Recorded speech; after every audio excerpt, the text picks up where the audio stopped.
Chapter 1. Larry Jackson, better known as Daddy Cool, stopped on the litter-filled street in the town of Flint, Michigan. His prey, a slim, brown-complexioned man, walked briskly ahead. He was unaware that he was being followed by one of the deadliest killers the earth had ever spawned. Taking his time, Daddy Cool removed a cigarette pack and lit up a Pall Mall.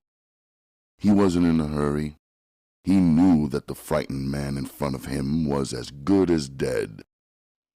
Whenever the man glanced back over his shoulder, he saw nothing moving on the dark side of the street. William Billings let out a sigh of relief. He had gotten away with it. Everybody had talked about how relentless the number barons were that he worked for, but after 10 years of employment with the numbers men, he had come to the conclusion that it was just another business. Like the well-talked-about mafia, the black numbers men he worked for depended on their reputations to carry them along, and many of those frightening stories out of the past became so outrageous that separating reality from unreality often was impossible. 5 years ago, William had formulated the idea of how to rip off the people he worked for, but it had taken him another 5 years to get up the nerve to really put his dream to work. It had been easier than he imagined. The money had just been lying there, waiting for him to pick it up. Actually, he was the accountant, so every day he was in contact with at least $10,000 in cash. The problem lay with faking out the 2 elderly women who worked in the storefront with him. William had to hold back a burst of laughter when he went back over the events and how simple it had been. All those years of waiting, being afraid of what might happen if he walked out with the money, had made him ashamed. He could have ripped off the money 5 years earlier and been in South America by now, with his dream ranch producing money. But out of fear, he had waited. Now that he had done it, he realized that all the waiting had been in vain. It had only been his inborn fear that had kept him from being rich. A young girl in her early teens walked past, her short skirt revealing large, meaty thighs. William did something he never did. He spoke to the young girl as she went past, her hips swaying enticingly. The girl ignored the older, balding man, keeping her head turned sideways so that she didn't have to look into his leering eyes. At any other time, the flat rejection would have filled William with a feeling of remorse, but now, because of the briefcase he carried, it didn't faze him. He even managed to let out a contemptuous laugh. The silly fool, he coldly reflected. If she had only known that I carried enough money in this briefcase to make every dream she ever had come true, she wouldn't have acted so funky. He laughed again, the sound carrying to the young girl as she hurried on her way home. At the sound of William's laughter, she began to walk faster. His laughter seemed to be sinister in the early evening darkness that was quickly falling. The sudden appearance of another man from around a parked car gave the girl a fright, but after another quick glance, she forgot about him. It was obvious that the man wasn't paying any attention to her. She glanced back once at the tall black man, then hurried on her way. At the sight of the young girl coming down the street, Daddy Cool pulled his short-brimmed hat farther down over his eyes. He didn't want anyone recognizing him at this particular moment. At the sound of Billings's voice, Daddy Cool relaxed.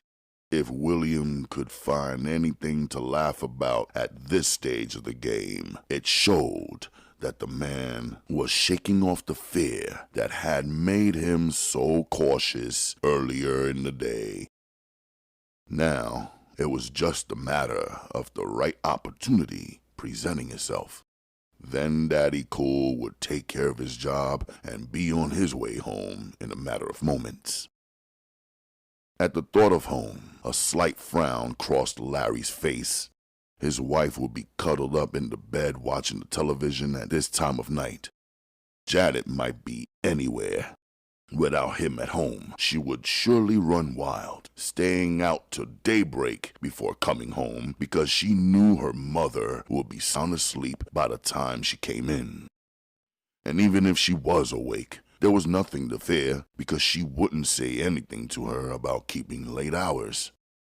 All she was interested in was having a cold bottle of beer in her hand and a good television program. That was what made her happy. Larry frowned in the dark as he wondered about the tricks fate could play on a man. He remembered the first time he had seen his wife. She had been dancing with a group at a nightclub. How he had wished he could make her his woman. Now, 20 years later, after getting the woman he had dreamt about as a young man, he realized just how foolish he had been. Instead of choosing a woman for her brains, he had foolishly chosen one because of the way she was built. The last 15 years had been lived regretting his ignorance. Even as he followed this line of thought, he realized that he would have put her out long ago if it hadn't been for his daughter, Janet. Knowing how it was to grow up as a child without any parents, he had sworn to raise any children born to him. Janet had been the only child born out of his marriage, so he had poured out all his love for his only child, giving Janet whatever she thought about having. He had spoiled the girl before she was 5 years old. Now that she was in her teens, he couldn't remember when either one of them had ever whipped a child. Janet had grown up headstrong and used to having her way. Because of the money Daddy Cool made, it hadn't bothered him. Whatever the child had ever wanted, he had been able to give it to her. Daddy Cool noticed the man he was following turn the corner and start walking faster. There was no better time than now to make the hit. As long as the man stayed on these back streets, it would be perfect. He only had to catch up with the man without arousing his suspicions. Daddy Cool started to lengthen his stride until he was almost running. William had a definite goal. A longtime friend stayed somewhere in the next block, but over the years he had forgotten just where the house was. In his haste to leave Detroit, he had left his address book on the dining room table. So it was useless to him now. He slowed down, knowing that he would recognize the house when he saw it. It was on Newall Street, that he was sure of. It shouldn't be too hard to find in the darkness. Like a hunted animal, Billings's nerves were sharpened to a peak. Glancing back over his shoulder, he noticed a tall man coming around the corner. His first reaction was one of alarm. His senses, alert to possible danger, had detected the presence of someone or something in the immediate vicinity. As a shiver of fear ran down his spine, he ridiculed himself for being frightened of his own shadow. There was no need for him to be worried about someone picking up his trail. Not this soon anyway. Disregarding the warning alarm that went off inside his head, he slowed his pace so that he could see the old shabby houses better. The neighborhood had once been attractive, with the large, rambling homes built back in the early 20s. But now, they were crumbling. Most of them needed at least a paint job.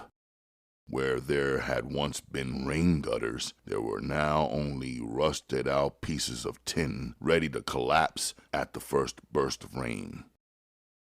William cursed under his breath. He wondered if in his early haste he might have made the wrong turn. It was possible. It had been years since he'd been up this way, and it was easy for him to get turned around. He slowed his walk down until he was almost standing still. Idly, he listened to the footsteps of the man who had turned down the same street as he did. Unable to control himself, William turned completely around and glanced at the tall, somberly dressed man coming toward him. He let out a sigh as he realized that he had been holding his breath. He noticed that the man coming toward him was middle-aged. Probably some family man, he reasoned, hurrying home from work. He almost laughed out loud as he reflected on what a hired killer would look like. He was sure of one thing. A hitman wouldn't be as old as the man coming toward him.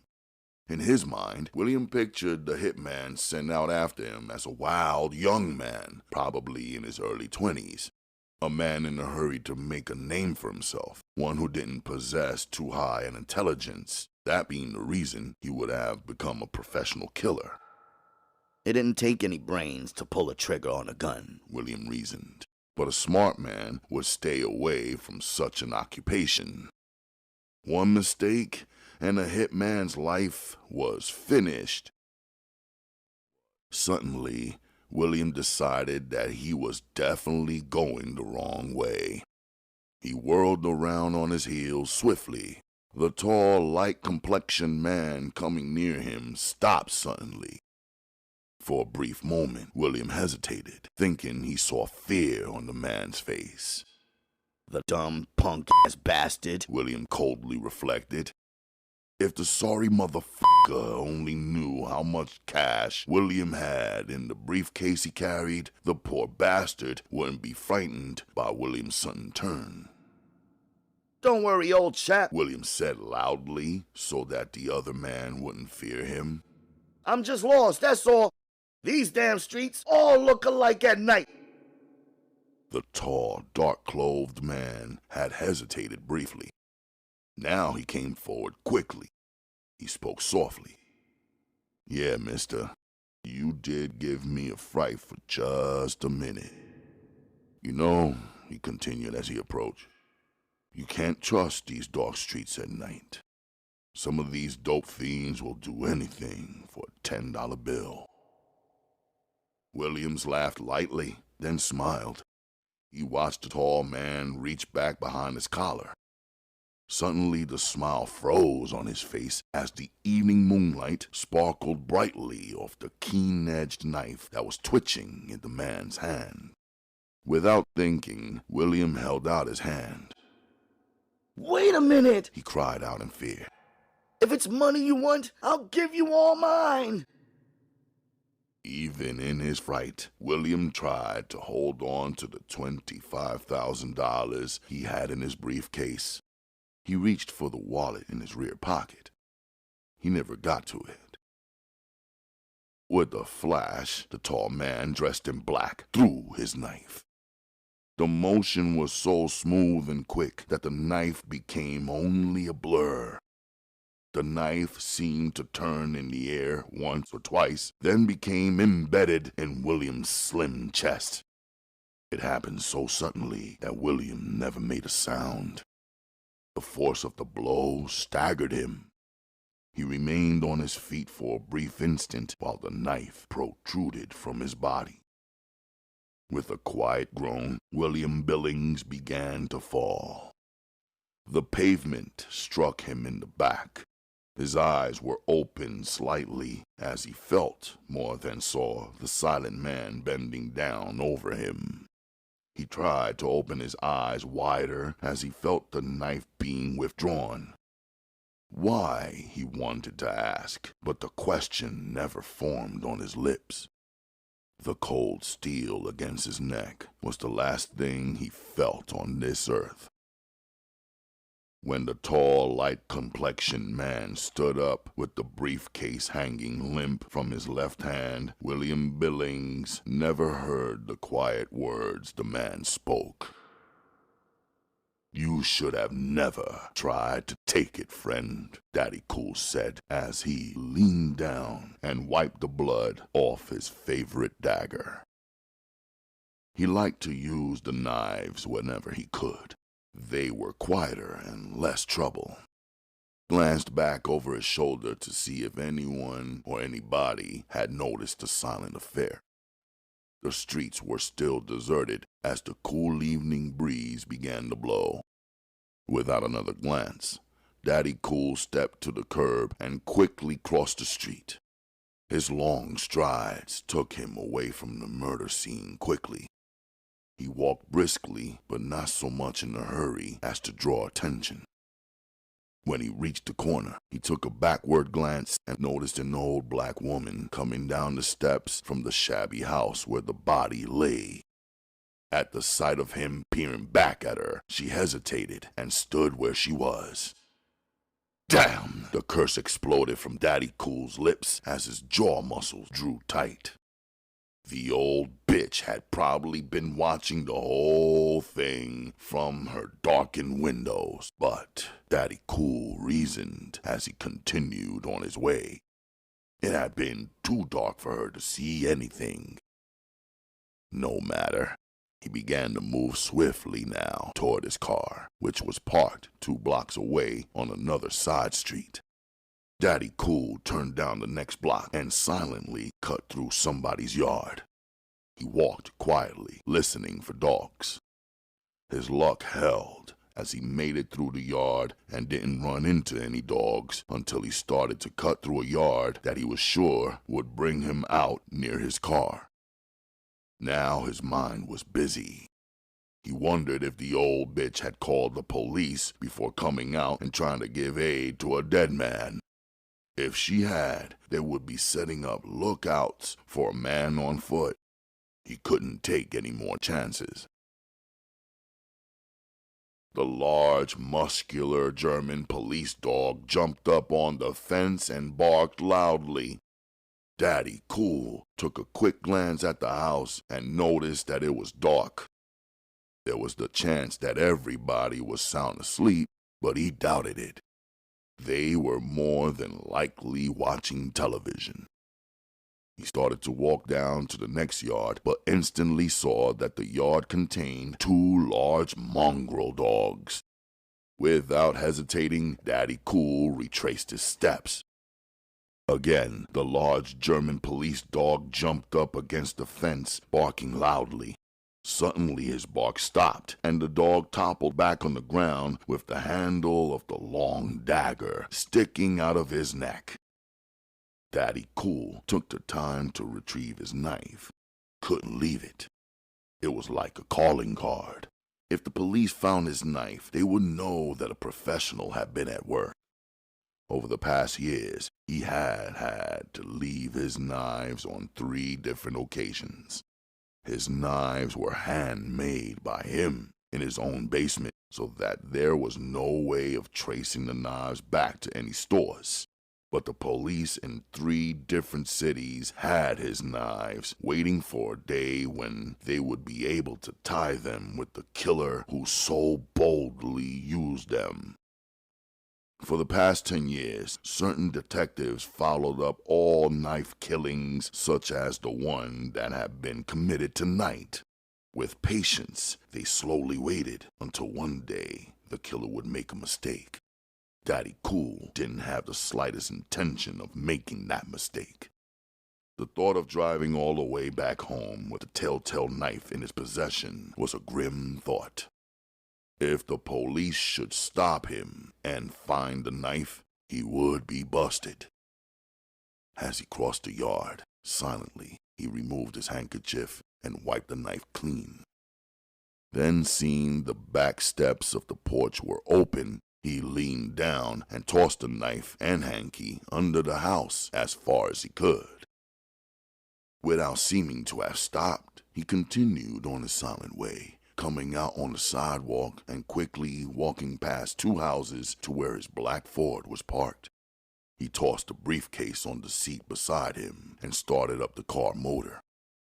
Glancing up, he saw the headlights of a car turn down the block, and he quickly cut his motor off and stretched out on the car seat.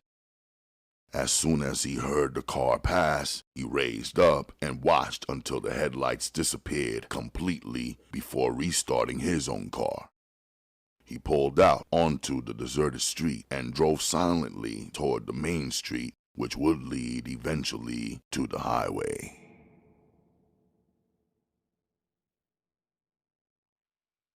Chapter 2.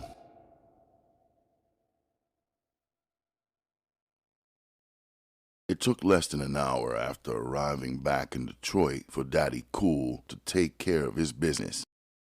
The first thing he did was to drop off the briefcase with the $25,000. He received his $10,000 payment for the contract, then started for home.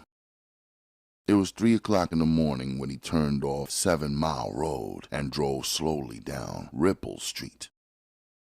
The neighborhood was still mixed, but was quickly becoming predominantly black.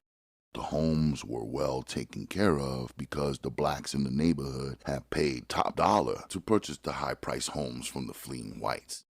The well-kept lawns gleamed brightly in the moonlight. Daddy Cool had a feeling of pride as he drove slowly up to his expensive ranch-style home. He had it built from the ground up after first putting his money into a pool room so that he could have the appearance of being a smart businessman. He had been around too long to fall into the trap that many of the other money-hungry blacks fell into, buying high-priced homes with no apparent means of support. The circular driveway was always a source of pride to him, but now, as he pulled into it, his lips tightened into a snarl.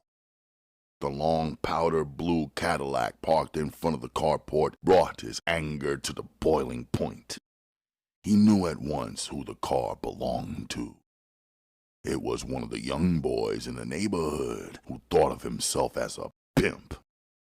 Many times Daddy Cool had sat in his pool room and listened to this same young man talk about his exploits with the young girls of the neighborhood. Now the young man was spending his time with Janet, Daddy Cool's young daughter. He had warned the girl about the boy, but she hadn't paid any attention to him, thinking he was just being old-fashioned. She loved the attention she received when she and the self-proclaimed pimp rode to the neighborhood with the top down. Pulling up behind the car, Daddy Cool sat quietly behind the wheel, using the time to gain some control of his temper. He had never let any of his children see him in rage, and he had no intention of losing it now. He remembered his only close friend, Big Earl, begging him to let him handle the young punk who was so disrespectful. Daddy Cool had laughingly put the massive black man off. Earl was several inches taller than Daddy Cool, who himself stood over 6 feet. As Daddy Cool thought about his friend's quiet request, he couldn't help picturing the massive black man with his oversized head. Even for his huge body, Earl's head was too large. It was deformed and roughly the girth and shape of a young watermelon. His eyes were bulbous and frog-like. A vivid pale scar ran from his forehead to his neck, cutting his face into 2 unequal halves. Both of his ears had missing lobes, and what remained had healed unevenly. The man was grotesque, to say the least, and he brought fear to many who saw him for the first time. His only desire was to serve Daddy Cool, who gave him a place to stay behind the pool room and a job that kept him off the streets. For that, his loyalty was complete. He would freely give his life for the tall, light-complexioned man who accepted him so freely, without question. Now, the thought of this man's desire to take care of the young pimp named Ronald brought a slight smile to Daddy Cool's face, but he didn't really need Big Earl to do anything for him. He could take care of Ronald himself if he ever made up his mind to do it. As he stared ahead at the parked Cadillac, he knew the boy had seen his headlights when he pulled up, but Ronald had made no attempt to pull out of his way. Instead, Ronald had wrapped his arms around Janet and kissed her slowly. Finally, having watched too much, Daddy Cool pressed down on his horn, blowing it loudly as he again fought down his boiling temper. The young pimp was thoroughly unlikable. He seemed to go out of his way to antagonize Daddy Cool. With slow deliberation, Ronald started the motor of his car as Janet jumped out on the passenger side. She waved and smiled brightly at Ronald, then whirled around on her heels. Her lips came down into a frown, and Daddy Cool knew that she was angry. He took a quick glance at his watch and noticed that it was almost 3:30 in the morning. That was one hell of a time for a girl just 16 years old to be coming home. Although she was on the verge of turning 17, she was still a child to him. Janet waited with her hands on her hips while her father pulled up and parked under the car shed. Daddy Cool sighed as he got out. His anger was going to be his downfall one day if he didn't learn to control it better. Even as he approached the girl, he cautioned himself about his anger. His temper was already almost out of control, and he didn't really know how much he could take. From the happenings of the past night's work, he was still keyed up to a high pitch. He tried to slow himself down. Well? Janet snarled like a young jungle cat. Her bright teeth gleamed in the moonlight. She was a bewitching picture standing there with her hands on her hips. Her hair was long and silky, running down to her shoulders like shining black silver. Her face had a golden tone to it, more Mexican than Negro. Her lips were thin, like her father's, and she had the same leaping black eyes, which looked like those of wild hawks, with their eyes gleaming under the moonlight. You know, you didn't have to do that, Daddy, she began. We knew it was you pulling up behind us. Ronald only wanted to say goodnight to me without pulling away at your sudden appearance as if he was frightened. I mean, he's a man too, even if he is much younger than you. It wasn't so much the words she used that hurt him. It was the tone of voice. She spoke to him as if she was scolding a child. Before he knew what he was doing, his hand came up and knocked her to the ground. She stared up at him in surprise. This was the first time he had ever put his hands on her, and she couldn't believe that it had happened. Before she could say anything sassy, he reached down and jerked her to her feet. "Hear this, little bitch," he growled, and he didn't recognize his own voice. "If you ever try speaking to me in that tone of voice again, I will kick your ass so hard you won't be able to sit sideways in that damn caddy. You understand me?" Before she could shake her head one way or the other, his hand moved in a blur. Twice he slapped her viciously across the face. Her scream came out shrilly at first, then louder. He twisted her around and gave her a violent shove toward the front door. "And another thing, Miss Fine, as long as you live under this goddamn roof, You had better make sure that door hits you in the crack of your ass before 12 o'clock at night, he stated, then added, do I make myself clear? Janet could only shake her head. She was too frightened to speak. She had never really seen the man who was walking swiftly behind her. This wasn't the soft old man she could bend around her fingers like putty. No, this was another person, one whom she never seen before. For the first time in her life, she feared the man who had always been dear to her. She trembled as she hurried toward the front door. With shaking hands, she inserted her key and quickly opened the front door. Tears ran freely from her eyes as she staggered across the threshold. As Daddy Cool entered, the first thing he noticed was his wife, to whose arms Janet had fled. Oh, Mother! She cried over and over again.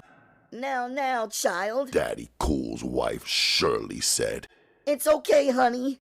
Everything is all right. Her eyes sought out those of her husband.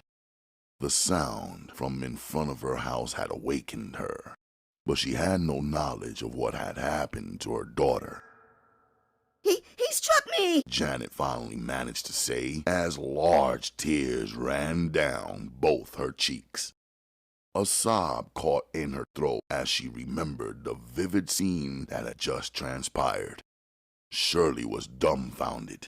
She didn't have the slightest idea who her daughter was talking about. It never even entered her mind that Daddy Cool was the one she was referring to. Larry? Shirley said, addressing her husband sharply. What is the child talking about? She trying to tell you that I slapped her, Larry Jackson stated as he stared cold-eyed at his wife. What? Shirley exclaimed loudly, unable to catch up with the conversation. She couldn't believe what she had heard. I said, she is trying to pull your coat that I slapped the shit out of her, Daddy Cool stated harshly. You slapped her? Shirley murmured over and over again. Even now that the words were out, Shirley still couldn't believe what she had heard. That's right, he stated again. If you had taken care of your responsibilities like you should have, this wouldn't have been necessary. I told you before I left to stay on this kid's ass and make her come home early. The word came out louder than she had intended. Shirley dropped her eyes. She didn't like the cold gleam that came into her man's jet black eyes. I mean, Larry, you know she won't mind me. Hell, if she won't mind you, how the hell do you expect me to make her mind me? With firm hands, Shirley slowly disengaged herself from her daughter. Okay now, Janet. It's all right. It won't kill you. Maybe it might slow you down some, though. She gently pushed her daughter away. Finally, Janet stopped crying. The tears stopped flowing and anger began to overwhelm her. For the first time in her young life, she was speechless. She had been slapped, and to her, that was something unheard of. As the thought of what had happened dawned on her, her cheeks became red with a futile anger. Mother? She began, then didn't really know what she wanted to say. Larry? Shirley said, Don't you think it's a late date to start using a strong hand on her?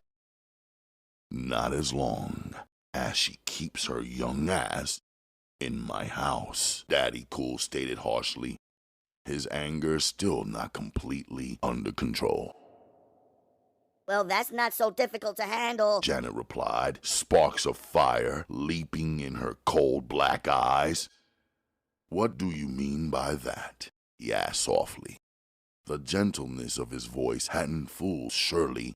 She had lived with the man too long. She knew his moods almost as well as he did. She tried to catch her daughter's eye so that she couldn't warn Janet, but the young girl was now in open rebellion. With her mother near, she believed she didn't have any reason to fear her father. What had happened outside would never occur in front of Shirley. What I mean, Janet said contemptuously, is that I don't just have to live here. I can easily find me a small apartment somewhere. She shook her head quickly, tossing the hair back out of her face. And just how the hell do you expect to pay the rent, may I ask? Daddy Cool asked quietly, watching his daughter closely. Each word she said seemed to burn inside his head. That shouldn't be too hard either, Janet stated coldly, her face flushed with anger. I suppose you think that punk Ronald is going to pay your rent for you, huh? Daddy Cool inquired. He just might at that, She said in a sassy manner, while her mother let out a gasp. Larry! Shirley interrupted. Let's let this thing ride out until morning. Maybe after we sleep on it, we can talk about it with less heat, okay? She stared from one face to the other. They were so much alike. She reflected. Each one was strong-willed, and neither one would willingly give in. If only she could think of some way to get them away from the conversation.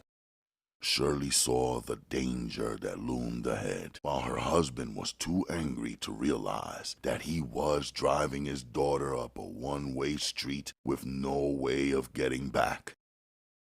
Daddy Cool let out a short laugh. Yeah, I'll just bet he'll pay out cash money for a place for you. By the time you finish selling ass each and every night, you'd have made enough money to pay the rent of a penthouse. Janet let out a gasp. Is that what you think? She stared at her father with hatred. You don't think no better of me than that? She stated again, not really believing the word she heard. It's not you I believe in. It's that funky nigga you think you're playing around with. He ain't nothing but a little pretty petty-ass pimp. So what makes you think you'll be treated any better than the rest of his girls? Daddy Cool asked coldly, his jet black eyes flashing their anger. Janet whirled around on her heels and stalked off toward her bedroom. Her stepbrother Jimmy stood in her path. There was a smile on his lips, revealing that he had overheard most of the conversation. Would you mind getting out of my way? She scowled in a scorching voice as she stared coldly at the tall, well-built boy. Yes, ma'am, Jimmy said as he bowed from the waist, grinning. Anything your highness might want. I's the black boy to do it. He used a southern dialect that he knew would irritate his half-sister. Get out of her way, Jimmy, Daddy Cool ordered as he watched the exchange between the teenagers. Yes, sirree, Jimmy replied, jumping back quickly. Shirley let out a sigh as she watched her daughter stalk off. This morning's work wouldn't be so soon forgotten, She reflected as she watched Janet's proud back. Shirley turned to her husband. Well, Larry, I think you overplayed your hand that time, honey. Daddy Cool didn't bother to answer. He waited until the girl disappeared, then he hurried to his bedroom.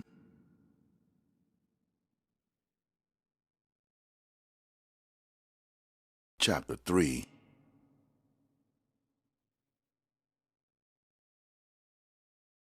The sunlight beaming through the framed bedroom window cast rays of gold on the bedspread. Normally, Daddy Cool would have been up by now. One quick look at his diamond-studded watch assured him of the time. It was a little past high noon.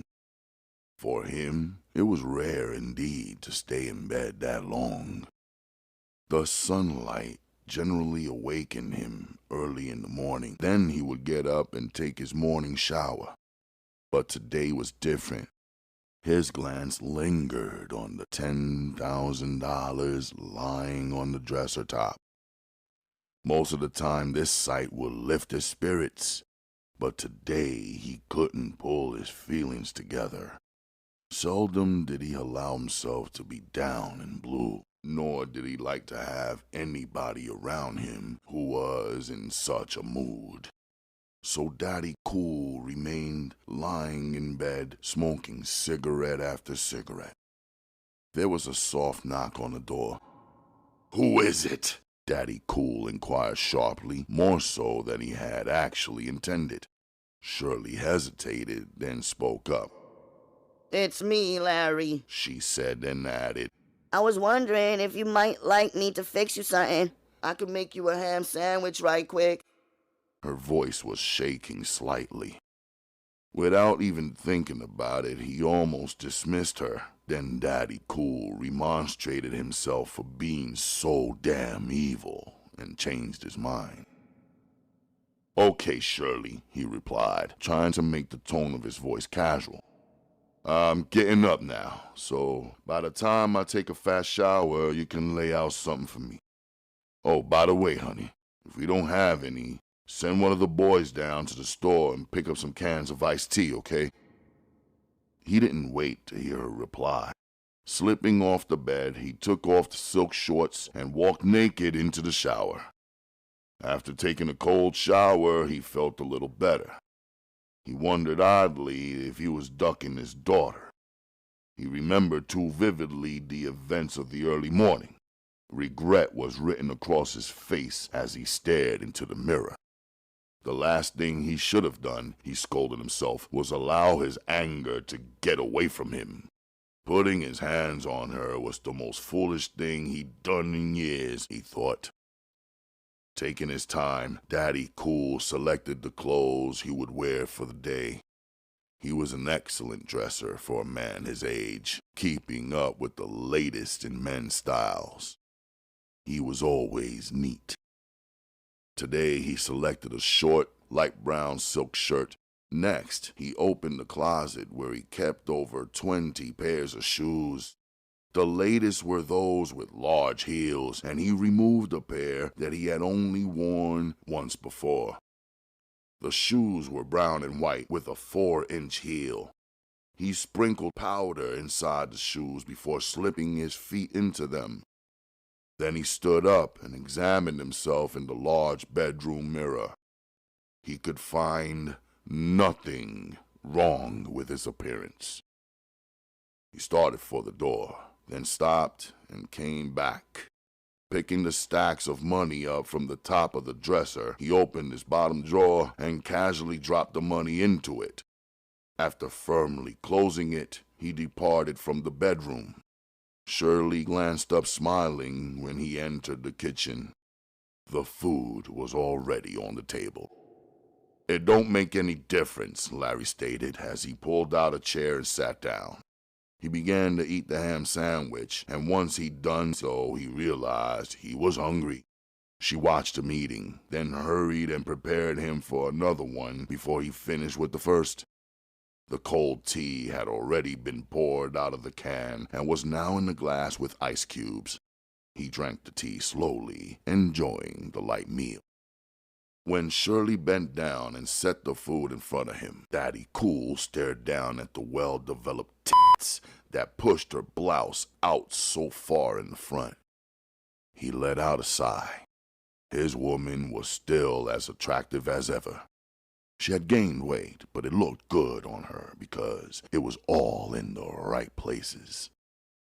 Shirley had the same golden brown complexion that their daughter had, and also the beautiful and evenly spaced white teeth, something Daddy Cool knew he lacked. His teeth was disfigured and gaps could be seen whenever he opened his mouth. I'm glad to see you in a better mood than you were this morning. Shirley began, slowly feeling her way. She knew that she had something to tell him, and she realized that once she told him, his anger would shoot up to the boiling point. Well, let's just say that's left to be seen, he answered slowly, eyeing his wife closely for the first time that day. Something was on the woman's mind. He believed that he could read her like a book. Before she could begin, he beat her to the point. Ain't no sense in bullshitting, Shirley. Whatever you got to say, spit it out. He stared at her coldly, knowing that whenever he looked at her in this fashion, it upset her. Nevertheless, he didn't make it any easier for her. Shirley rolled her tongue out and wet her lips, wildly trying to figure out which would be the best way to give her husband the news. Under his sharp stare, she became confused and just blurted it out. Your daughter had a cab pick her up this morning. Daddy Cool took a sip from his drink before replying, So what? It ain't no big thing for her to catch a cab, is it? No, not at all. Shirley began, still afraid to add the final words. But then it all came out in a rush. But this is the first time she took all her clothes with her. For a minute, there was a deadly silence in the kitchen. Shirley could feel herself backing away from the table. The expressions that flashed across her quiet husband's face frightened her. It was rare indeed when she saw him like this. Once many years ago, when they had first gotten married, a man had accosted them in the bar and ignored Daddy Cool while trying to hold a conversation with her. She had seen the look then, before her husband had cut the man with a straight razor. Daddy Cool had to repeat himself twice before his wife could understand what he was saying. She was so frightened that it was also impossible to reach her. I said, bitch, he growled. Why the fuck didn't you wake me up and tell me she was trying to pull off? Shirley shook her head in fear. I didn't know myself, Larry. Jimmy told me about it when I got up. He said she left with 3 suitcases. Jimmy, huh? Daddy Cool said the name with emphasis. Just where the hell is Jimmy now? He went to basketball practice with his brother, she managed to reply. There was a coldness in the room now. And Shirley knew that she didn't have any influence on what her angry husband might do. No matter what she thought, he wouldn't pay the slightest heed to her demands. Daddy Cool stared coldly at his wife. I guess you don't really care, one way or the other, about this shit, do you, Shirley? Of course I care, she answered quickly. But there's not much we can do. She'll be 17 in another month, so we really don't have much control over her movements now. It's just too late, Larry. We should have taken this interest in her activities way before now. For a brief second, Larry felt like slapping his wife's face, but realized that it wasn't completely her fault. It was their joint mismanagement of the young girl's affairs that had led to this. Neither one had been firm enough, and now it was damn near too late. But Daddy Cool wouldn't allow himself to even think that it was actually too late. He believed he could still do something to straighten the matter out.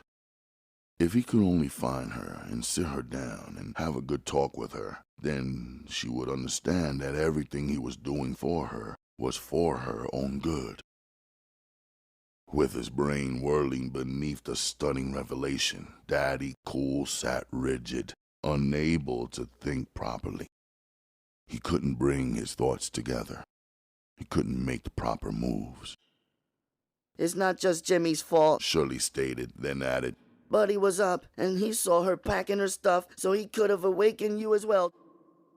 Without really realizing what he was saying, Daddy Cool replied, since Buddy and Jimmy ain't nothing but her half-brothers, they both were more than likely glad to see her go. That way, he continued, they probably hope that they'll be able to get more spending money from me. Shirley caught her breath. She had known for years that her husband only tolerated her 2 boys from another man, but this was the first time he had ever said something openly about it. It wasn't what he said, but the way that he said it.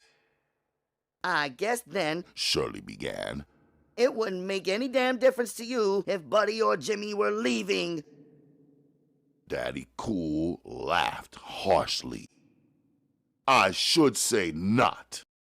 Why in the fuck should I be concerned? I've raised them and given them any thing they ever wanted. So now that both of them are grown, do you think I'd shed tears if they decided to leave? He gazed up at her with wide, unseeing eyes. He could only see his young daughter in his mind. Gradually, Shirley fought back the tears that were slowly building. I don't know why you want to say they're grown. Jimmy is only 18, while Buddy is just a year older than that. The thought raced through Daddy Cool's mind. He pushed his chair back from the table. If you want to baby them boys, that's up to you. But don't think for a goddamn minute I'm going to baby them also. When I was 16, I was out on my own, and I think it made a better man out of me for it. Your boys are both spoiled little bastards who are used to having their own fucking way because I made it so easy for them. Before she could interrupt, he waved her silent. Now that my daughter has decided to leave home, there are sure gonna be some changes made in this household. You can bet on it. He stared coldly at his wife, then added, before it's over, them 2 niggas are going to wish like hell they had awakened me this morning. I don't give a fuck what you say, Shirley. I know where I'm coming from. They knew what they were doing when they watched her load her bags into that cab, and you can bet on that. Both of them knew damn well I wouldn't have allowed it. And if they were any kind of brothers, they wouldn't have allowed it either. When he finished with this outburst, Shirley could only gaze at him, dumbfounded. She knew he was in one of his rare moods and prayed silently that it would pass. Daddy Cool was such a strange man that it was hard to tell what he might do next. If he felt like it, he would put both of his stepchildren out and turn his back on them completely. As she watched his departing back, she wondered why her 2 sons had done what they had done. They both knew that their stepfather would be angry over Janet's departure, and that was the main reason they fled from the house. They didn't want to hear his angry voice when he found out. She remembered how Jimmy had laughed while telling her about Janet's leaving. It had been a joke to him, but now it looked as if the joke might turn bitter. She didn't believe her boys could make it without her or her husband's help. Neither boy had ever held any kind of job, nor had really taken up anything in school that would help them out. Daddy Cool had bought a car for Buddy on his 18th birthday and promised one to Jimmy whenever he graduated from school. But Jimmy had quit in his last year so that he could run the streets with his brother. After leaving the house, Daddy Cool walked to his car and opened the door. He sat behind the steering wheel for a minute before starting up the motor. He didn't want to go to his pool room, but decided that would be the best place to get a line on where his daughter had gone. If only he could catch up with either one of his stepsons, he was sure they would know where she was. Daddy Cool backed the car out of the driveway. His mind was so occupied with his thoughts that he almost backed into an oncoming car. The sound of the driver's horn warned him just in time. It took only 5 minutes before he was pulling into the rear parking lot of his pool room. The front of the building advertised the place as the billiard hall for men and women. A place of leisure, it was not only a pool room, but catered to other tastes as well. As he let himself in the back door, which was always kept locked, the first thing Daddy Cool did was glance over toward the restaurant section of the hall. The long counter was empty except for 2 young girls who were sipping on cokes as they watched the men in the rear of the place play pool. The restaurant had a long counter plus 4 heavily padded red booths for people who wanted to eat their food in semi-privacy. The 2 girls who worked the day shift watched him as he entered. Each one smiled brightly in his direction. Daddy Cool ignored the waitresses while his eyes sought out every spot in the place for Janet. The front table that was reserved just for women was empty. Sometimes Janet would spend half a day shooting pool on the women's table. There were 8 tables in the pool room, but only 3 of them were in use now. From a high chair that resembled the ones lifeguards used out at the public beaches, the massive Earl sat overlooking his domain. He ran the pool room the way a captain ran a ship. He didn't allow any foul language on the premises nor drinking. Many of the neighborhood wineheads had tried slipping wine bottles inside the place, but after the first time they were caught, they never attempted it again. Earl would not accept any apology when he caught people breaking his rules inside the pool room. 1 warning was all they got. The next time, there was no telling what might happen. Since Daddy Cool didn't oppose anything Earl did, Earl looked on the pool room as if it was his own. He was the one who cleaned it out at night after the front doors were closed, going behind the kitchen help and checking on how clean the kitchen was left. Again, he only warned the women who worked once. If they repeated an offense, they had to find another job. Now, at the sight of his boss's face, Earl knew at once that something was worrying the man. Earl began to frown. His massive watermelon head hung down like a hound dog's. Knowing his boss so well, Earl didn't disturb him with endless questions. He had known that Daddy Cool had left to take care of a contract and wondered if something had gone wrong with the hit.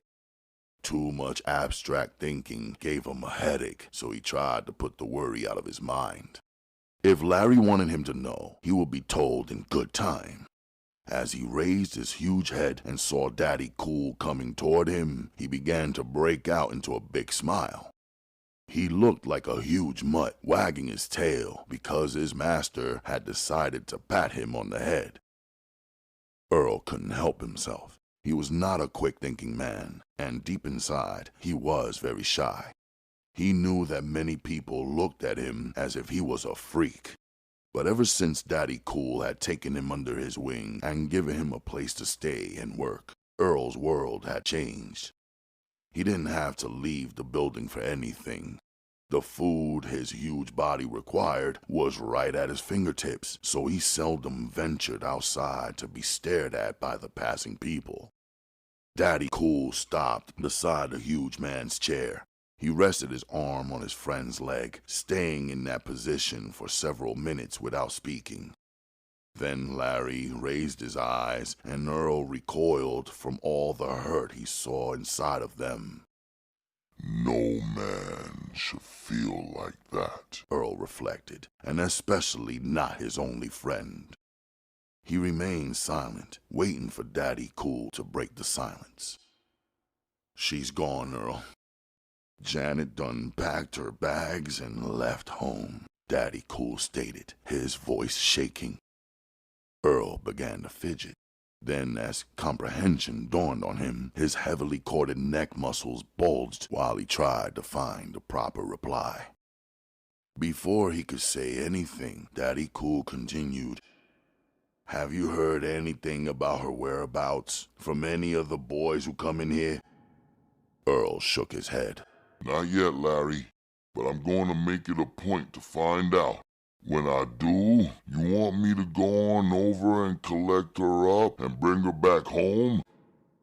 For the first time since getting out of the kitchen, Larry felt relief. With Earl working with him, it wouldn't take them long to run her down. He couldn't understand why he had been so mixed up at first. It was just a matter of waiting for the news to break. As soon as it hit the corner, somebody would come running with it. "Nah, Earl, that won't be necessary. All you need to do is get in touch with me. After that, I might take you with me, but I don't want you going without me," Daddy Cool stated. Earl nodded his head in agreement, then got down from his high perch. "You want to go back to the office and get a hooker?" he inquired, referring to the rear office that he also used as his bedroom. For a brief second, Daddy Cool hesitated. Then agreed. Maybe a strong drink would help settle his nerves while he waited.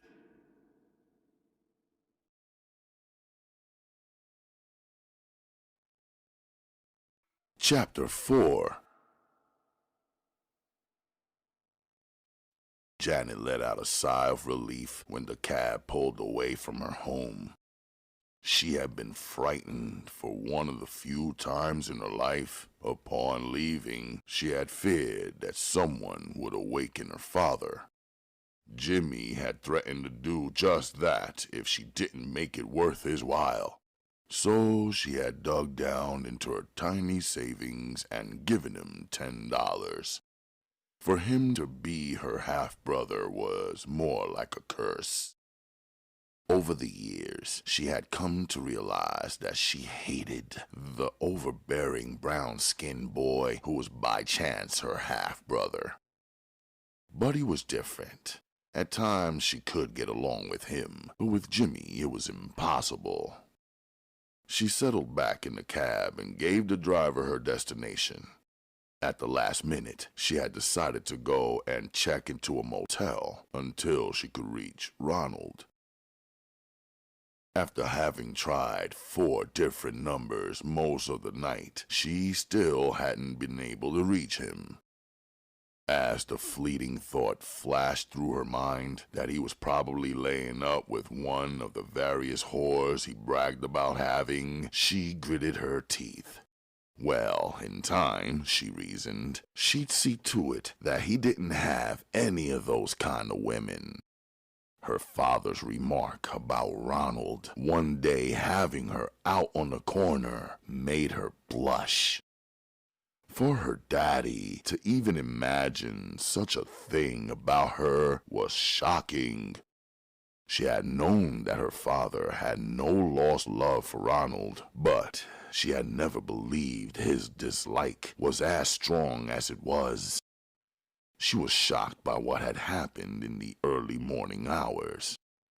To take her mind off the subject, she removed a small wad of bills she had saved in her piggy bank. Slowly, Janet counted the money over and over again. She had all of $80 left, so the way she figured it, that should hold her for a few weeks if Ronald didn't do the right thing about her. But as she thought about it, her doubts left. Ronald loved her, so it shouldn't be such a hard job of convincing him to marry her. Once they got married, all she would have to do would be to lead him down the right road and make him get one of the good jobs in the factory. She sat back and smiled as she pictured herself taking care of the house while Ronald was away working. How she would surprise him when he came home, having spent most of the day preparing the kind of meal that she knew he would love. Maybe one day, she dreamt as she blushed, that she would have a small baby. Then her daddy would forgive her and everything would be all right. If only her father and Ronald didn't dislike each other so much. She was aware that she was only one of the few people who knew that Ronald really disliked her father. She had never been able to find out just why, but he had a burning dislike for the man everybody called Daddy Cool. Ronald laughed whenever he heard this nickname and called her father Daddy Fool. But in time, she reflected, she might even be able to bring them closer together. Once Ronald really met her father and saw the kindness underneath the cold front that he put out to strangers, they couldn't help but to like each other. "Well, miss," the driver said, driving into the driveway of the motel she had asked to be taken to. For the first time since her adventure began, Janet hesitated. She had never been inside a motel before in her life. She only knew about this one on Woodward because she passed it every day when she went to school. She was supposed to have gone to school this morning, but that was a problem she would resolve later. She had brought all of her school books along, so it shouldn't be too much of a problem going back once she got this mess straightened out. She thought about her girlfriends and how envious they would be once they learned that she was living on her own. "Miss," the driver called. Again, she hesitated. She really didn't know what to do. "Driver?" she began. "Could I give you the money and pay you to go in and check me into a room? I'll gladly pay you something for your trouble."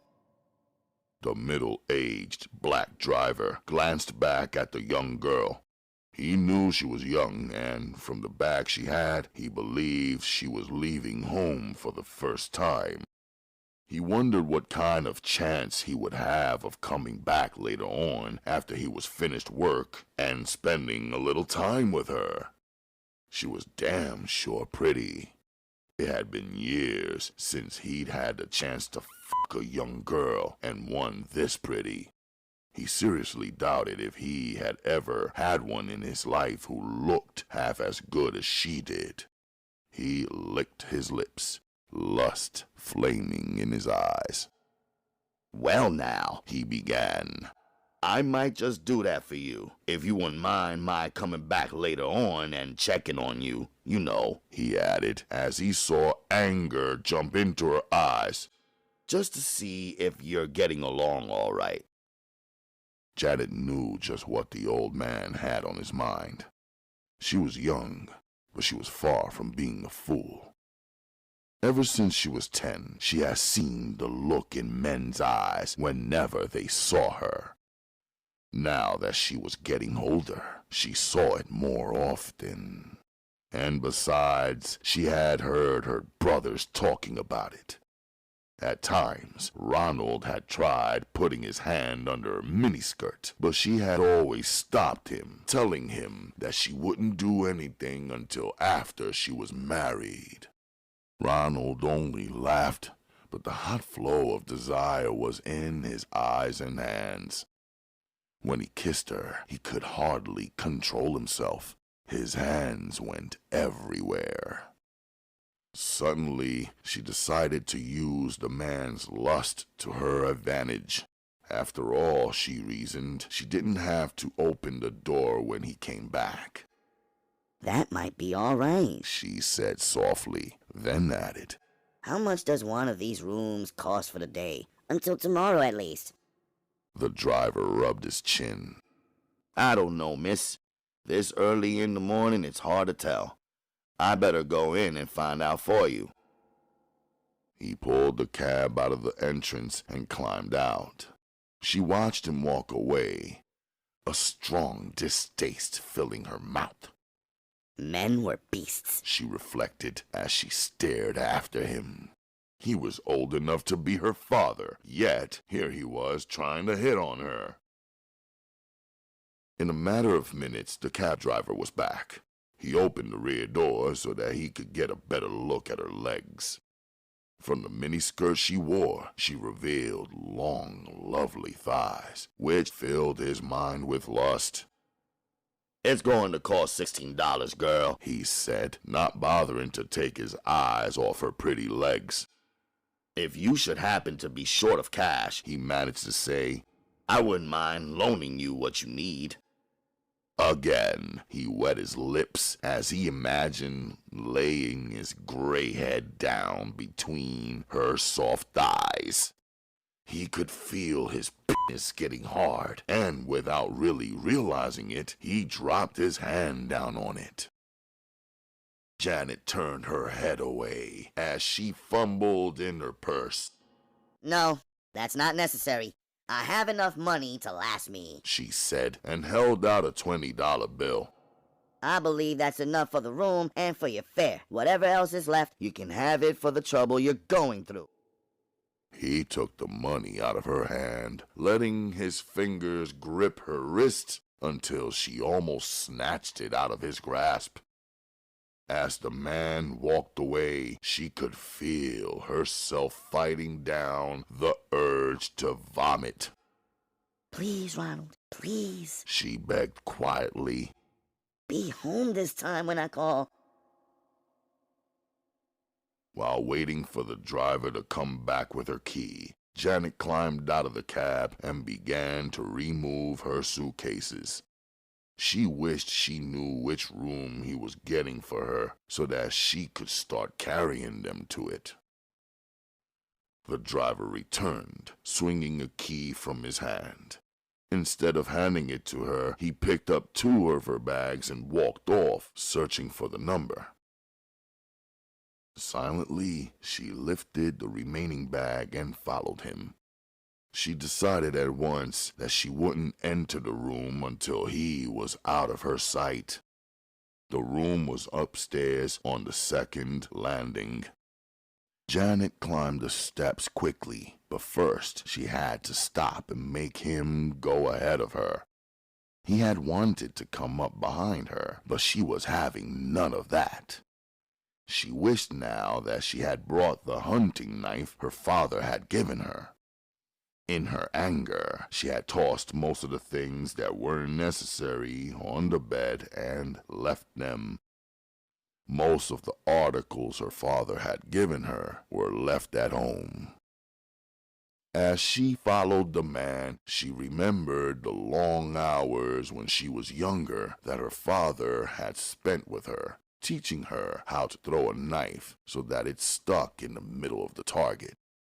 She had become good, but had never come close to acquiring the skill her father had. He was uncanny. His ability was incredulous. His ability was incredible. She remembered seeing him hit the bullseye 99 times out of 100, never being more than a half inch from the main spot. The cab driver stopped at a room that had 204 on the door. He set the baggage down and opened it. Stepping back, he nodded for her to go in front of him. She stopped and shook her head. "Could I have my key now?" she inquired in a shaking voice. She hated the little girl sound she imagined her voice betrayed. Janet held out her hand. They stood that way for a minute or two until the driver shifted his feet, not knowing which way to tackle his problem. He had believed that once he got inside the room with her, he might be able to talk her into a little lovemaking. "Say, honey, suppose I run across the street to the whiskey store and get us a pint, huh?" he asked, coming up with the only way he knew to approach a woman. "No, thank you," Janet said coldly, still holding out her hand. "I would like very much to get my key from you. I've had a very trying time, and now I only want to rest." Well now, he began. I was thinking along those very same lines. I've been driving all morning, and it would be nice if I stretched out my legs for a while too. Finally, it dawned on her that being evasive wouldn't do any good.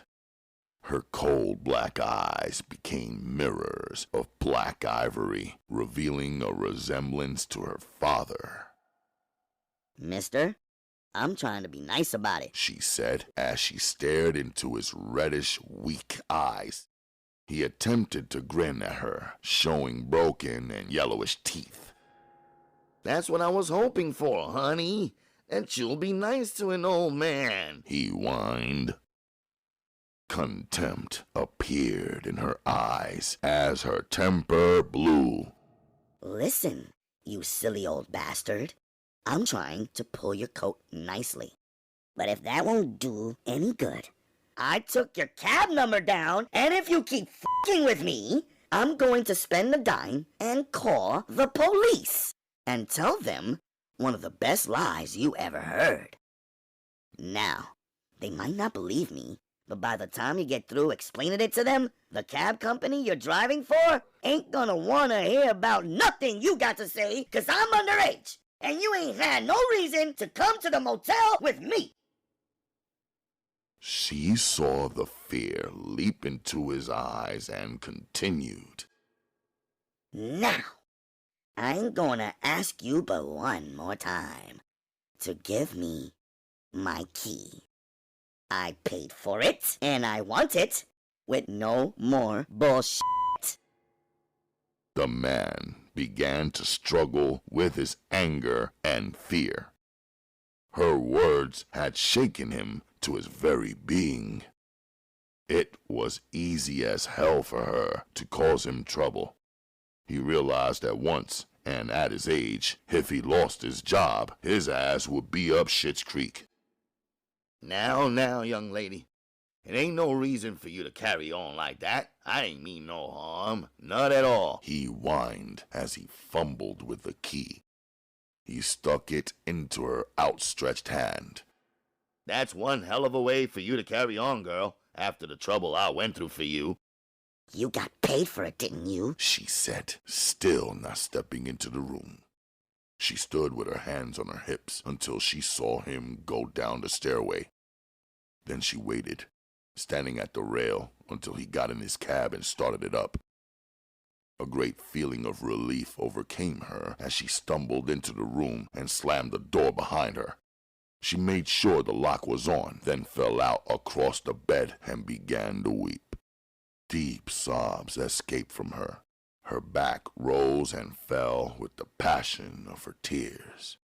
Desperately, she buried her face in the pillow and repeated Ronald's name over and over again. It seemed as if the tears and the repetition of her boyfriend's name gave her some kind of relief. Eventually, she stopped crying, and the sweet balm of sleep overcame her. She drifted off with her tear-streaked cheeks buried into the soft pillow.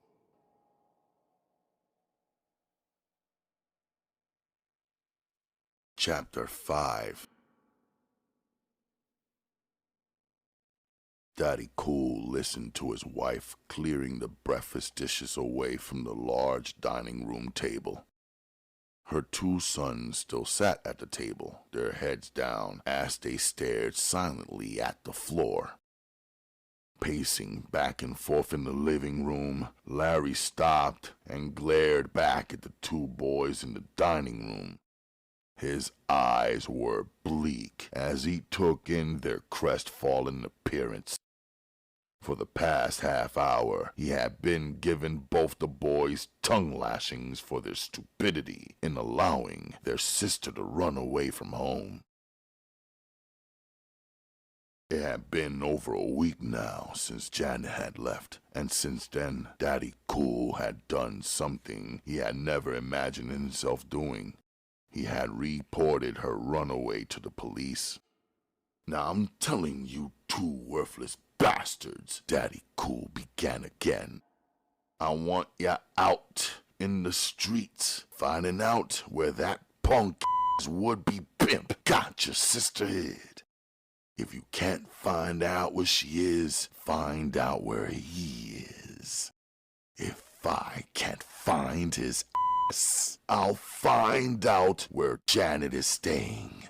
You can bet on that. Daddy Cool resumed his pacing up and down the long, well-furnished living room. Buddy, a slim brown-skinned boy with the beginnings of a sandy-colored beard, tried to reason with his stepfather. "Dad, take it easy, man. Don't you know you'll be the first person we tell?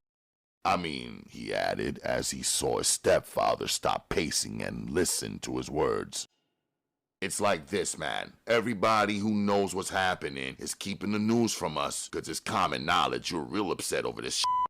Upset ain't the word, Jimmy cracked, then regretted his quick retort. "You better damn well believe upset ain't the motherfucking word," Daddy Cool stated, glaring angrily at the young boy. "You give me the impression that this is all a big fucking joke to you, Jimmy." Jimmy quickly shook his head, denying what was really the truth. This was the first time in his life he had ever seen anything upset his stepfather, and he enjoyed the older man's discomfort. But common sense told him he had better conceal his enjoyment if he wanted to live at Daddy Cool's house. His mother had already told him that they were walking on dangerous ground, and it wasn't beyond their stepfather's imagination to kick both of them out into the streets. There was nothing their mother could do about it either, because she had been informed that she could follow them if she felt so inclined. The very thought of the bastard telling his mother some shit like that filled Jimmy with a silent rage that he anxiously concealed. "Nah," Jimmy answered slowly. "I don't see nothing funny about none of this. I'm just as worried about Janet's whereabouts as the rest of you." Daddy Cool stared coldly at the young boy. He couldn't be sure of his suspicions, but if he ever found out that Jimmy actually helped her to get away, there would be hell to pay. The ring of his private telephone came to his ear. There were 2 telephones in the house, one everyone could use, and the red one, which stayed in Daddy Cool's bedroom with a lock on it. He never used it to make outside calls. It was there for one reason, so that his private clients could reach him without any delay. Angrily, he stalked off toward his bedroom to answer the telephone. Buddy glanced over at his younger brother. "You better play it cool, Jimmy, and try to keep that sneer off your face. Daddy Cool ain't playing, man. He's really upset over this shit." Jimmy glared at his older brother. "Man," he drawled, "Daddy Cool." The words were low enough so that no one except his brother could overhear them. Buddy shrugged his wide shoulders. "Okay, smart sad, you make your own bed, so you'll be the one to end up laying in it," Buddy stated, then added, "As far as I'm concerned, I like living here where I'm not bothered about paying rent and buying food. So I'm going to do everything I can to help find Janet. Whatever you do, please keep it to yourself, 'cause I know you ain't got enough sense to get on the winning side." "What do you mean by that?" Jimmy asked sharply. "You know what I mean," Buddy replied. "Ain't nobody no fool unless it's you. I got the wire about you riding around with Ronald yesterday, man, so don't play games with me. If you've been around Ronald, you know where he's keeping Janet. In fact, you more than likely have seen her." Jimmy grinned crookedly. "Oh man, where you keep getting bullshit wires like that, huh?" but it was a fact that he had written with Ronald for a little while.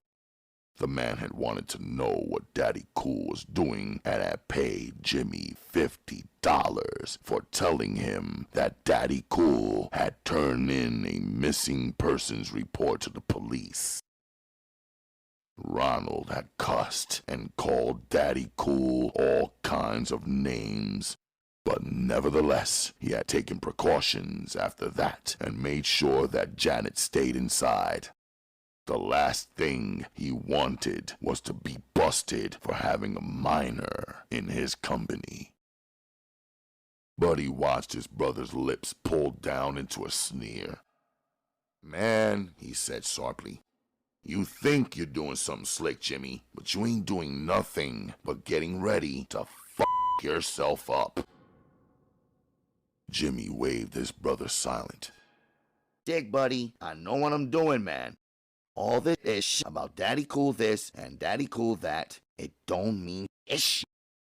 Maybe 10 or 15 years ago, Daddy Cool was somebody, but now he ain't nothing but an old huggin' who runs a pool room." "You know what, Jimmy?" Buddy stated. "I see now what your problem is. You're just a mad-eyed fool. That's all. Ain't no way anybody with common sense will make the mistake you're making about Daddy Cool." Jimmy sneered. "Man, that shit. I don't even care to hear about it no more, you dig?" Buddy just shrugged his shoulders and he stared at his younger brother. He realized there was nothing he could do. Jimmy would just have to learn the hard way. That was the only way he'd get the message. After leaving the front room, Daddy Cool hurried into his bedroom. Before picking up the telephone, he thought about who it might be and knew at once who it was. The same person had called him last night, and he turned the job down. Now, before even picking up the receiver, he wasn't sure it would be Al on the line again. He just didn't want to take no for an answer. If it wasn't for the difficulties he was having at home with his daughter, he would have taken the job. But the way things were now, he knew that his mind wouldn't be completely on his work. "Hello?" he said, cradling the receiver in his neck as he reached in his pocket and got out his smokes. "Yeah, this is me. What's happening now?" Daddy Cool listened for a second, then stated, "Al, we went through this shit last night on the phone. If I could have seen my way clear, I would have taken the job then. No, man, it ain't the money. I'm not trying to make you go higher." After listening for a few minutes, Daddy Cool let out a low whistle. "Oh boy, you're really trying to make it hard for me to get out of this one, ain't you? Damn, Al. 25 grand is a hell of a lot of money for a job, and I appreciate you offering it to me. Tell you what, Al, give me a few hours to think on it. I've got problems at home right now. That's why I don't want to leave town right this minute. But for 25 grand, I might have to change my plans." Daddy Cool hesitated, then continued. "Call back at 4:30. By then I'll be able to let you know one way or the other just what I'll do, okay?" He listened to the man's voice on the other end of the line, then hung up. He smoked his cigarette slowly, thinking about the money he had been offered. It wasn't that he really needed the money, but the idea of passing up such a sweet thing bothered him. 25 grand for a hit was top dollar. "Goddamn this girl!" he cursed out loud. Then, seething with frustration, he ground his cigarette out in the ashtray beside his bed. For the next hour, Daddy Cool argued back and forth with himself, always keeping in mind the amount of money he would lose if he did what his heart wanted him to do, stay at home and find his wayward daughter. "Nuts to that shit," he cursed. "I'm not about to let any damn girl or woman knock me out of that kind of money." determined now to take the job. Daddy Cool picked up the private telephone in his room, only to slam it back down. He stalked out of the bedroom and went into the front room. There he picked up the receiver and dialed the number to his pool room. "Hello, Earl," he snapped. "Yeah, this is Earl," came the reply. For a second, Earl couldn't catch the voice on the other end, but as Daddy Cool began to speak, Earl finally understood. "Listen, Earl, I'm thinking about taking a trip. I got a job I gotta handle," Larry stated.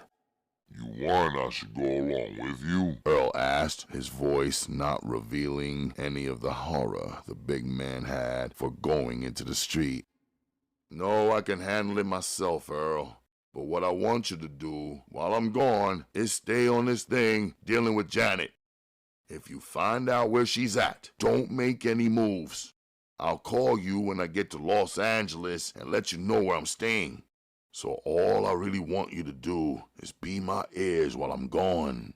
"You want I should take care of the pimp?" Earl asked. For a second, Daddy Cool hesitated, thinking the request over.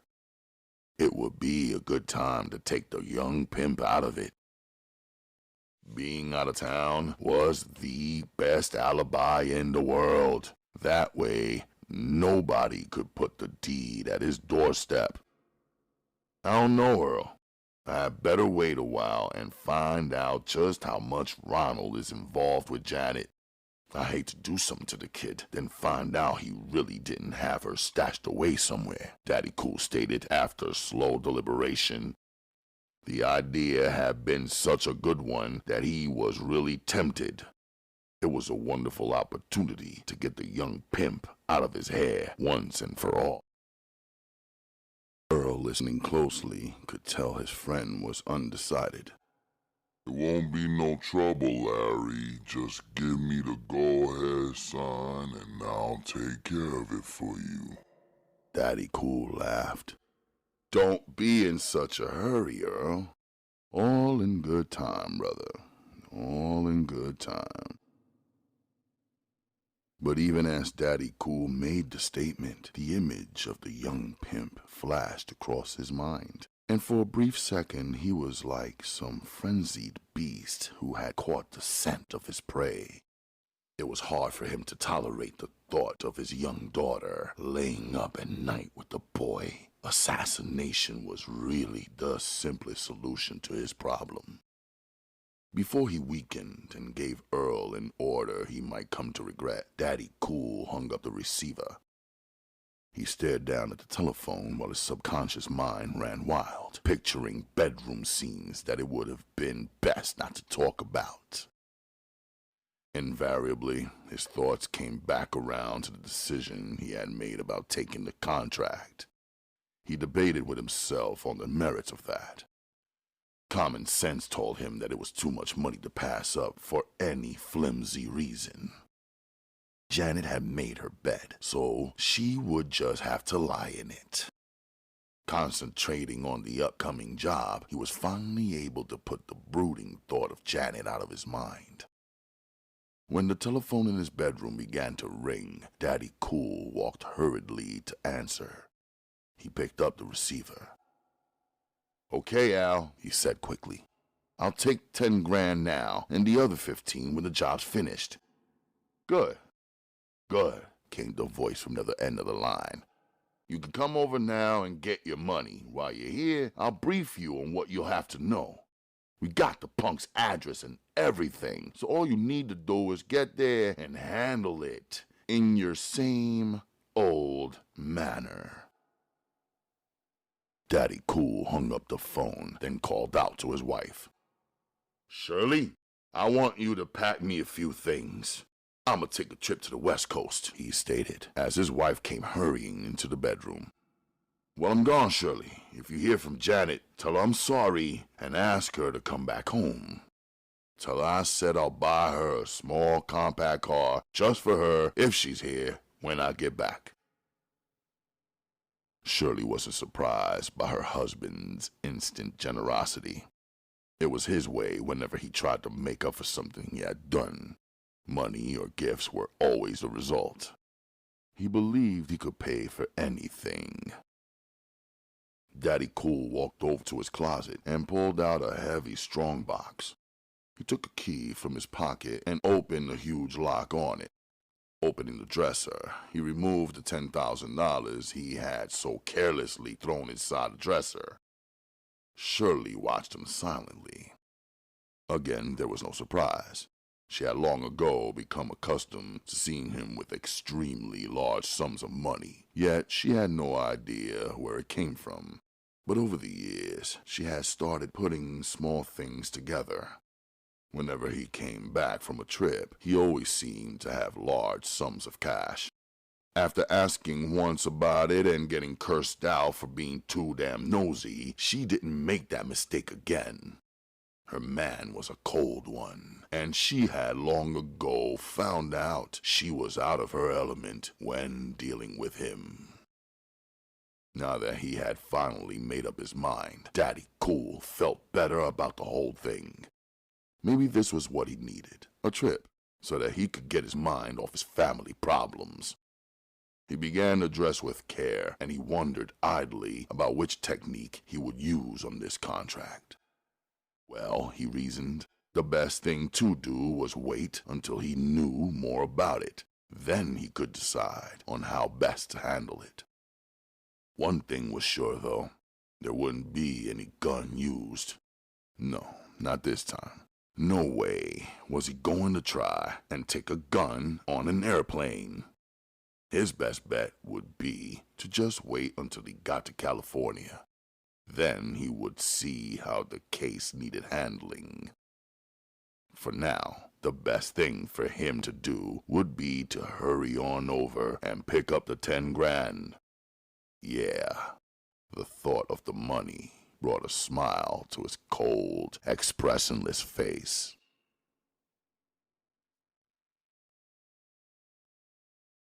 Chapter 6. As the warning light came on in the airplane, Daddy Cool felt the old uneasiness that always filled him whenever his plane landed or took off. He quickly fastened his seatbelt, then put out the cigarette he had been smoking. It had been a fast trip anyway, he reasoned. He glanced out the window beside him and saw the lights of Los Angeles down below. To take his mind off the landing, he removed the picture of the man he was seeking and stared at it closely. He would know the face now if he met the man in the crowd. On and off for the past 6 hours, he had been reading the file he had on the man. The envelope containing the file was still in his lap, though he had orders to destroy it as soon as he was acquainted with everything inside of the small dossier. It told in detail of the man's habits.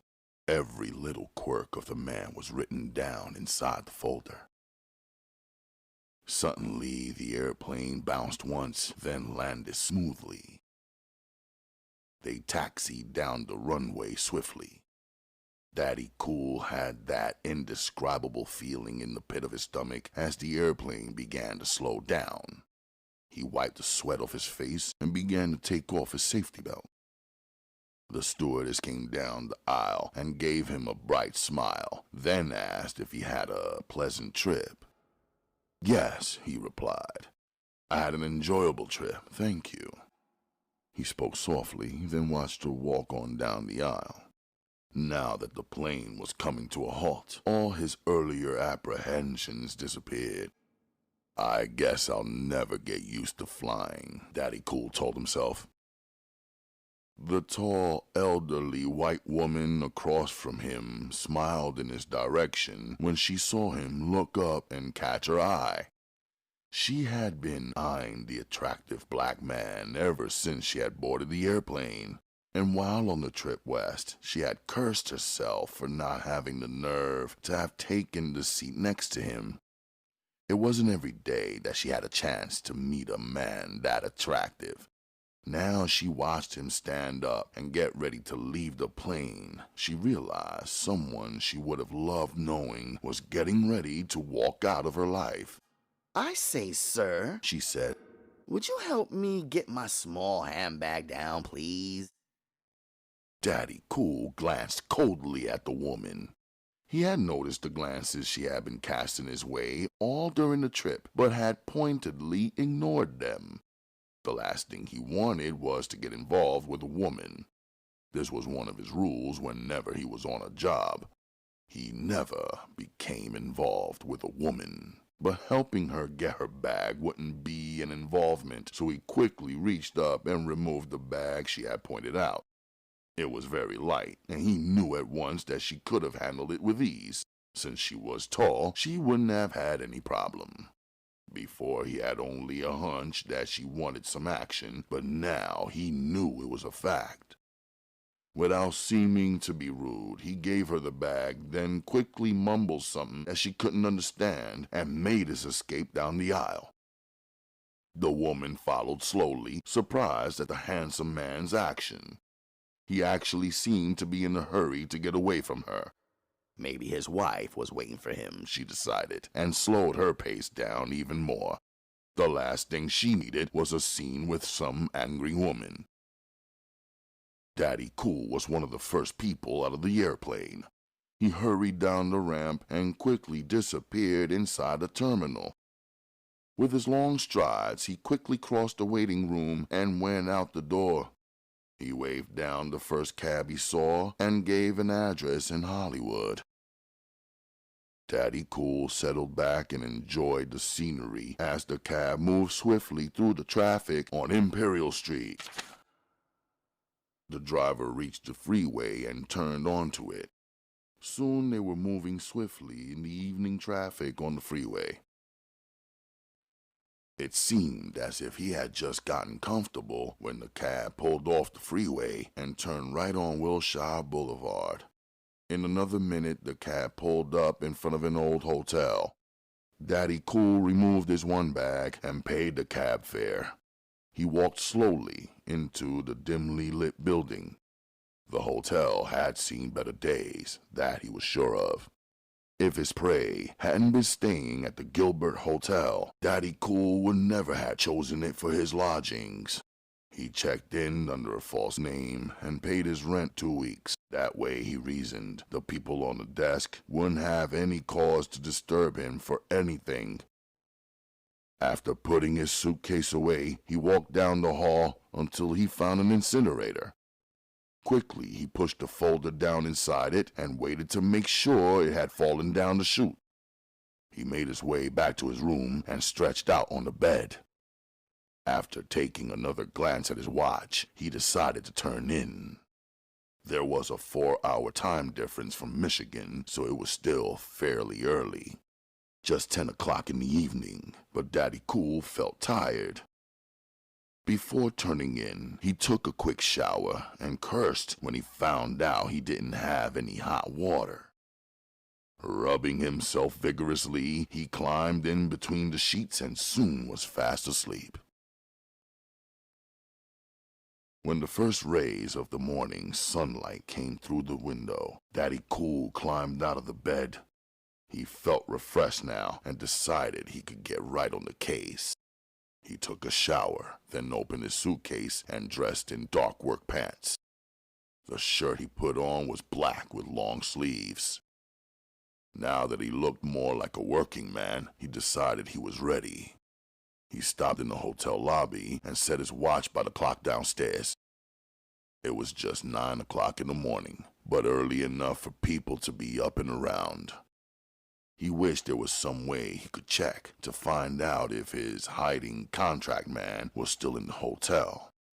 Daddy Cool had the number of the informant who had sold them the information in the first place, but he didn't want to contact the man. The less he had to do with strangers, the better off he would be.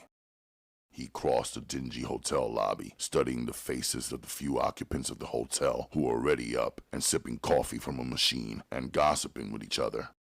He noticed that most of them were elderly people who had more than likely stayed at this hotel for years. The women looked to be in their 50s, while the 2 men he saw were just as old.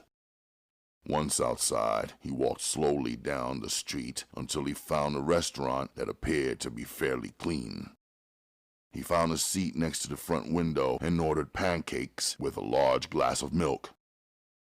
After eating, Daddy Cool caught a cab and rode up to Hollywood Boulevard, where he got out and, beginning at one end of the block, slowly took his time and searched for the small store he was looking for.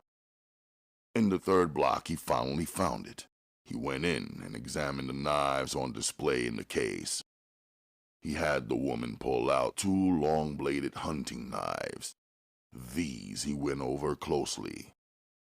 After a long, careful examination, he walked back out without buying anything. He stood outside the store and searched the display windows until he found the knives he had examined in the window display. After that, he took his time and walked around. It was later in the day when he found just what he was looking for. A tall, slim black man approached him and asked for a quarter. "What do you want, brother? Some wine money?" Daddy Cool inquired, staring coldly at the man.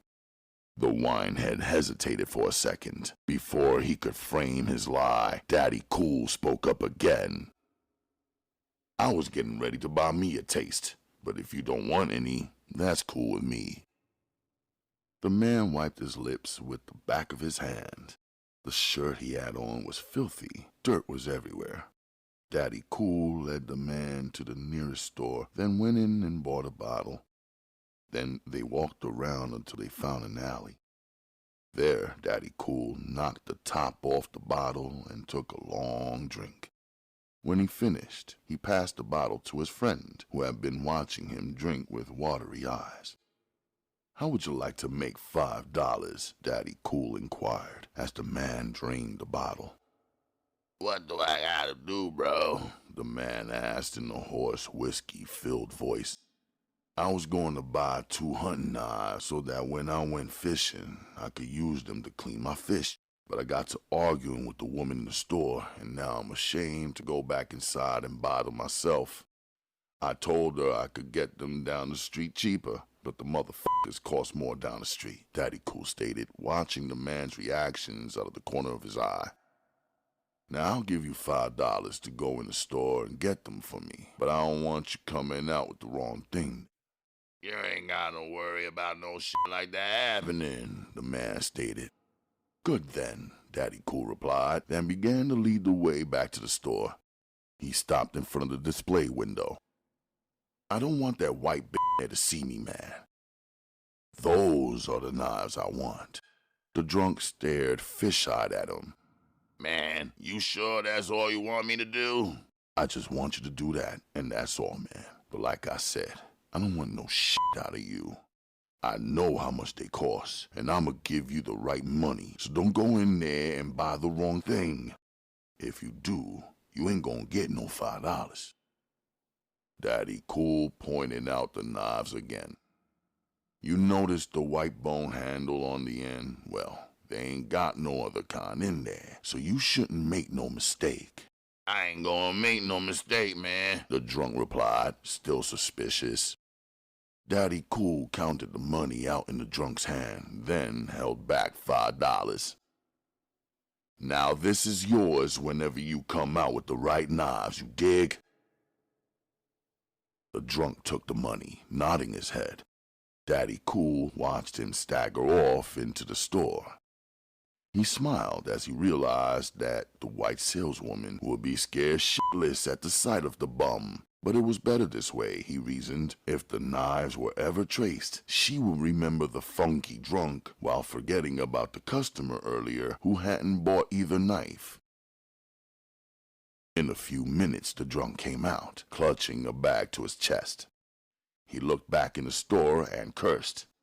"I see what you mean, my man," he said as he came up to Daddy Cool. "That stupid bitch wouldn't even pull the motherfucking knives until after I showed her some money. I mean," the man continued, "people just don't do business that way. You understand what I mean?" Slowly disengaging the man's hand from the bag that contained the knives, Daddy Cool agreed with him. Keeping up a steady flow of bullshit with the man, he checked the package, making sure it had just what he wanted. "Here you go, old man," Daddy Cool stated as he removed an old bill from his pocket. He shoved the $5 bill into the drunk's hand. "Next time I need a good man," Daddy Cool stated slowly, "I'm gonna be sure to look you up, my man," he said as he began to walk away in the opposite direction of the bum. The bum waved his hand. He was only too glad to see the man he considered a fool leave.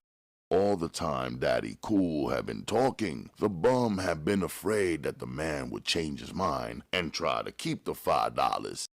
Now that he had the money clutched tightly in his fist, he hurried away, wanting to put as much distance between him and the giver as possible.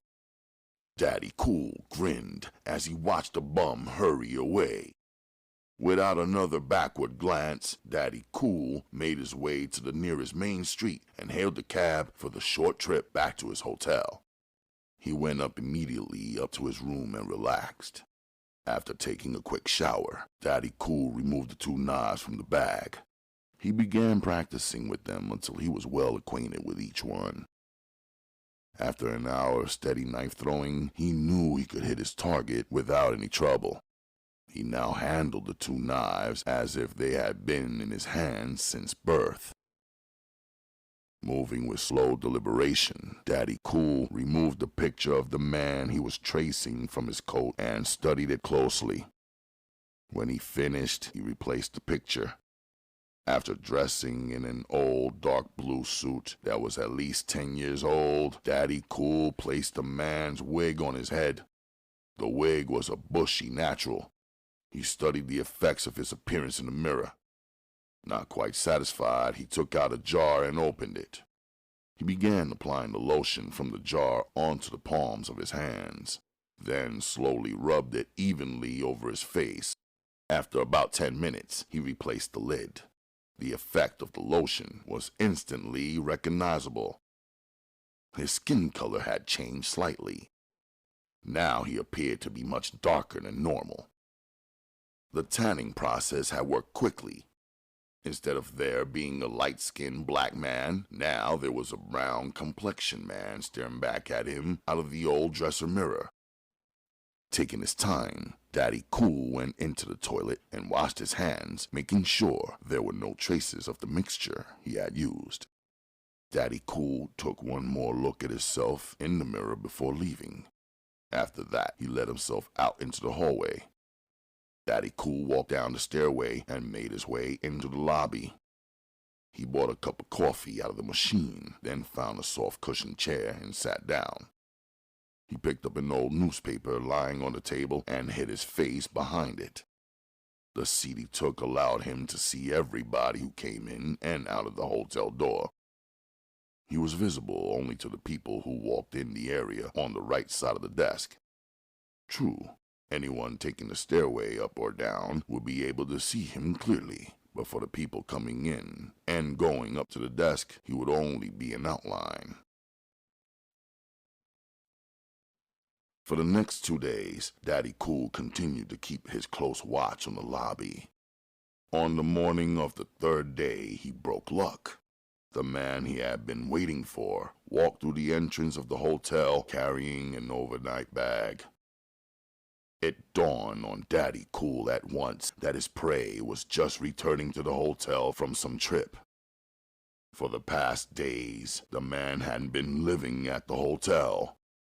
The key to the man's room was behind the desk on a peg, which Daddy Cool had noticed before. Now the desk clerk took the key down and pushed it under a bulletproof glass that separated the clerk from his customers. From out of the corner of his eye, Daddy Cool watched the man take the key and head for the elevator. The man looked around the lobby nervously before the elevator arrived, and he stepped inside the cubicle. From his movements, Daddy Cool knew the man was nervous. That much, at least, was obvious to anybody. As the door closed behind the man and the elevator started up, Daddy Cool began to put his plan together. It had been impossible for him to make any complete plans earlier because he hadn't been sure that the man was still staying at the hotel. now that he was sure he could get the job over and done with. And the sooner, the better. He quickly dismissed the idea of just knocking on the man's door and making the hit on him when he opened it. Anything could go wrong with the hit if he tried it that way. The man might come to the door with a pistol in his hand, or somebody could step out of an apartment just when he got ready to knock the sucker off. No, it would have to be done in a different way. But how? The question leapt through his mind. How? How? Ruthlessly, he dismissed one idea after another until he thought his head would burst. The last thing he wanted to do was expose himself to danger. It would have to be done smoothly. There could be no mistake. On the third day of his constant watch, Daddy Cool decided that something would have to be done. To bring things to a head, he was tired of sitting in the lobby with the old people who made up most of the customers in the hotel. Walking over to the coffee machine, Daddy Cool bought his fourth cup of coffee, then walked back to his seat and sat down. If only, Daddy Cool reflected, the bastard would leave his room at night.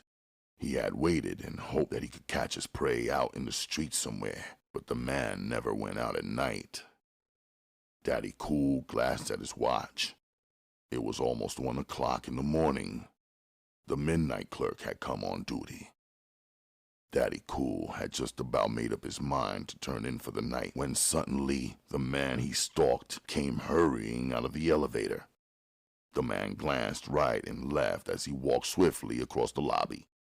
Daddy Cool waited until the doors had closed behind the hurrying figure. Then he got up and began following him. Daddy Cool was just in time to see his man get into a cab. He glanced up and down the nearly deserted street, cursing under his breath as his keen eyes saw the empty street. He cursed harshly as he realized that it was his own fault. He hadn't bothered to rent a car since he had believed he would end up making the hit inside the hotel. Suddenly, Daddy Cool saw bright headlights swing onto the boulevard from one of the smallest side streets. Quickly, he stepped out into the street from the curb. He raised his hands in the air and began to wave wildly, all the time trying to keep the car in front of him in his eyesight. The cab driver started to stop, but it seems as though as soon as the driver saw that it was a black man trying to wave him down, he pressed down on the gas pedal and the cab leapt forward. "You hurt us, huh?" Daddy Cool yelled after the disappearing cab. He turned on his heels and retraced his steps back toward the entrance of the hotel. More angry at himself than he was with the cab driver, Daddy Cool stopped in front of the hotel. It was too hot, he reasoned, to be shut up in the tiny hotel room. Even though there was a slight breeze blowing, the night air seemed to be choking him. As he started to walk around the block, his mind returned to the subject that constantly stayed with him, his wayward daughter. If only he could keep her off his mind, he would be able to take care of the job he was sent out to do. So far, all he could do was reflect on the mistakes he had made since arriving on the West Coast. Altogether, he had made too many errors. In his line of work, mistakes were very costly. At the rate he was going, he reflected, he would end up paying the dues he owed too. For the obvious reason, he just couldn't bring his full concentration to the job at hand. Janet.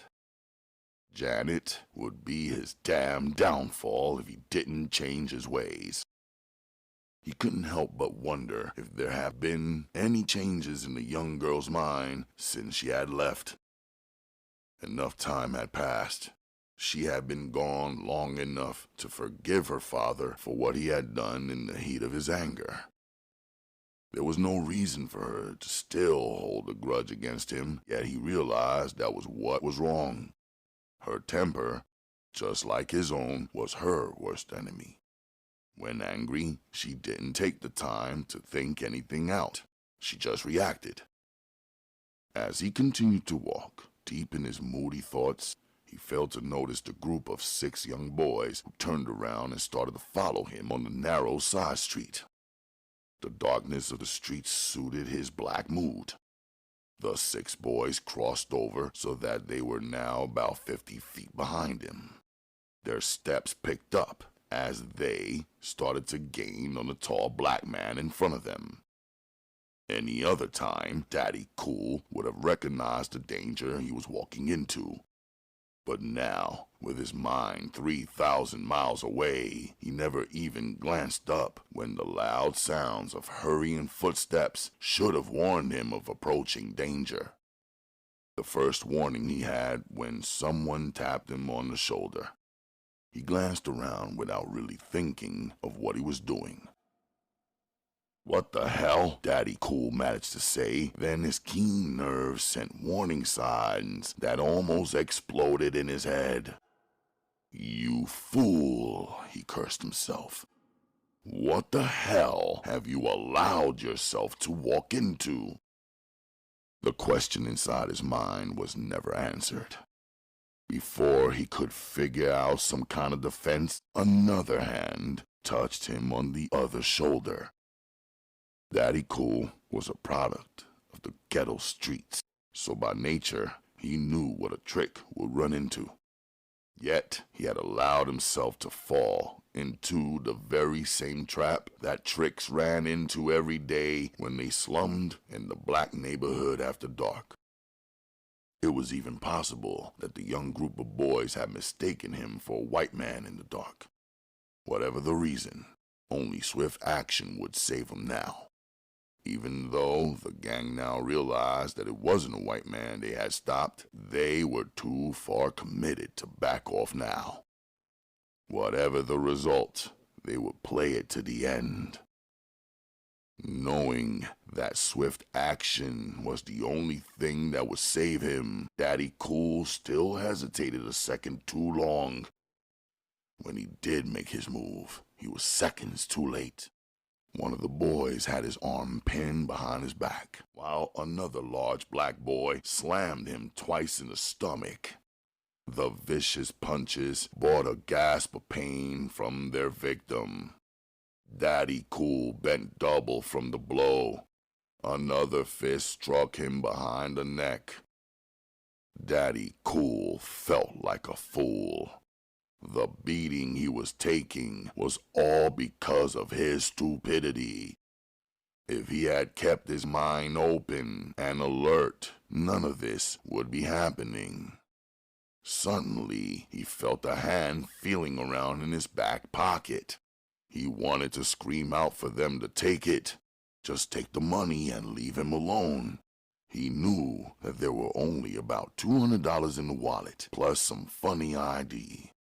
He wouldn't miss the money or the ID. He only prayed that his attackers wouldn't hurt him too badly.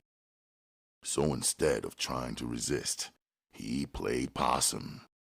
He went limp in the hands that held him up, allowing the hoodlums to do what they would, trying to show them that he wasn't going to give them any trouble. To fight back would only bring down worse punishment on him. Since he couldn't reach the knives he carried strapped to his back, there wasn't too much he could do with just his hands. "I got it!" A young, excited voice called out. "Make sure, goddammit!" A huskier voice answered. "Remember last time you ran over the f***ing wallet and wasn't nothing in it?" "Ish!" The excited voice came again. "This bastard was loaded. It's full of big bills." Daddy Cool was thankful that they had found the money. Now with luck, they would run off and leave him alone. But even as the fleeting thought ran across his mind, he was struck viciously against the side of his head. A moan escaped from him, and the pain reached him with a jar. He realized now that the young hoodlums might just decide to kill him in case he had recognized one of them. He grabbed his head and tried to fall to the ground. Strong arms still held him tightly, so he managed only to wiggle around in their grasp. Instantly, blows began to rain on him from all sides. Again, he tried to break the grip that held him. Fear gave him strength so that he finally got one arm free. "Damn it!" he cursed loudly. "Take the money, you bastards, and go!" He screamed loudly. His voice rose to a pitch that he couldn't recognize. For his troubles, he received a blow in the mouth that he knew cut his lips. He could taste the fresh blood running from the cut. "Not yet, you motherfucker!" a harsh voice stated. Then all the pain in the world burst loose in his nuts as one of his attackers kicked him viciously between the legs. Without warning, the pavement came up and struck him in the face. He lay stretched out on the cold ground as he heard the footsteps running away in the dark. He knew he should be thankful, but the pain he was feeling was too great. He couldn't understand what he should be thankful for. It seemed like hours, but it had only been seconds when he heard a woman's voice speaking to him. It sounded as if she was a long way away. Are you alright, mister? We saw them boys attacking you from our car and waited until they let you go before we got out. The woman seemed to be waiting for an answer. Then she spoke to the other person with her. Sally, maybe we should call the police. He seems to be hurt real bad. You want me to drive up and find a payphone somewhere? Sally asked. For a second, the other woman hesitated, then spoke sharply. There was fear in her voice. No way, honey. You ain't about to leave me standing out here in the dark. Ish, them diggers might come back. At the mention of the police, Daddy Cool's mind began to work. He knew he couldn't stand any police questions. There was even a chance they might search him, and when they found the knives he carried, he would be in a world of trouble. "No police," he managed to say. "Please, just get me to my feet," he begged the woman nearest to him. As she began to lift him up, he tried to help her, but the pain was too great. He let out a loud moan. Damn, honey, the woman lifting him said. "You're hurt real bad, man. Maybe you better go to the hospital and let them look at you." From somewhere, Daddy Cool found the strength to stand up. He managed to stand on his own feet with the woman's helpful arms around him. "I'll be okay," he mumbled. "If I could get back to my home, I'll be able to handle it from there." The woman stared at him curiously. "Well, it's your own business. But if it was me, I'd sure as hell go to the hospital and let them have a look at me." Daddy Cool knew the woman was right, but he couldn't stand being undressed at the hospital. Not as long as he carried the brace of knives strapped to his back. Maybe after stashing the weapons in his room, he could then take the risk of going and getting medical help. But not until after he had cleaned up. He tried to stand up without the help of the woman. There was a sharp pain in his ribs, but other than that, he felt as if he was all right. First, he tried to take 2 short steps. The pain was sharp, yet he believed it was possible for him to walk. If only he didn't have to walk all the way back to his hotel. "Miss," he began, "if you will be so kind enough to drop me off at my home, I'll gladly pay you for your trouble." The heavy-set black woman glanced at him curiously. She seemed as though she would say no, so, "It's only a couple of blocks away, miss, and I'll gladly pay you for any trouble it would cause you." Before she could answer, her friend spoke up. We might as well, girl. He can't hardly give us any trouble when he can't even walk. The woman helping Daddy Cool glanced over at her friend. Okay, She finally said. I guess we can do that much for you. Between the two women, they helped him to the car. When he bent down to get into the car, pain exploded inside of him. For one brief moment, Daddy Cool thought he would pass out. Gradually, the pain became bearable. He gritted his teeth and fought back the tendency to faint. He was glad to see the hotel after directing the women to it. At first, he wanted to give them the wrong address and get out near the hotel, but the pain was too harsh. He didn't believe he had the strength to make it without their help. You should go to the hospital. The woman called Sally stated sharply. Daddy Cool tried to smile. "I would go, but I don't even know where the hospital is at." And, he continued, not giving the woman time to speak, "I don't even have enough money left on me to catch a cab back. After I go up to my room and get me some money, I'll take your advice and seek out a hospital." After the woman driving parked in front of the hotel, Sally, sitting on the driver's side, climbed out and held the door open for him. You see, She said as he tried to get out without her help. you can't even stand up by yourself. This time, Daddy Cool didn't attempt to smile. The pain was too great. "I must go up to my room and get some money," he finally managed to say.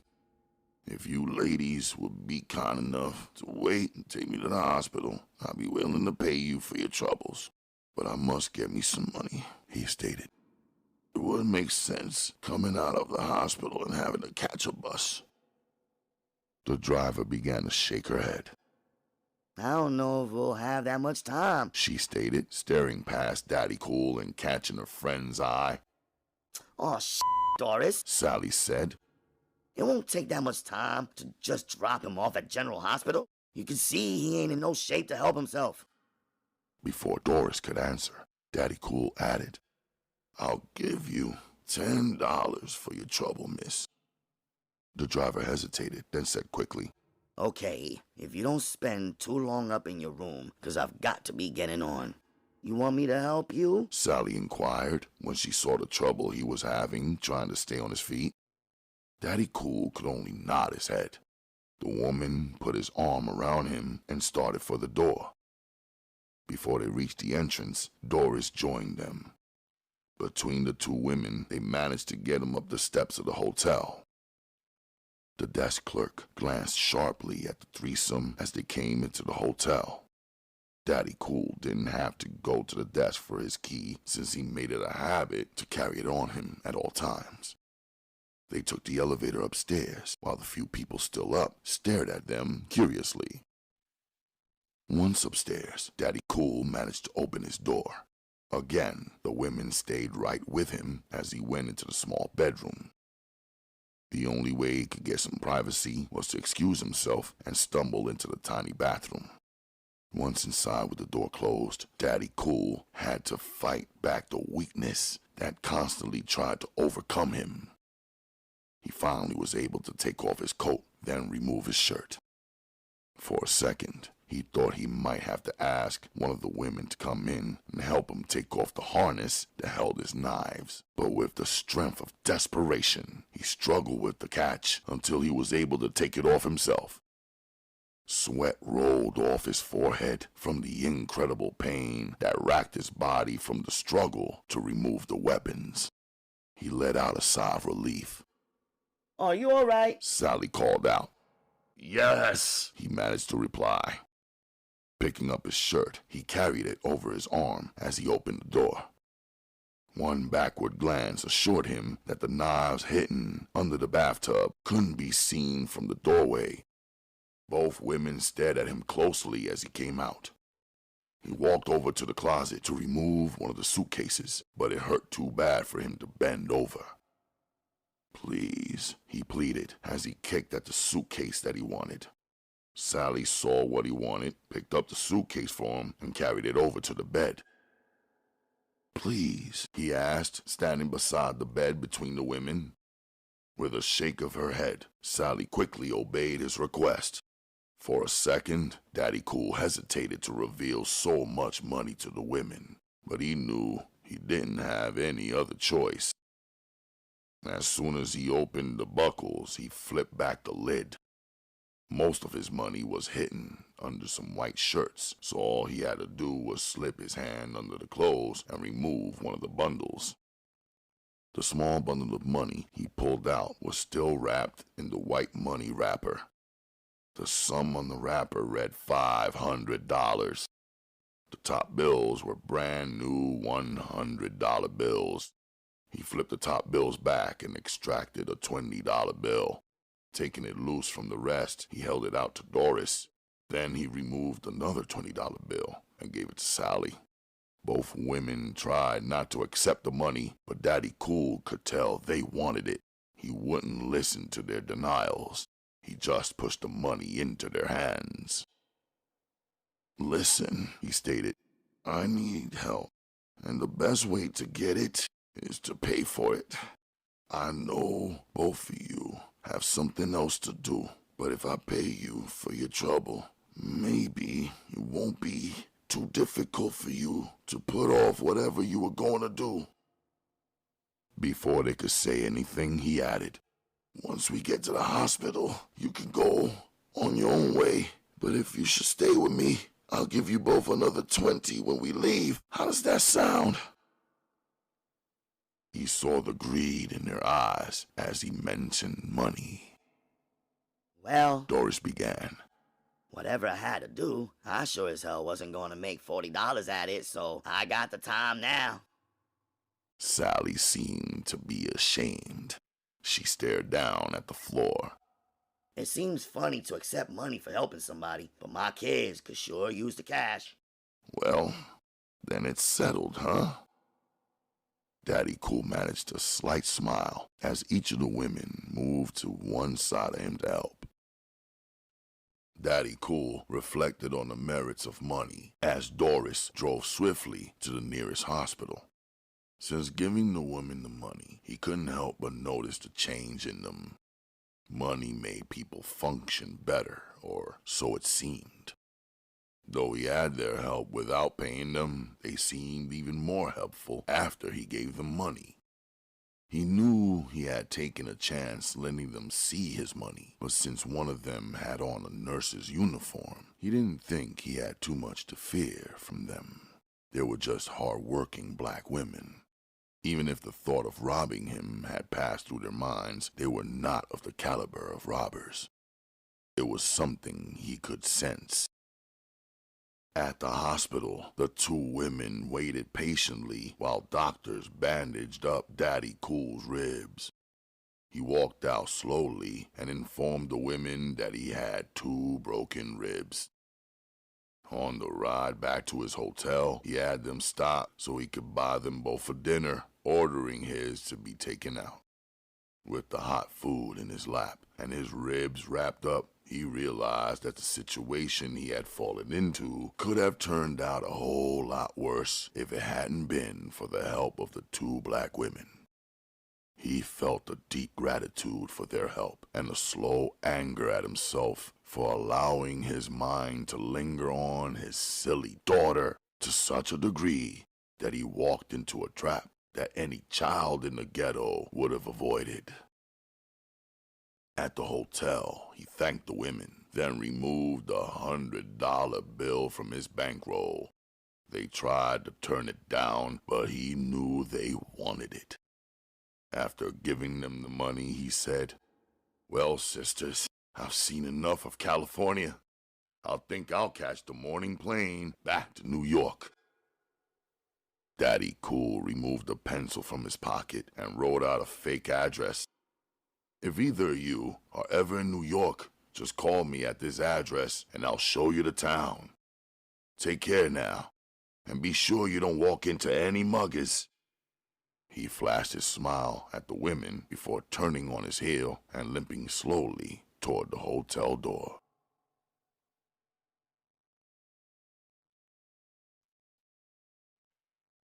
Chapter 7.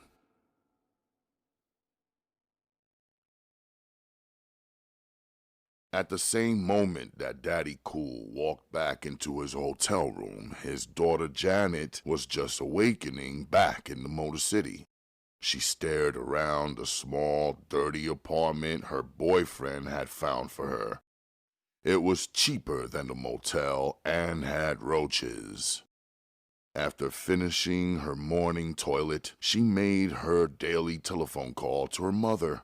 Since her father had left on another one of his unexplainable trips, she had gotten into the habit of talking with her mother on the phone every morning. It allowed her mind to relax. She could think back on how nice it used to be. At times like this, she wished with all her heart she was back home with no problems. Whenever something came up she couldn't handle, all she had to do was wait for her father and explain it to him. He could handle anything. Janet bit her lip. For a second, she thought she was going to start crying again. That wouldn't do at all. Lately, she had found herself bursting into tears for no reason.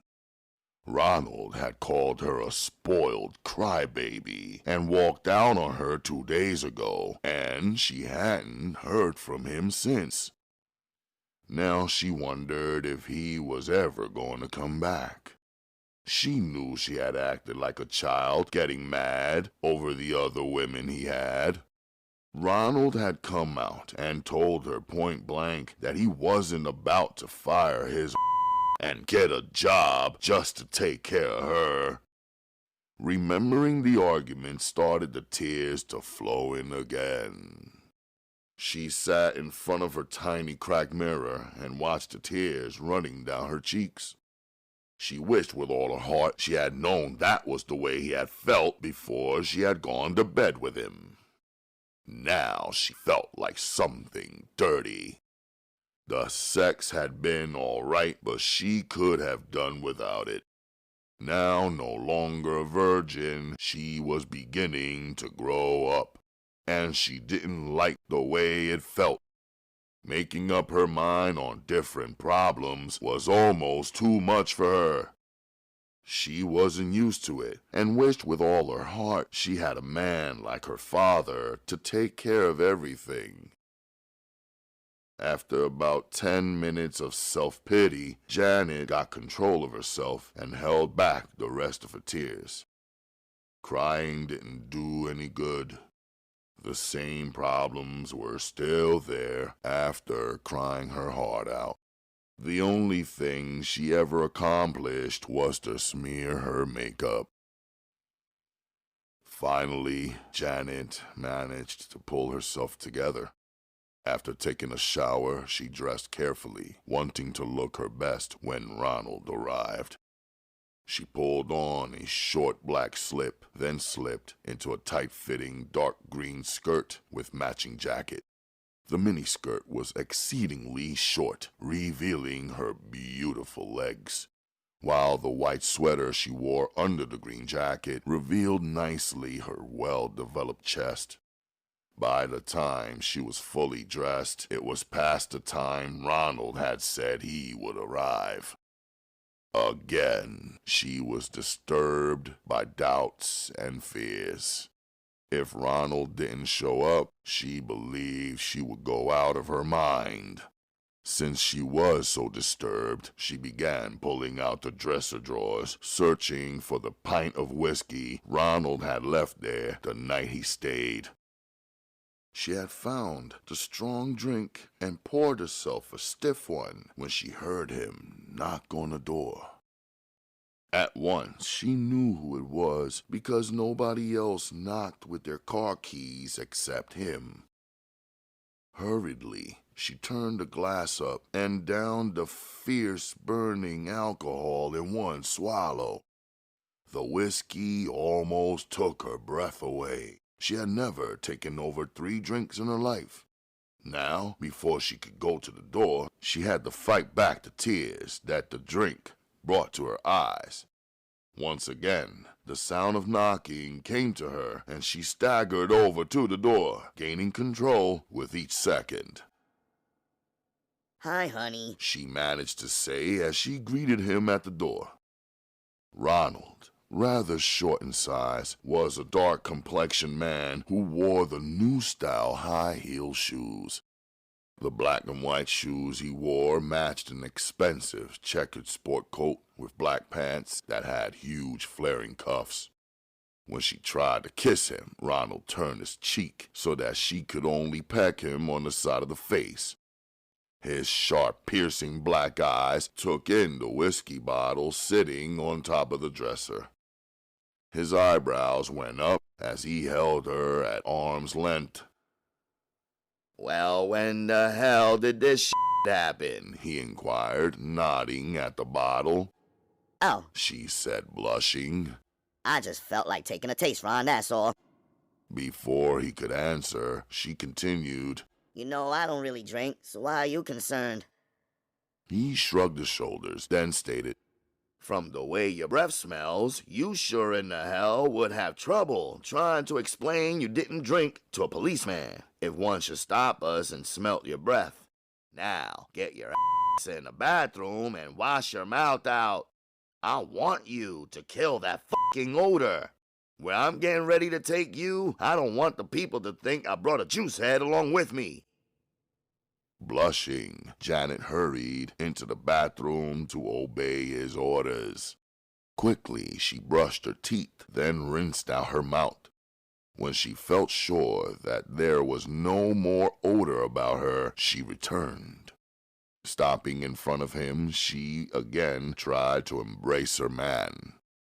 Ronald took her arms from around his neck. "We ain't got time for all that shit," he stated, then added, "Besides, I just had my hair done, and I don't want it to get messed up." Even as he spoke, he raised his hand and patted the old-fashioned process. His hair gleamed like shiny black gold from the barber's oil. Janet took the rebuke and let her hands drop back to her sides. For some reason, she felt she was getting on Ronald's nerves. It hadn't been like this until after she had left home. Before, it seemed to her he couldn't keep his hands off her. Now it was the other way around. She couldn't believe he was tired of her already, but it sure as hell seemed like it. Maybe it was because of the hunt her father was staging. Everybody knew he had put out some kind of reward for information concerning her whereabouts. But when they had first heard about it, Ronald had only laughed. Now, for some reason, it wasn't funny to him any longer. He seemed to brood over it. "Honey?" she began, but he cut her off quickly. "Damn it, Janet, how many times have I got to tell you to stop calling me honey all the time? It's just as bad as being called sweetie. It's a term girls use when they talk to their tricks. Can't you get that through your head?" She shook her head dumbfoundedly. "I didn't know, Ronald, but I don't see why it should upset you. I'm not a hoe, so why let a word disturb you?" Ronald tossed his hands in the air, making a gesture. "Ish, woman, it doesn't make a damn difference if you're a whore or not. It's just my bad luck that you're not one. Shit, that's all I'd need, a young fine bitch with enough sense to get the money. But no, I couldn't be that lucky. Hell no, I got to have a square bitch that ain't got enough sense to get 50 cents, let alone a few hundred." His words beat at her, ringing in her ears. She could hardly believe what she had heard. Spurred on by her inner conflict, she wanted to hear more. It was time for them to lay their cards on the table. Even though there was a savage pain inside of her, she drove herself ruthlessly until she heard the question coming out of her mouth. It was as if someone else was talking and she was just an innocent bystander, watching and listening. You mean She said softly. that you would rather see me out in the streets selling my body than for me to be here trying to make a nice, cozy home for us? She held her breath, waiting for his answer. Ronald stared at her coldly. He knew he had let the cat out of the bag too soon. He had meant to play it slow until the day came when he was sure she would be ready.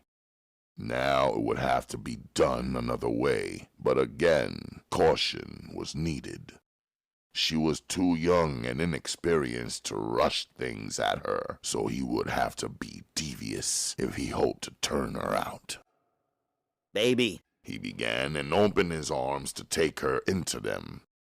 He slowly stroked her back as he talked quietly into her ear. I don't want to sound rough, Janet, but it's just that I've got a lot on my mind. The finance people are worrying the fuck out of me because I'm out of ready cash. Here I am 2 car notes behind, and it's worrying the shit out of me. You know, Janet, I don't want to lose my car, so it's worrying me. Maybe that's why I seem short with you, you dig? He held her back and stared into her eyes. Even with the high-heel shoes he wore, he was still an inch shorter than she was. Janet tried to shake her head and knew she was going to cry. I didn't know, Ronald, I swear. I didn't have the slightest idea you were uptight like that. Yeah, baby, I know. I didn't want to worry you with my petty-ass problems, so I didn't mention it to you. But I've been hiding my car at nights so that they won't repossess it. But goddamn, Janet, you should have dug something. If my cash had been right, do you think I would have stuck you in this motherfucking pig pen? Shit, baby, I sure think more of you than to want to see you living in something like this. It's just that I don't have the bread right now to do it better. Once I catch up, everything is gonna be all right. Her brains was whirling beneath the stunning revelation. If he couldn't pay for his car, how the hell did she expect him to be able to take care of her? Again, the thought flashed across her mind about him getting a job, but she didn't know how to approach him with it. At least she could be thankful that she hadn't broken down and cried on him. That wouldn't have helped, and he would have thought her a child instead of a young lady. Ronald, on the other hand, was reading her like a book. He saw the tears in the corner of her eyes and silently cursed. There was another way, he reasoned quickly, and even while the thought was briefly going through his mind, he bent his head and kissed her on the neck. His breath was hot on the curve of her neck as he brought all of his experience of lovemaking into play. From her neck, he went down slowly, pushing the blouse down. Finding it in his way, he pushed her back toward the bed, gently laying her down. With the professional care of a man who knew what he was doing, he slowly began to undress her. First, he removed the dark green jacket she wore. Next, he opened the distance between them so that he could get the blouse she wore off. Even as he slowly undressed her, he continuously placed passionate kisses on her exposed body. As soon as he had her blouse off, he began to kiss each tit with slow, endearing kisses. He dragged it out until she began to pant like a dog in heat. Her breathing came ragged as her desire began to build to a pitch she couldn't control. The sex they had before was nothing like what she was now experiencing.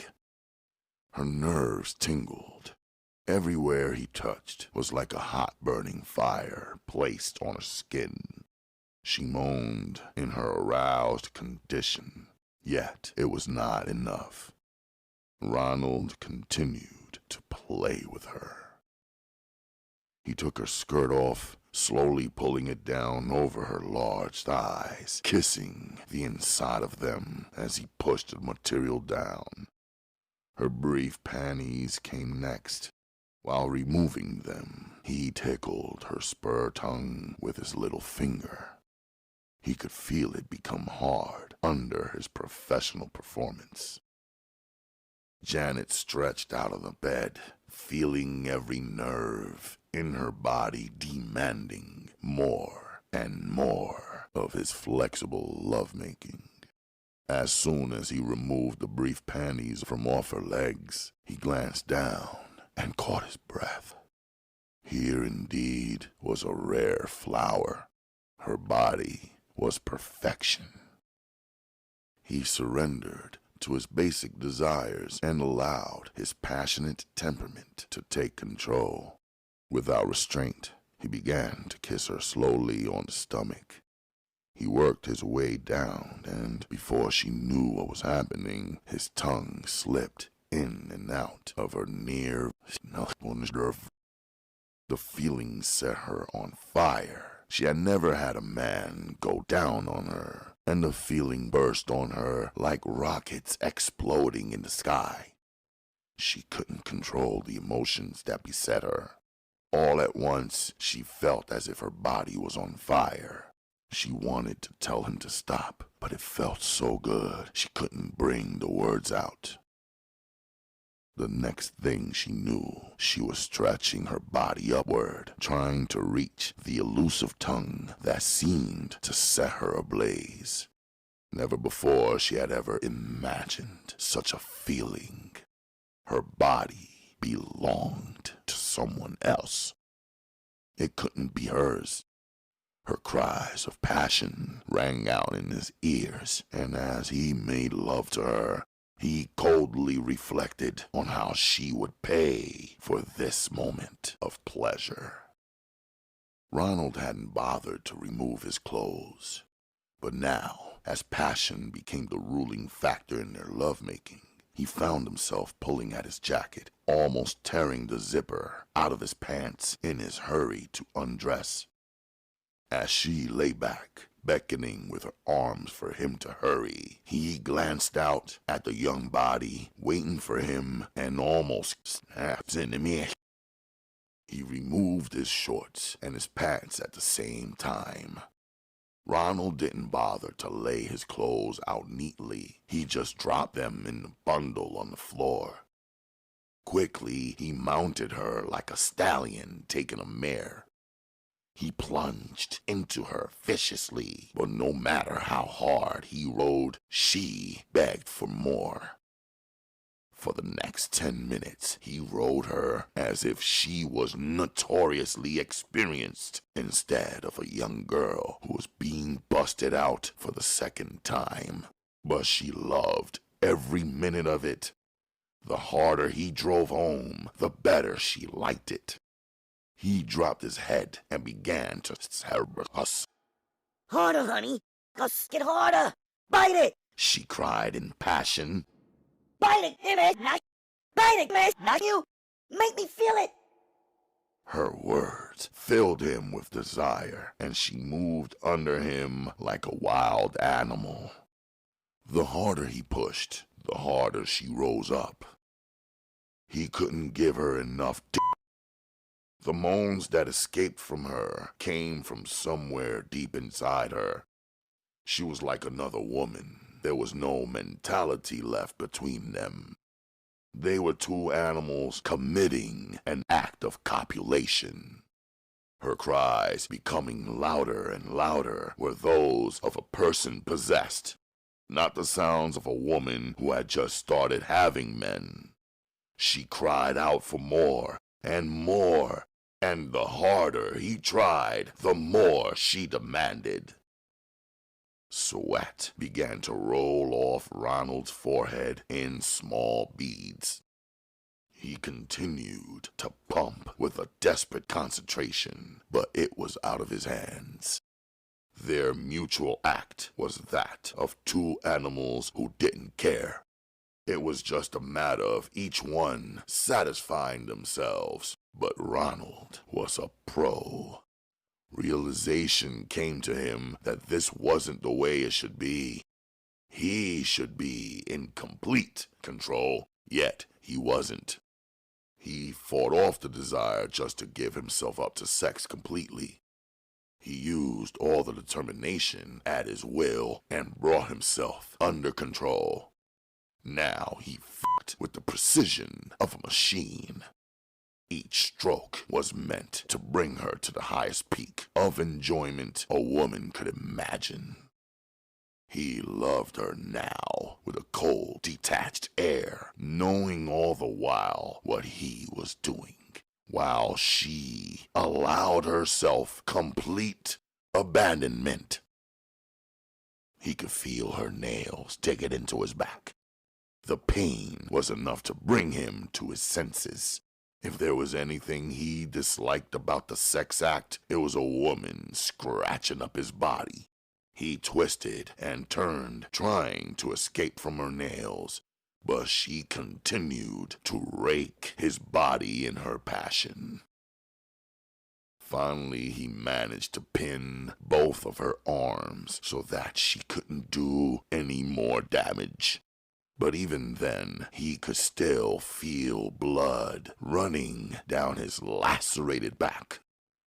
He cursed silently, but continued to fuck her with a cold, calculated attitude. This was for the grits.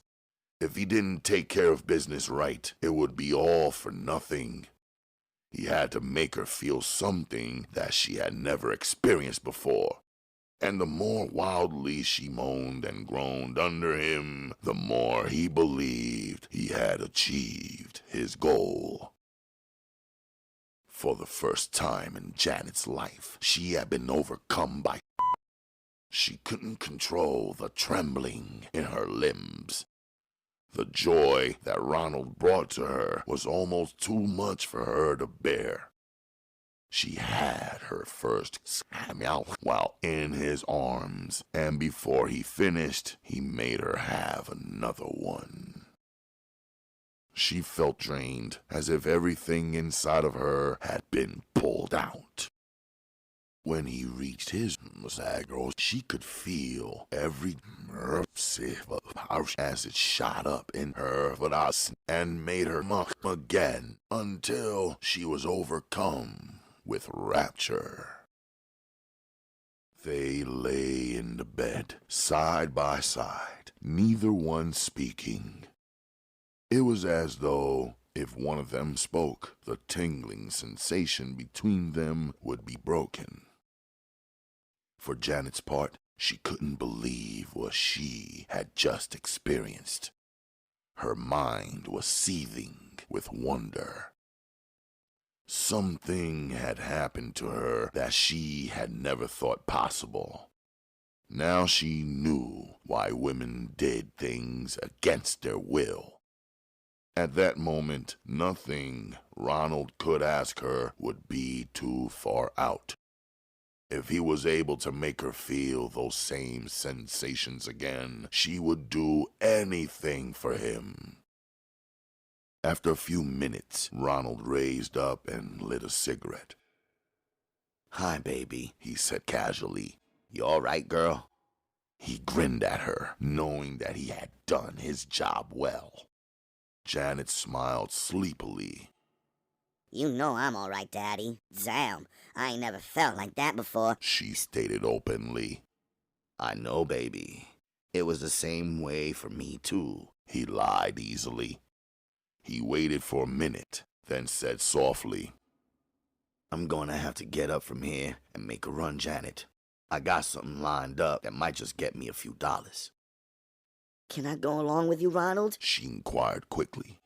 You know, she continued, I hate just sitting around in this damn place. It's boring as hell. "I can dig it, Janet, but dig this. I got to go and pick up a young broad," he said, then hesitated, letting his words penetrate before continuing. I got a trick who wants to spend $100 with a young girl just for a few minutes of entertainment. Now, he said, holding his hand up to cut off her flow of words.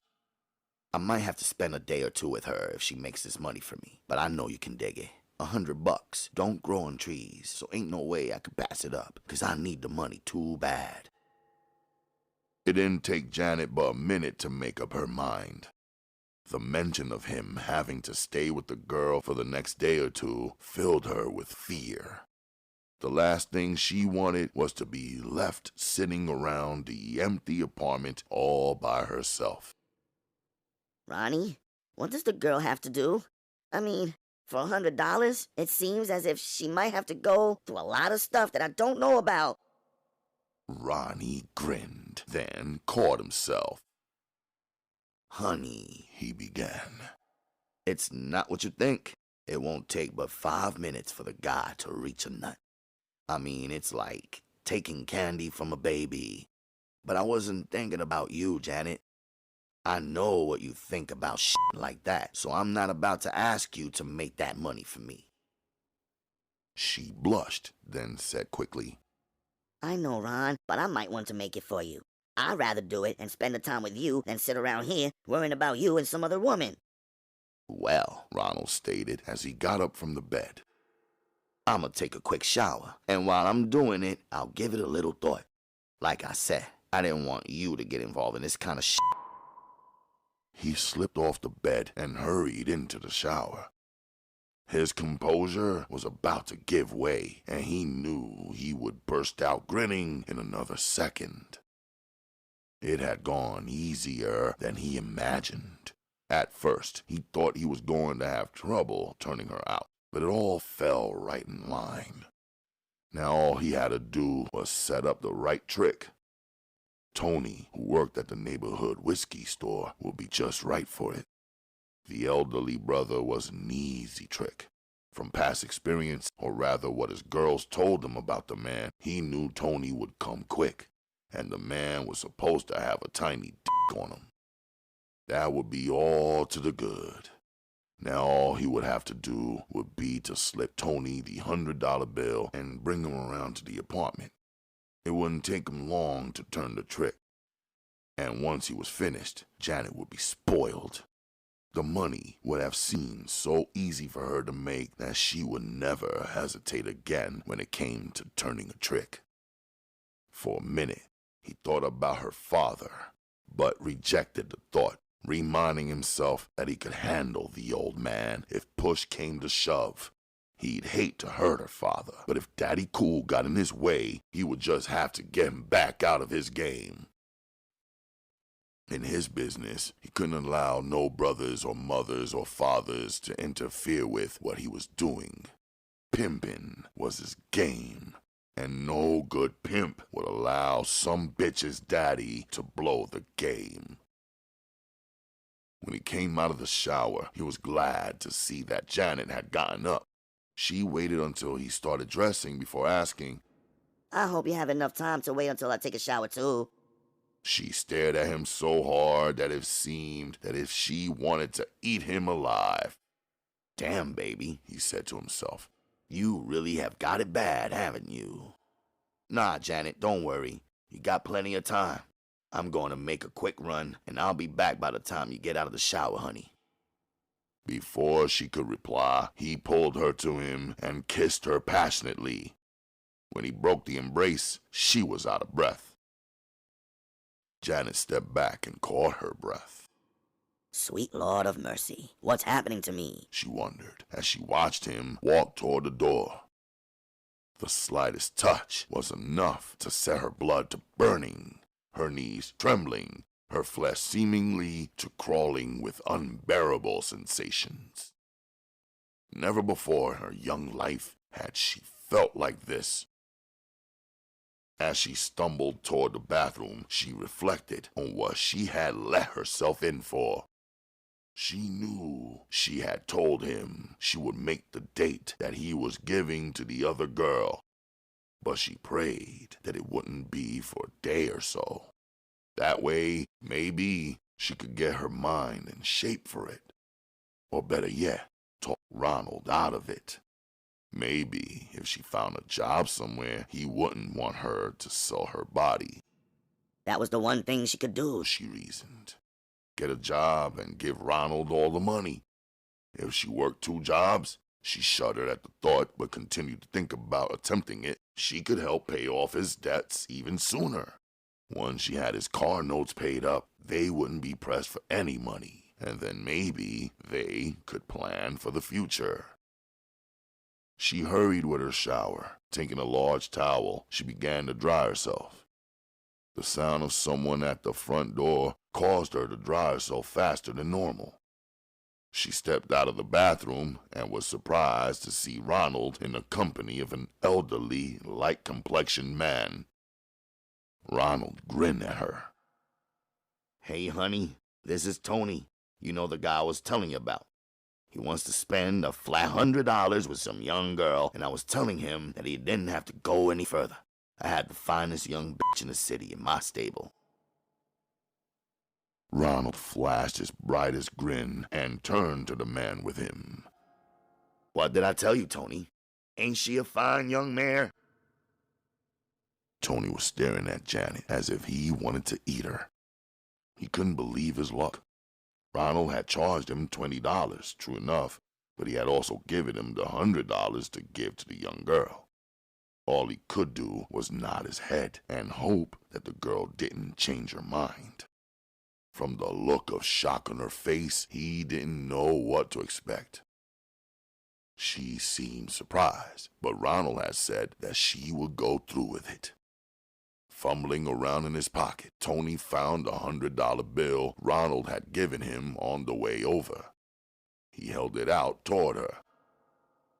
Hey, Ronald said quickly. I'm going downstairs to the car for a few minutes. By that time, both of you should be done got together, and when I come back, everything should be okay. He stared coldly at Janet.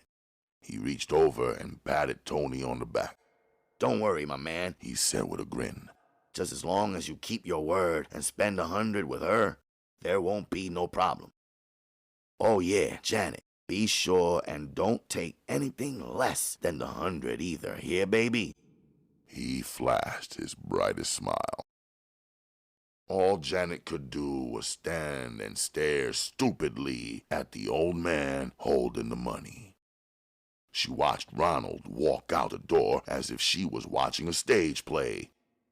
This can't be happening to me, she tried to tell herself, but it was all too real. The trick almost shoved the money into her hand. She stared down at the bill, then realized that she didn't have anything on but a towel. But after a second, she knew that it didn't make any difference what she had on. She stared down at the money in her hand. Now or never, she told herself, and slowly let the towel drop as tears built up behind her eyes. It took less than 3 minutes. As soon as the old man heard her snap, he let out a yell, and she knew he had come. But it didn't make any difference to her how long it took. She knew what she had done, and no amount of baths would ever be able to wash away the guilt feelings that she would now carry around in her mind. But for some reason, she didn't blame Ronald. She blamed herself. She should have known better. She could hear her father's words ringing in her ears. At long last, she knew that he had spoken the truth.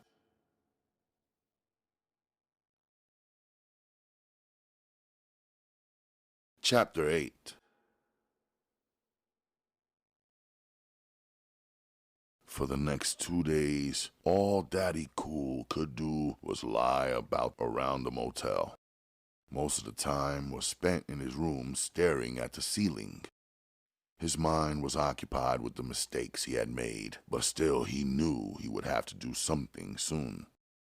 After the second call came from Detroit, he began to sit around the lobby all day until he had the man he stalked down pat.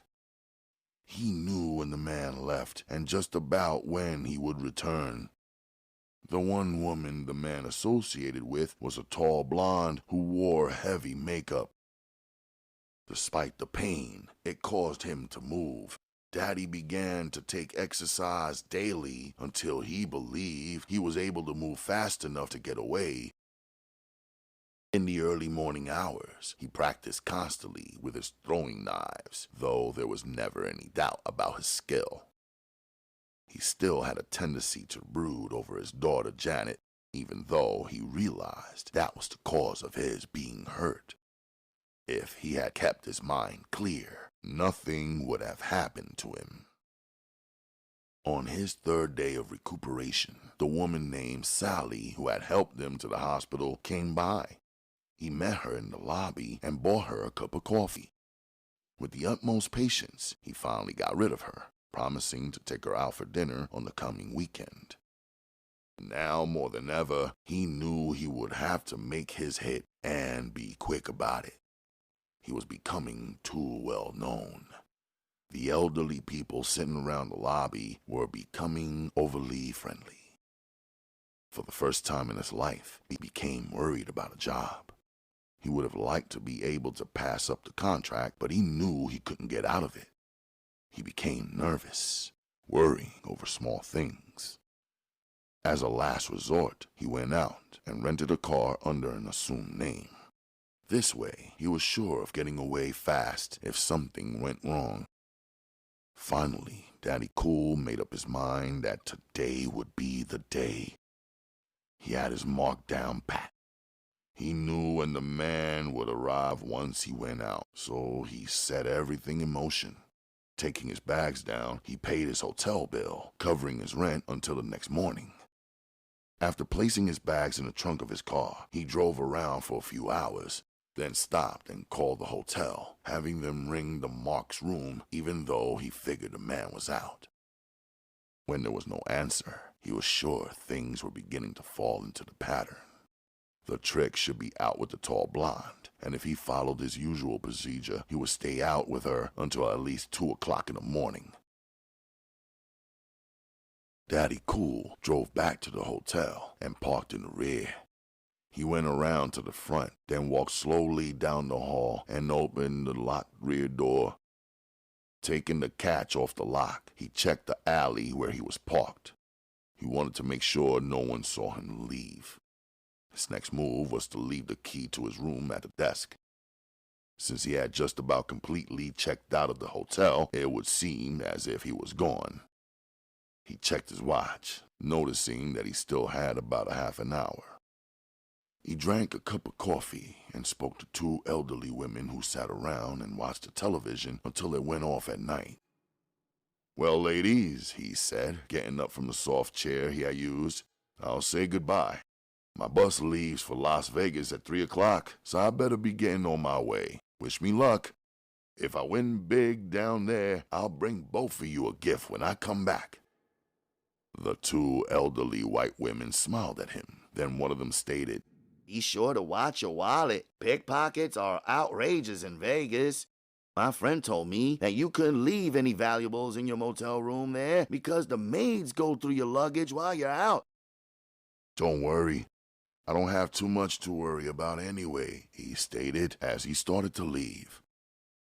One more glance at the large clock on the wall of the lobby told him that he didn't have too much time. If his trick continued to follow the pattern he had set, he would be showing up within the next 15 minutes. Daddy Cool tried to walk casually out of the hotel, shaking a couple of old gentlemen's hands as he went. He waved at the clerk, then went out the door. He hurried around to the rear of the building and let himself in. Taking the back stairway, he walked slowly up, hoping that none of the other guests would venture that way. Most of the time, the people used the elevator or the front steps. Most of them were too frightened to take the rear stairway. Since a few of the rooms had been broken into before, the back entrance was always kept locked, and there was a definite tendency to avoid using the rear stairway by most of the occupants of the hotel. Reaching the third floor, Daddy Cool opened the door and glanced down the hallway. It was deserted. Closed the door and lit a cigarette. Time seemed to stand still for him. He took out his knife and felt the keen blade. His nerves were playing tricks on his concentration. Twice he thought he heard the elevator opening, but each time he glanced out there was nobody around. He placed the knife he planned on using in his belt, then removed another one from the harness he wore strapped to his back. As with the other, he ran his finger down the edge of the blade, testing the sharpness of it. Suddenly he heard the sound of the old elevator slowly coming upward. He began to feel the excitement building up inside of him. The back part of his leg began to tremble as he waited impatiently. The sound of the elevator stopping at the floor alerted his senses. He shoved open the door slightly and glanced out. The first thing he saw was the tall blonde getting out of the elevator. Damn it, he cursed under his breath. This was something he hadn't counted on. My motherfucking stink luck, he cursed inwardly. Of all the times for him to bring the back to his pad, this took the cake. Even as these thoughts flashed through his mind, Daddy Cool stepped out of his place of concealment. He was committed now. Whatever happened, it would have to go off. The tall, lean Negro who followed behind the aging white woman glanced nervously up and down the dim hallway. The small lights set in the ceiling of the gray-painted hall were adequate, but one of the bulbs in the middle had burnt out, causing a dimness in the narrow passage. Because of that very factor, when the man caught sight of Daddy Cool approaching, he never noticed the knife the slim black man carried. At first, he was startled to see the light-complexioned Negro, but almost instantly he remembered having seen the man sitting around the lobby, so his initial fear was quickly dissolved. To him, Daddy Cool was just another of the forgotten people who were living out their last years at the hotel. A nobody, a person you saw but just as quickly forgot. So it came as a complete shock to him when he heard his date cry out. Still, he was unaware of his danger. What the hell is wrong? He managed to say before his date fell back against him in terror. Please, please, she cried as her voice began to rise. In another second, she would scream, Daddy Cool realized, and that was something he didn't want to happen. No noise was the best play of the game, so instead of taking the mark out of the game first, Daddy Cool knew he would have to waste time on the woman. Desperately, she tried to turn and flee. Even though no threats or words had been spoken, she saw death bearing down on her in the form of a tall, light-skinned black man. Before she could turn around, Daddy Cool made one of his swift, underhand throws. The knife seemed to twist in the air twice before it came to rest between the large breasts of the woman. She groaned, then slumped over. Realization finally dawned on the middle-aged black man. Even though there hadn't been any sounds other than a thump when the woman fell, he knew somehow that she was dead. His eyes grew as large as picture windows when he saw a knife appear in the assassin's hand. He put his hands out in front of him and backed up. Wait a minute, mister, please! God, please! I can pay! I can't really! Lord of mercy! Help! He began to scream as he saw the man draw back his arm and begin to throw. His scream was cut off as the well-aimed knife struck him in the heart. He gripped the blade sticking out of him, but it was only in desperation. His struggles were in vain as he fell against the wall. His body continued to jerk for a brief period. In fact, he was dead on his feet. Daddy Cool didn't bother to look back as he hurried toward his exit. He reached the stairway before he even bothered to look back. He was glad to see that nobody had bothered to come out of any of the apartments yet. Closing the door behind him, he hurried down the stairs, praying that no one would see him. His luck held out until he reached the last flight leading to the ground floor. Then someone opened the bottom door. He froze on the stairway, holding his breath. Whatever happened, he didn't plan on leaving any eyewitnesses. Too many people had already seen him around the hotel, so it would be foolhardy to leave anyone alive who could identify him. Anxiously he waited, but he heard no footsteps. Whoever opened the door hadn't bothered to come up. Slowly he began to inch his way down the steps, taking one at a time, making no sound whatsoever. He was like a large black cat stalking his prey. Seething with the desire to hurry, he fought for control. At any moment, anybody could sound the alarm, but the compulsion to run was on him. Knowing that the two bodies upstairs were already discovered, he wanted to break from his cover and bolt. Yet caution and experience made him use firm control. When he finally reached his destination, he was surprised to find that no one was there. He had half expected to find a drunk sitting on the bottom of the steps. Instead, there was no one. Daddy Cool spotted an abandoned brown paper bag. He could see the empty beer cans and other pieces of garbage protruding from the bag. He understood instantly why nobody came up the steps. Someone had just been too lazy to take their garbage outside and had set the bag down in the staircase. Daddy Cool let out a sigh of relief, then moved on.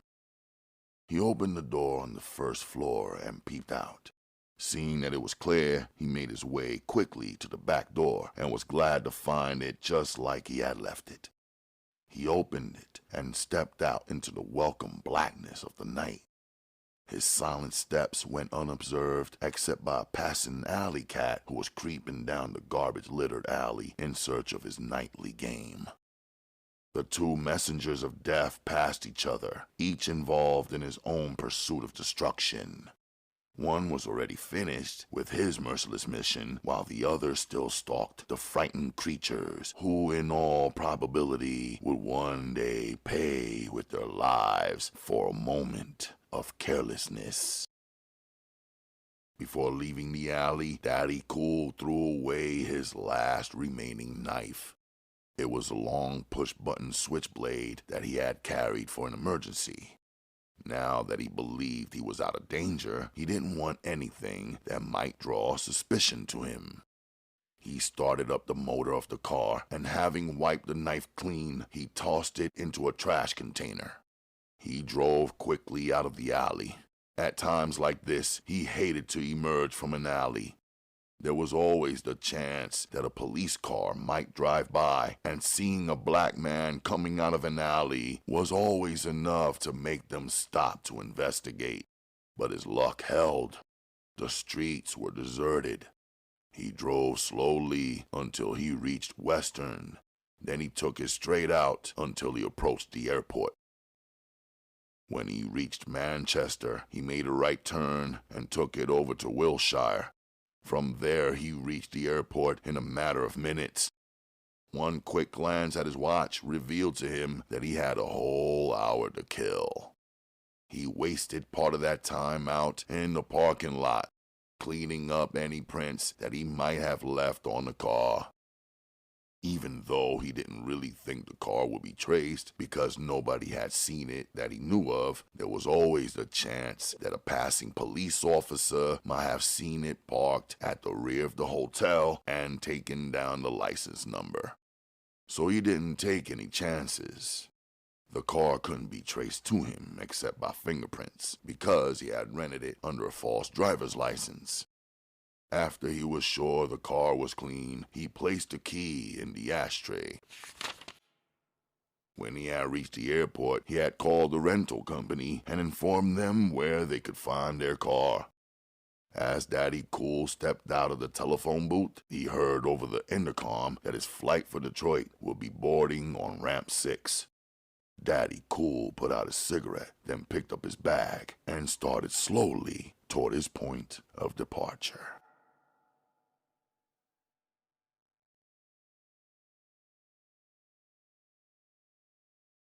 Chapter 9. Earl walked around the open pool room with a hangdog expression. Daddy Cool now had been back from his latest trip for over a week, yet he still hadn't found out the whereabouts of his daughter. Earl's problem was just the opposite. He believed he knew where she was and what she was doing. If Daddy Cool was to find out, Earl believed it would break the man's heart. He had checked and rechecked the information he had received from various sources. The older men who came into the pool room and shot their games in relative silence at the back of the pool room seemed to be sure of what they had told him. For that reason, and no other, Earl didn't know what to do. This would be the first time in his life that he had ever held anything back from his friend. But he couldn't begin to figure out how to tell the man that his young daughter had become a prostitute. For the past week, Earl had been dreading the arrival of his boss. He was afraid the man would be able to see in his behavior that he was hiding something. Angrily, he stared out the window, wondering what was to be done. The front door opened, and both of Daddy Cool's stepsons came in, followed by their loudmouth friend Tiny. Tiny was a heavy-set, dark-skinned man who was known to have a quick temper and who liked violence. On 3 different occasions, Earl had to put him out of the pool room for starting fights. If it wasn't for his close friendship with the 2 brothers, Earl would have barred him permanently from the place. The 3 men came in, speaking loudly so that the girls working the restaurant part of the establishment could see and hear them. Earl gritted his teeth. His mood was already a foul one, and with them on the premises, it promised to get worse.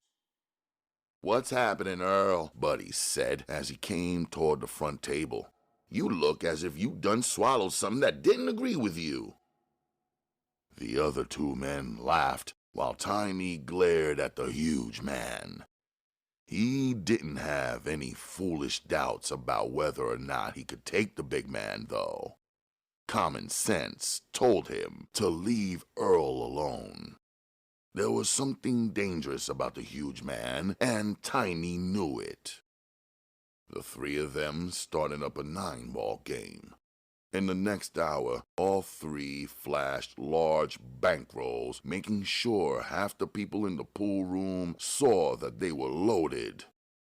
Now, Earl knew his day would be spoiled. For these fools to come up with large rolls of money, somebody had to have been ripped off. Earl wondered if Daddy Cool knew about it. If he didn't, he wouldn't be long in finding out once he reached the pool room. The 3 young men laughed loudly. At every opportunity, one or the other of them flashed his money. The other men sitting around watched them jealously. The sight of the large bankrolls only made everyone envious. All right, Earl warned them. you're gonna have to cut down all that swearing or take it down the street. "Yeah, baby," Tiny said loudly. Whose damn pool room is this anyway? To listen to him talk, you think he old the motherfucker. Before the speaker finished, Earl moved in on him. He didn't waste any time with idle threats. He just burst into action. He hit the heavy-set younger man under the heart with a short uppercut. The punch traveled less than 8 inches, but nevertheless, it was a powerful punch. Tiny grunted, then reached for the edge of the pool table to balance himself. There was no thought of putting up a fight. The young bully was almost unconscious on his feet. Regardless of his condition, Earl didn't lighten up. He swung again, catching Tiny on the side of the jaw. It sounded like a board being cracked. Before Tiny could fall, Earl caught him under the armpits. He straightened the man out and leaned him up against the end of the pool table.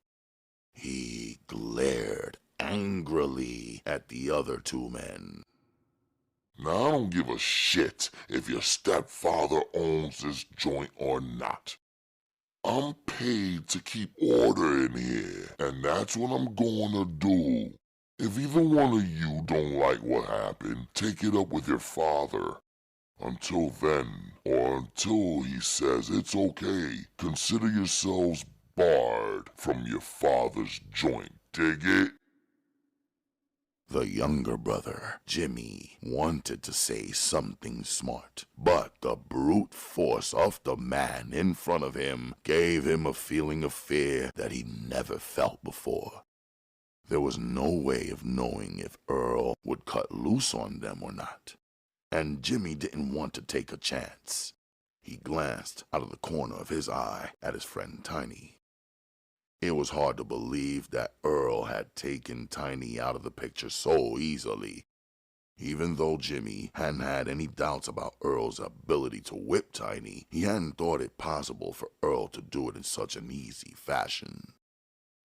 The older brother Buddy just shook his head. He had too much sense to get involved in an argument with Earl. Common sense told him that they had gone too far already. Daddy Cool would back Earl up, no matter what they said. Earl's word would be taken, and it was possible for them to be barred from the pool room for a long time. Now, they didn't have anywhere to hang out, all because of Tiny's and Jimmy's big mouths. He cautioned them about flashing the money, too. The dope man they had stuck up would be getting various wires from 50 different informers, and it wouldn't take long for him to find out who was spending large sums of money. Buddy thought back on a stick-up. Everything had gone smoothly. They had caught the dope man's woman at home by herself, and there shouldn't have been any problem. She had given them the money, but that hadn't been enough. No. Tiny had wanted to have sex with the woman.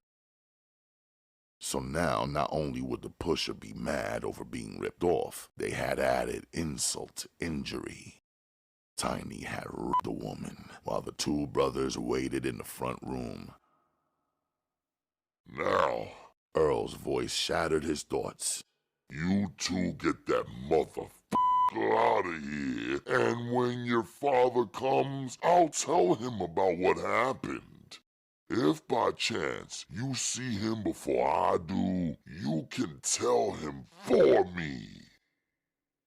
They don't have to tell me nothing, a voice stated harshly from the rear of the pool hall. At the sound of Daddy Cool's voice, all 3 of the men jumped. Earl was the first one to regain his composure. Hey, my man, He began. We had a small sort of run-in a few minutes ago, brother. Yeah, I know all about it, Daddy Cool stated as he walked through the small crowd of men watching the action from the safety of corners. Good! Jimmy yelled loudly. This son of a bitch had the goddamn nerve to jump all over Tiny here just 'cause Tiny made a mistake and cussed. As Daddy Cool came around the front pool table, he stopped in front of his younger stepson.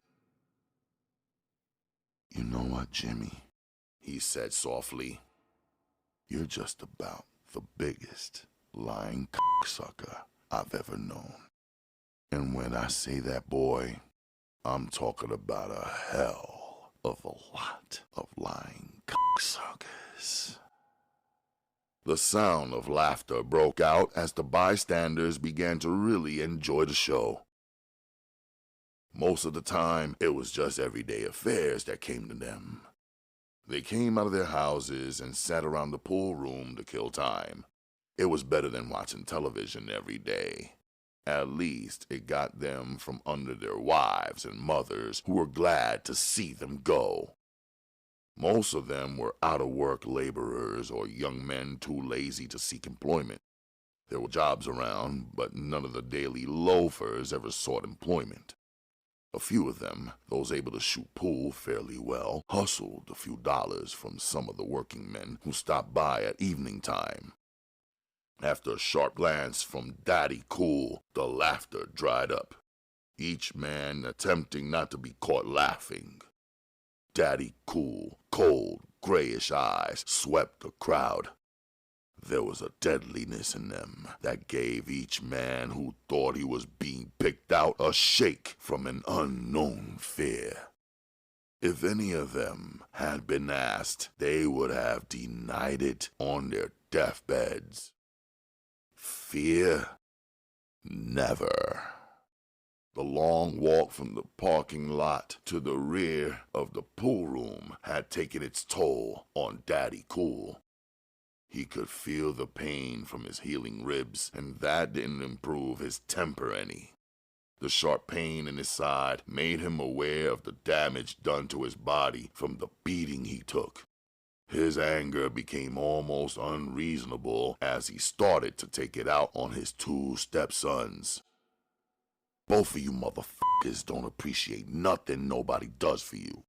I asked you to try and find out where your sister was at, but instead you come up here flashing a small bankroll that you took from some goddamn paperboy and not doing what I asked." He stopped long enough to catch his breath, but he knew what he was going to say before he said it. With all of his heart, he wished he could make his stepfather change his mind. What he had feared was about to happen. A good thing was being blown for no reason at all. So I'm going to tell both of you how I feel. Now, Earl has already told you not to come back into the pool room unless you got my permission. And I don't think that will be coming no time soon. So, Daddy Cool stated coldly, since I'm not about to give you my permission on the pool room, I'm going to add one more little thing to it. He stared directly into Buddy's eyes. What he saw there gave Daddy Cool reason to hesitate on what he was about to say.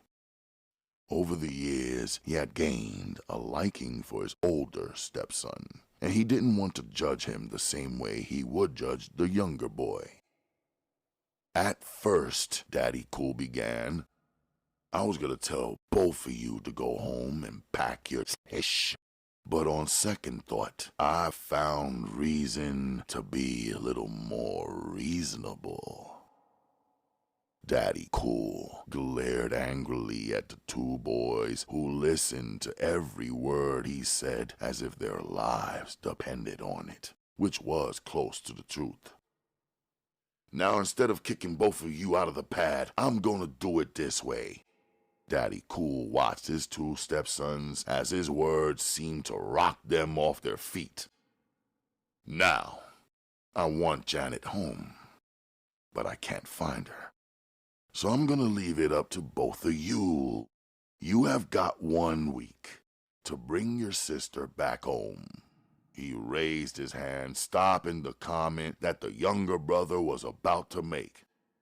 I just want you to bring her there so I can talk to her, that's all. Now, if you can't do this, I want both of you to pack your shh and get the out from under my motherfucking roof. Do I make myself clear enough? He stared from one brother to the next, watching them closely. He knew how close he had come to putting both of them out, but had caught himself just in time.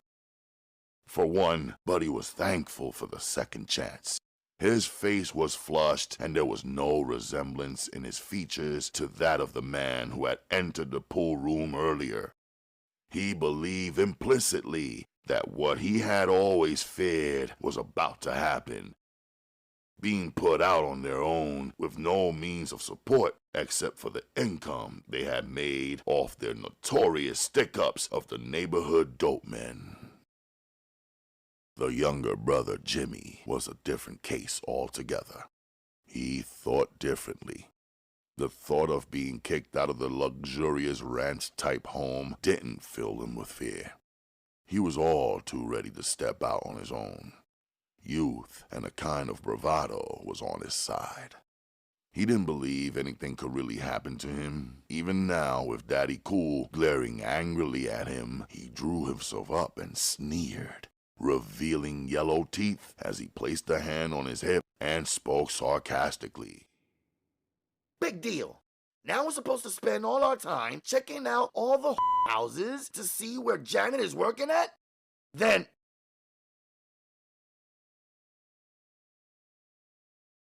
That was as far as he got.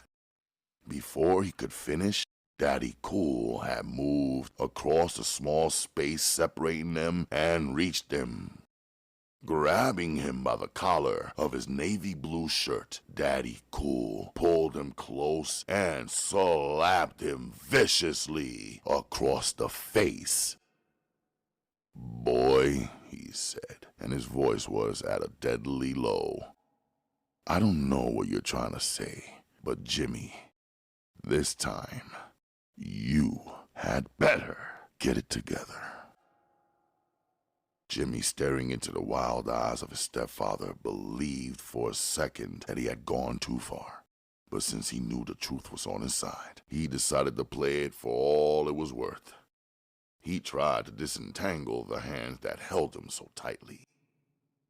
"Listen, man, I ain't even got no reason to lie," he began. Then, when he felt Daddy Cool easing his grip, he continued. "If you don't believe me, ask old black Bill standing back there against the wall. He turned at least 2 tricks with her, so I sure ain't lying." The elderly black man called Bill tried to make himself smaller in the small crowd. He bent down. The last thing he wanted was to be put on Front Street. Daddy Cool released his stepson and turned around and searched the crowd like a blind man. There was a distant look in his eyes. He was gazing at the crowd of onlookers, but even though his eyes were wide, it was as though he were blind. The shock of his stepson's words was still ringing in his ears. The truth was something he didn't want to hear. In his private hurt, he didn't see the angry glare Buddy gave his younger brother. What Janet did, Buddy reasoned, was her business. He didn't like the idea of her turning tricks, but again, it was her business. Earl watched the man he loved fumble around like a blind man. The hurt was too apparent. He was like a man in shock. Bill? Daddy Cool cried. Bill, you bastard! Come up here! I want the truth out of you. And nothing but it! He yelled, still not really seeing the man he sought. Bill, on the other hand, believed that Daddy Cool was staring right at him. He came from the rear of the crowd, cursing his luck. The last thing he wanted was to face an angry Daddy Cool. When he reached the front of the pool room, he held back, keeping a pool table between him and Daddy Cool. "Yeah, Larry," he said, using Daddy Cool's real name. "I'm here, man." Fighting back the tears that threatened to pour out, Larry Jackson managed to get himself under control. He focused in on the man he wanted. "Tell me, Bill. Tell me the truth. Is this young motherfucker lying?" Before Bill could answer, "If he's lying, I'm going to make sure his young pays for this shit. I mean it, Bill. I don't play this kind of shit." There was a desperation in his voice. For a second, old man Bill started to lie, but his eyes caught those of the younger man's and his knees began to shake. He knew if he lied, he would have to pay for it. The younger, violent black man who had made the claim would wait for him outside the pool room, and Bill knew at his age he couldn't handle the younger man. An ass whipping was something he didn't need. He dropped his head. "Yeah, Larry," he stated. It's true. "I turned a trick with her for $25. I didn't know she was your daughter, I swear. I just picked up a young girl on Woodward and took her to the motel. It wasn't until afterward that a fellow told me she was your child." He began to blubber. Tears of fear rolled down his cheeks as he saw the cold, deadly stare Daddy Cool fixed on him. "I swear," Bill continued, "I just didn't know. She's a fine young thing, and I was just spending some money. You can't hold that against me, Larry. You just can't." The man's words beat at Daddy Cool like sledgehammers. He heard them, but didn't want to hear them. The man's begging was enough to assure him that he spoke the truth. Now the only thing he could think of was why. The question kept ringing in his mind. If she needed money, all she had to do was contact him. So why be a... She wasn't an addict, or was she? This was a new perspective. If the she messed around with had made an addict out of her, then he could understand it. But first of all, he would have to find out if this was her problem. Whatever it was, he would help her and take care of the person responsible for her problems. "As for you," Daddy Cool stated, staring down at Jimmy, his younger stepson, "I want you out of my house today. When I come home, have your ish and be gone. If I find you there, I'm gonna forget you belong to your mother and kick all the grippers out of your ass. Do I make myself clear?" He stared down into the younger man's eyes, waiting for a reply that would be smart enough to let him go the way he wanted to go. He wanted to explode in violence. For one of the few times in his life, Larry Jackson was damn near out of control of his emotions.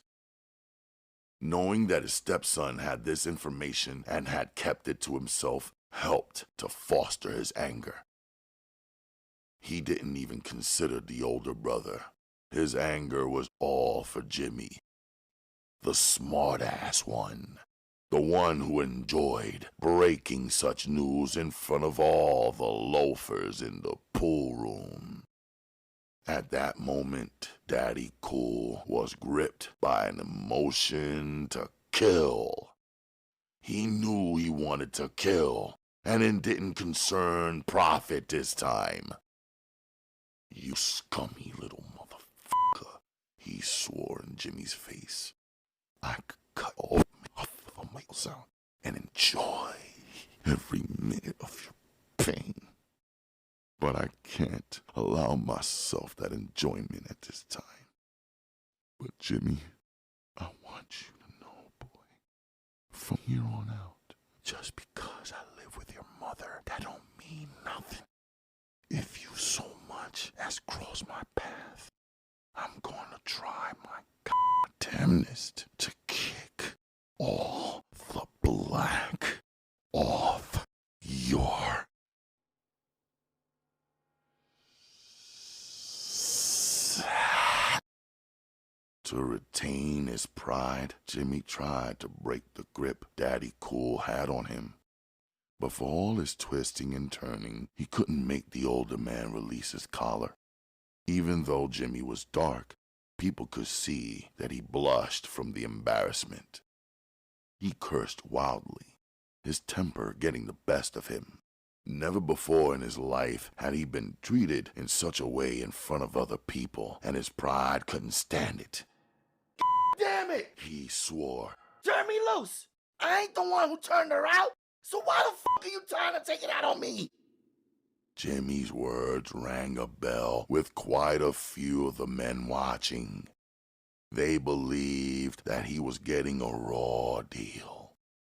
It wasn't his fault that his stepsister started selling so why should Daddy Cool take it out on him? But Daddy Cool was thinking altogether differently. He didn't blame Jimmy for his sister's predicament.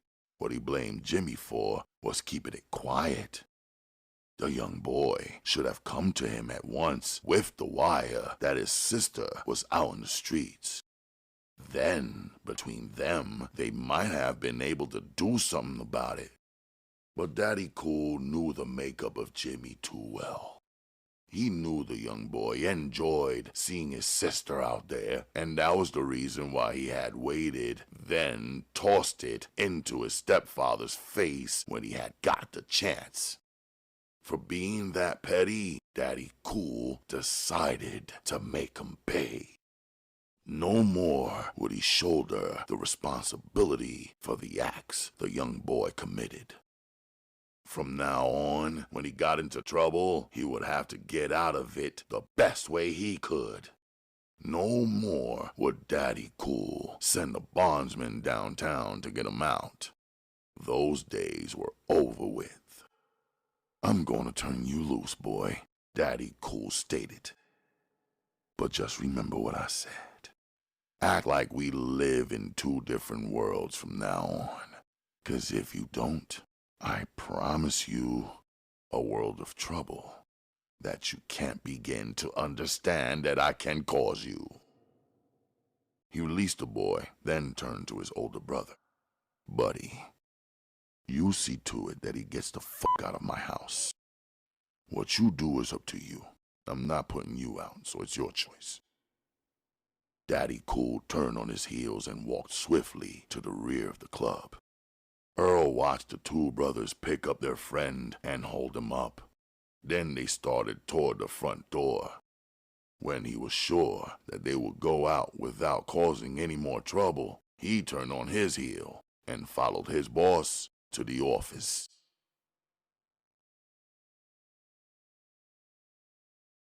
Chapter 10. It was dark outside, even though it was still early. Janet glanced up at the sky.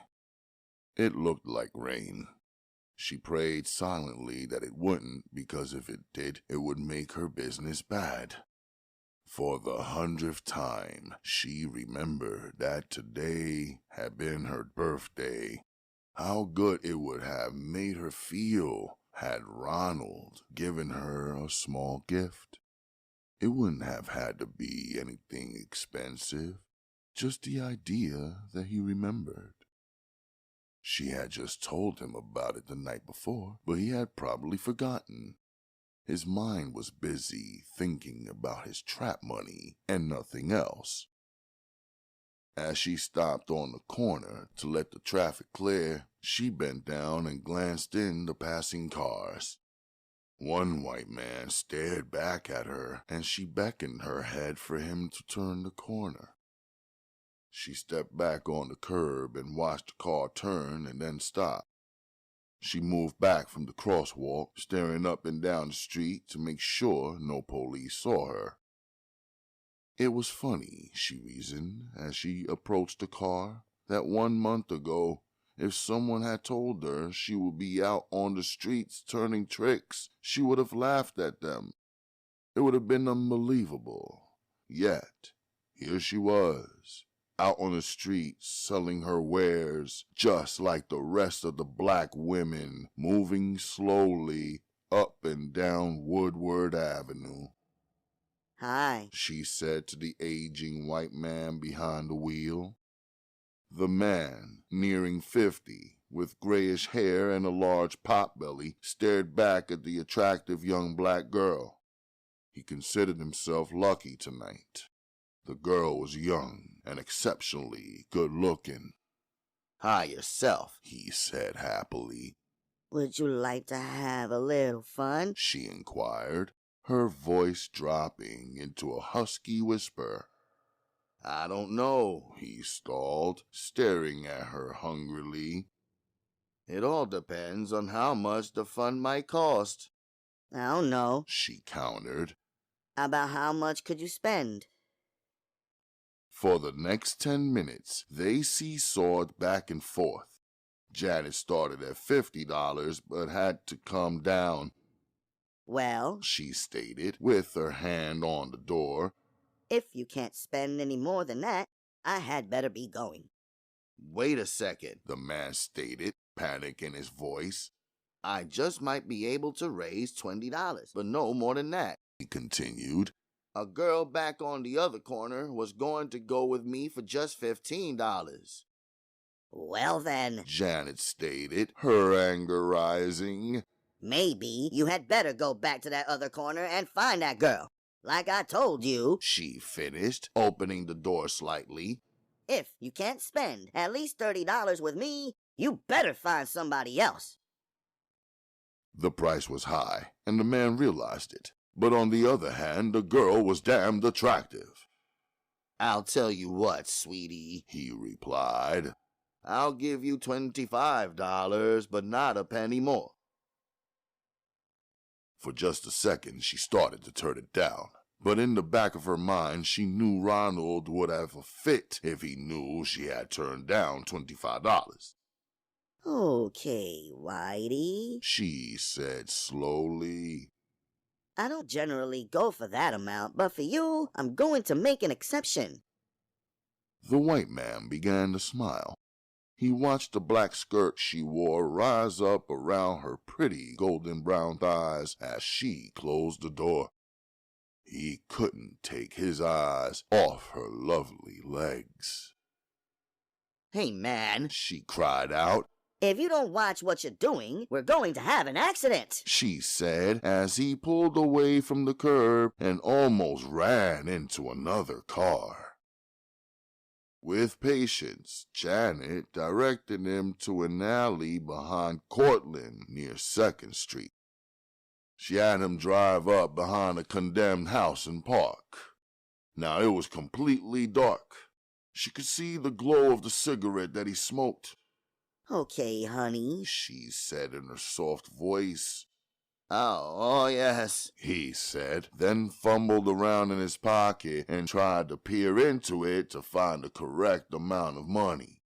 He pulled out a 20, then couldn't find a 5. The first bill he came out with was another 20. Janet slid over and put her hand on his leg.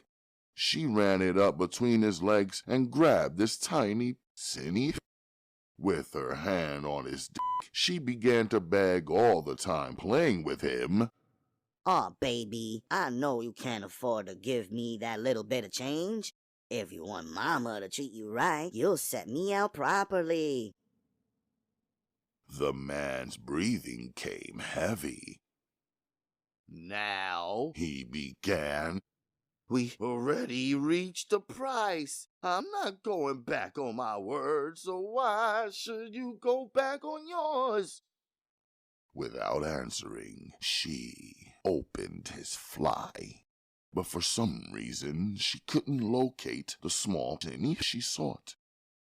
His breathing became ragged. Now, he cautioned, if you want to enjoy yourself, you'll have a little patience. Aw, honey, She cried. you're not about to put this big thing in little old me, are you? She whined in his ear. The words she said were the magic ones because he seemed to swell up with pride. Oh, He began. do you really think it's large? The note of surprise was in his voice, and she heard it and knew she had him. Large? Jesus Christ, honey, what have you been doing with this thing? You must have been a stallion for a horse farm. By now, she had finally found a tiny cinny and began to work it out of his pants. His chest swelled with pride.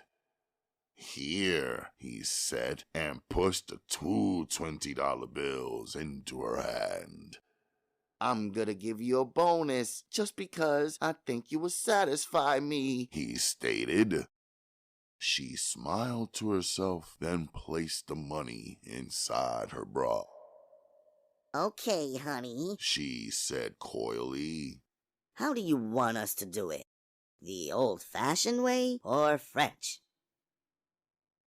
If she could have stopped and heard herself, Janet would have known she had come a long way from the blushing virgin she had been just a month ago. Nah, The man stated quickly. I like it the old way. Maybe next time we can experiment, but this time I want to fill your cock up. He grinned in the dark to himself as he wondered what his wife would say if she could hear him talking now. And how the hell would she feel if she heard this experienced talking about how large he was? It gave him a rare feeling of being somebody, even though every day he worked in the doll bank with doll people coming to him for loans. Janet stretched out on the front seat. She pulled her miniskirt up, revealing her dark, silky patch. He mounted her slowly, his dick already off, and she could feel something there. She prayed to God that he didn't have a disease of any kind. Okay, honey, She said in her false voice. Mama done took care of you. Like hell you have. He stated, getting nasty as he realized that his money was gone. He felt like he had been cheated. We should go one more time. He began to beg as she moved from under him and sat up quickly. Yeah, man, She answered softly. we could go again, but it's going to cost you some more money. More money, hell. He swore, his anger rising. I just gave you $15 more than I was supposed to. Now it's time for you to be a little nice to me, He stated, sure of himself, knowing that he would be able to handle the young girl if she gave him any more trouble. He had made up his mind. Either she was going to f*** again for no money, or he would take his money back. At the thought of getting his money back, he began to smile. Even if she f***ed again, he decided to take his money back. Why the hell not? He asked himself after glancing up and down the dark alley. There was nobody to come to a rescue and nobody to identify him. He had his mind made up on just how he would go about doing it. Then he turned around toward her. It was just at that moment that Janet made her move. She hadn't missed his eyes as they swept up and down the dark alley. She was already afraid of turning tricks in cars, so she was always on her guard. She believed she had read his mind. When he turned back toward her, her hand hit the release button and the door sprang open. She was out in a flash. His cry of rage followed her, but it was too late. With the speed of youth, she fled. She flew down the alley, then heard the car motor start up. But it was too late. She made a left turn and ran through a yard that she knew from past experience was always deserted. As she came out on the street, she could hear the trick yelling. She remembered the flat pocket wallet he carried and regretted that she hadn't been able to lift it from the man. After once reaching the safety of the well-lighted side street, Janet felt at ease. She didn't believe the John would have enough nerve to accost her on the street, so she just as quickly put him out of her mind. Swaying her hips in a flirting manner, she switched down the street, well aware of the impression the passing men got of her. Ever since she was a child, people had been telling her how cute she was. Being admired was nothing new. As she walked along, she removed the ample bankroll that she had earned that evening and started to count the money. With what the last trick had given her, it brought her night's earnings to over $100. The money didn't excite her. She was used to it. Her father had been extravagant with expensive gifts for her, so she was accustomed to large bankrolls. At home, she had always kept pocket change that at times exceeded $200 or $300. Since today was her birthday, she felt like spending something on herself. She was still too young to have any apprehensions of overspending her trap money. Ronald didn't put her on any quota, so whatever she came home with, she believed he would be happy with. For the few weeks she had been working, she realized that she had earned enough for him to pay 10 car notes if that was the problem. But her mentality was too high for her to have any delusions on that matter. Ronald was a pimp, and that was all there was to it. He had turned her out, even though she still didn't quite know how he had done it so easily. Yet here she was, out on the streets, selling. No matter how much contempt she had for herself, Ronald, she would do anything he asked, just as long as she was able to remain his woman. A car pulled up beside her. Simultaneously, she flashed her new smile and started toward it, her hips swaying enticingly.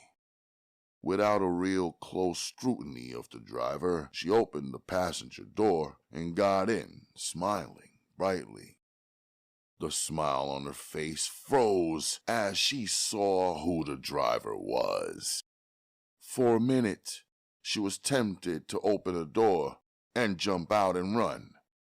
Wild thoughts ran through her mind, but for some strange reason, she could do nothing.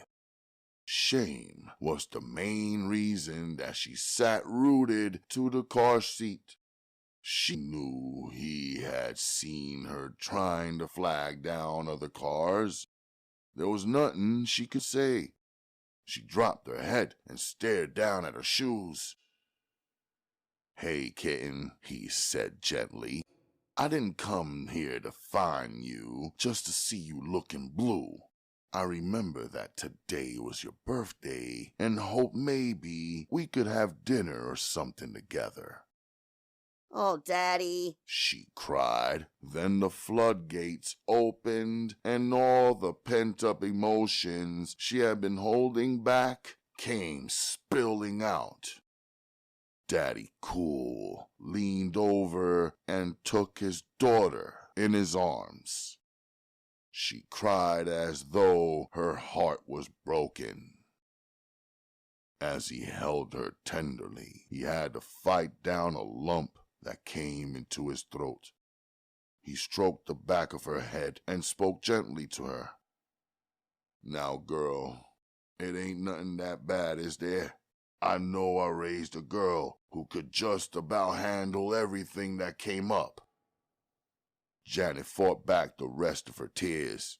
She raised her hand and wiped the tears from her cheeks. "Damn," she swore.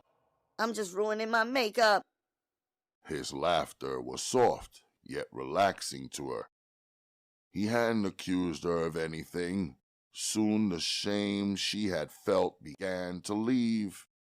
She even managed to raise her head and look him in the eye. Daughter and father stared at each other. There was so much resemblance between them that a stranger couldn't help but know they were kin. "Now, how do you feel?" he inquired. "After all them tears, I know you must feel better." Janet tried another smile. This time, it was the real thing, not the fake bright smile she put on for the tricks. Her heart was in this one. It was natural. Her whole face seemed to brighten up. Her beautiful teeth gleamed in the darkness of the car. As the two stared into each other's eyes, a bright light hit them. Daddy Cool raised his arm, trying to block out the light that was blinding him. "God damn it," he growled. "Get that fucking light out of my fucking face!" "Oh, I'll get it out of your fucking face, all right," a tall, uniformed, white police officer stated as he stared into the car. "All right, both of you, out of there!" Cursing angrily, Daddy Cool shoved his door open quickly, catching the policeman's knee. The officer yelled and cursed loudly, bringing his partner on the run. What the hell is going on here? The black officer asked as he came up. He stared from his limping partner back to the angry, red-faced Daddy Cool, who was glaring at the policeman he had hit with the door. "Book this bastard for disorderly conduct with a prostitute," the white policeman said harshly. "We're going to run both their asses in and give this young whore a ticket for plying her wares on a business street." "I just wish the you would run us downtown and charge us with some ish like that," Daddy Cool stated, his temper almost getting out of control. "Daddy," Janice said softly, "now control yourself. The policeman just made the mistake, that's all." The black officer saw what his partner had missed, how alike the two people looked. He was sure that this was a father and daughter even before she called him Daddy. The white officer finally shook the kinks out of his leg. "Okay, you," he said to Daddy Cool. "Get up against that fucking car and spread your legs." "Wait a minute, Mac," his partner said. "I think there has been a mistake here." "Mistake my ass," the officer roared. Both policemen were officers who walked the beat. Each was still young, neither man over 25. Mac had seen Janet working earlier, but had not been able to catch her before she got in the car and rode off. Now he knew he had her and believed he had caught her with a trick. "I don't know where the hell you were at, Bill, when we walked up. Didn't you see this bastard pawing the hell out of her in the front seat?" At least the bastard could have had the decency to pull up in a fucking alley and do his dirt, but no! Hell no! Not this jig! He was getting ready to ball the little fluff right in the front seat on Main Street! Damn it! Daddy Cool roared as Janet clutched desperately at his arm. "You fucking filthy mouth white motherfucker, you! I'll have your ass! for this!" The sudden outburst surprised the angry white officer. The black policeman stepped in between them because he knew the angry black man in front of him was about to attack his partner. "Now, you just slumber down there, brother," he said good-naturedly. Mac was surprised by the actions of his partner. "What the hell goes on here?" he yelled. "I want this bastard in irons so we can put a call in and have a car pick them up." "Just hold on, Mac," Officer Bill stated. "I keep trying to tell you we have made a mistake here. This guy was not trying to make out with his young lady. This is his daughter." "Daughter hell!" Mac exploded. "I'm not buying no crap like that. I know what I saw, and I'm willing to back it up in court." "Well, I'm not," Bill stated. "I'll never be laughed out of the station every time I arrive for work. Now stop roaring like a damn bull and use your eyes, man. A fucking blind man could tell you this is father and daughter here. So how the fuck are we going to run them in on a charge of prostitution?" For a brief second, Mac hesitated, but he didn't like it at all. He believed he had seen them making out and didn't have any idea of changing his mind. "I know what I saw," he stated doggedly. "I know what you saw too, you ignorant motherfucker," Daddy Cool stated harshly. The cuss words didn't help matters out any. The white officer got red in the face and stuck his narrow chest out like a bantam rooster. "Just slow down, brother," the colored policeman said. "I'll handle everything here." "Now, that ish. I want you guys to run us in on that charge that your partner dug up. I just hope the hell you do, so I can sue the shit out of you and the city," Daddy Cool stated, his eyes blazing with smothering anger. Janet started to laugh, a soft giggle that began to build up until she was bent over with mirth. While she laughed, another pair of policemen came up. Only this time, this pair was riding in a patrol car. They got out and walked over. In seconds, the officer called Bill had explained what had happened, while his partner glared angrily around like an enraged bull. The two new arrivals took one glance at the couple about to be arrested and laughed. "I wouldn't want to be the ones who wrote out the charge against them," one of the late arriving officers stated. His partner stated coldly, "Just make them show ID, that's all. That should clear the matter up fast enough." "I don't have any on me," Janet stated quickly, remembering that Ronald had made her leave everything with a real name on it at home so that if she got busted, she could use a phony name. "Well, there's your charge right there," one of the policemen said. "She ain't got any ID on her, so you could take her down and run a make on her." "I just wish the fuck you would," Daddy Cool stated harshly. "My daughter is only 16 years old, and if you of them take her down to a police station, I'll spend $10,000 trying to hang your ass up for it."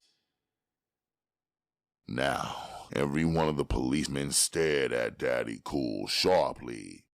They didn't like being threatened, but if she was underage, like he said, it could become a sticky problem. "I'll tell you what," Officer Bill said.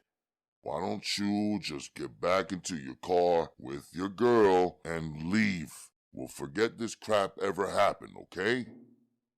Mac glared at him hotly. He didn't like the idea at all. He was sure that the couple was putting shit on them. He remembered what he had seen and wouldn't change his mind. "For myself," Mac stated loudly, I'd still like to take them down and charge them, just like I said from the beginning. I know what I saw, and I don't give a damn how much they look alike. I believe they were carrying on unlawfully, parked right here on the fucking street. Man, Janet said. I can see now they don't hire police for their brains, that's for sure. She stared right at the policeman who wanted to arrest them. Well, I just hope the hell you do take us down and charge us with some bullshit, Daddy Cool said. Officer Bill shook his head. He wasn't about to let his partner shove them into something that would make them the laughingstock of the police station. The two other officers stood in the street undecided. If they were going to poke the couple, it was up to them to drive the arrested couple down to the station. Neither man wanted any part of it. They could see the relationship between the father and daughter. Mac, the driver of the cruiser said, I think you had better listen to your partner in this one, man. This thing can get out of hand, and I, for one, don't like the idea of being made a fool of. Despite the warning, Mac still hesitated.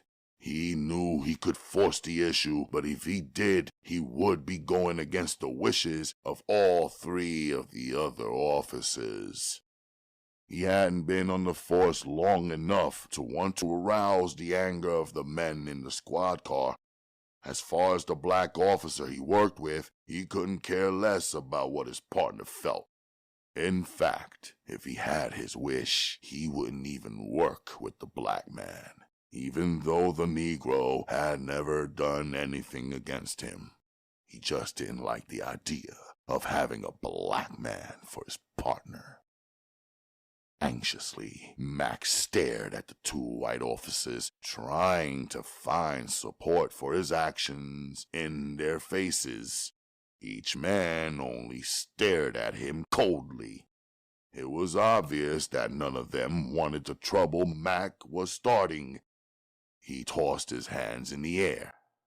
Okay, if you guys want to let this fluff get away, it's up to you. I won't force. That's as far as he got. Daddy Cool roared loudly, his voice drowning out the policeman's. That's it! I've had enough. I want all three of you other officers to be my witness. I've listened to this ignorant ass bastard insult my daughter too many times. I've had enough. He can't pay common courtesy to a black woman. Well, I'm going to find out why he can't, he stated as he took out a pencil and began to write the officer's badge number down. The officers stared from one to the other bashfully. They knew that now the shit was in the fan. If the man reported it, they would have to make out a report. Mac's ass would be in a sling, whether or not he knew it. Insulting a child in front of a parent wouldn't go down lightly with the captain. You wanted to find out if she was my daughter? Well, you damn sure will. 'Cause I'm going down to the station right now and reporting this.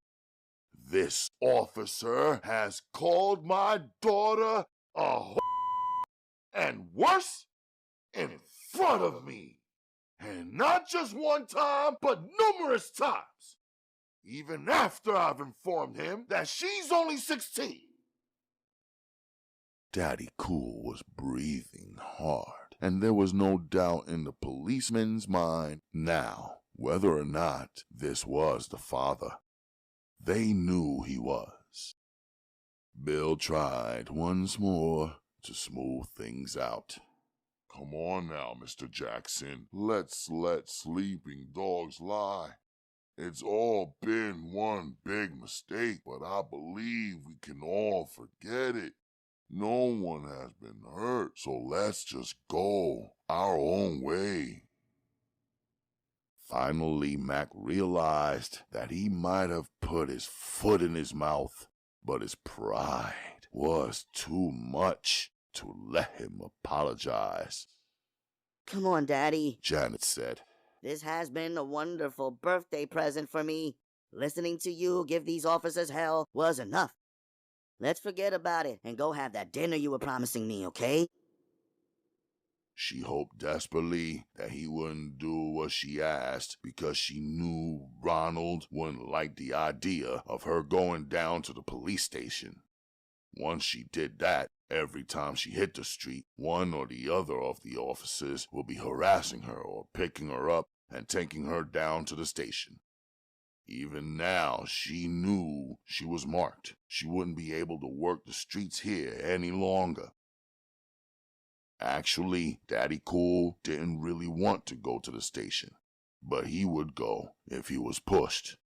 The less he came in contact with the police, the better off he was.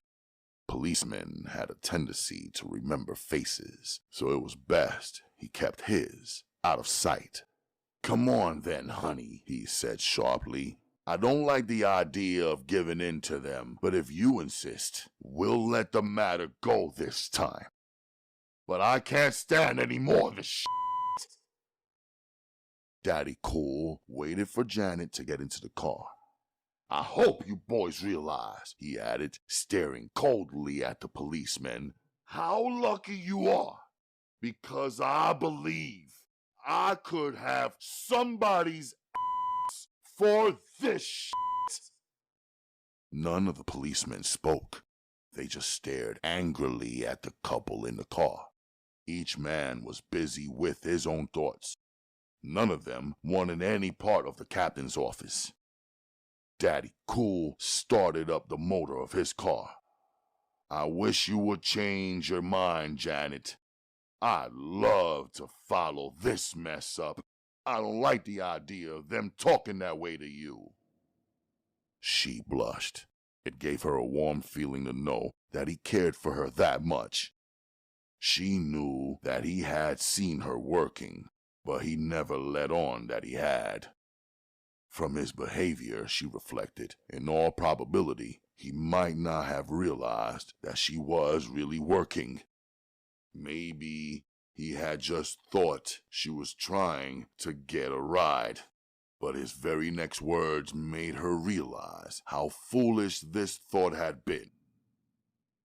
"If you're going to do that kind of work, child, you should try and get in the house instead of out on the street. Anything can happen to you, but I don't want to lecture you, Janet. You're a woman now, so whatever you do is your business. If you like that kind of thing, it's nothing I could do about it, but pray that one day you will see the light and realize that you don't have to do nothing like that." He removed the white envelope from his pocket and tossed it in her lap. "That's your birthday present from me. It's cash. I don't know, maybe you need it. I'm hoping it will stop you from doing what you've been doing." He hesitated, then continued, "There's $2,000 in there, Janet.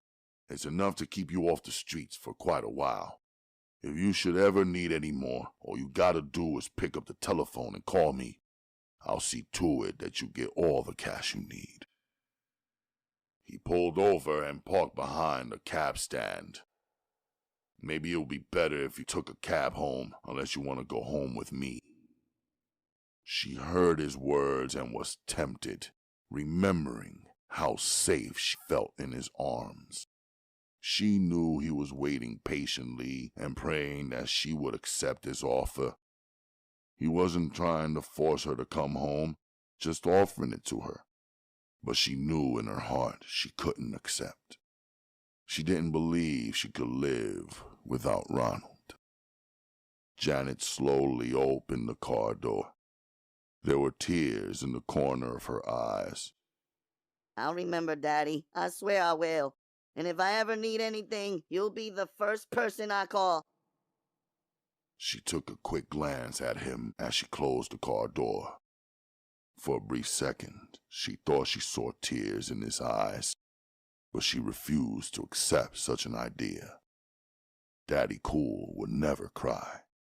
That much she was sure of.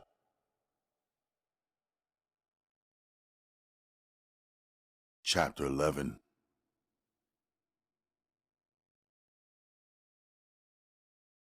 After his daughter got out of the car, Daddy Cool sat silently behind the steering wheel and watched her in his mirror as she got into a cab.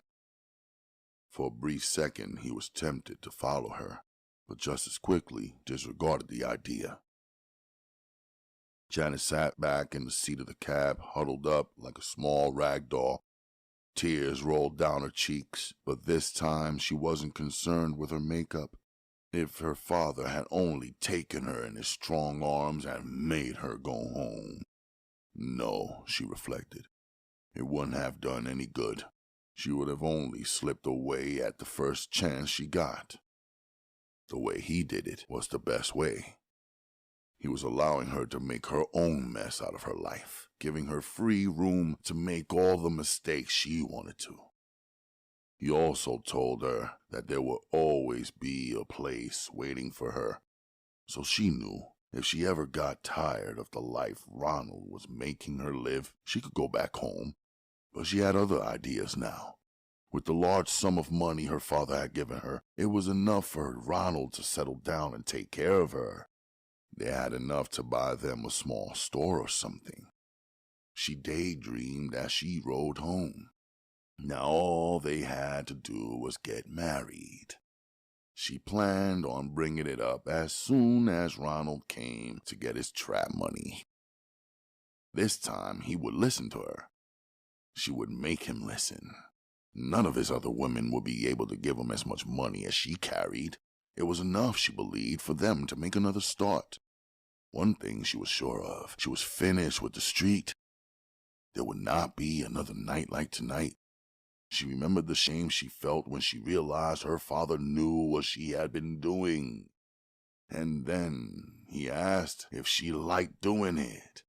He didn't seem to think she was doing it for the money, and he never mentioned Ronald, so maybe he really thought that she was doing what she liked.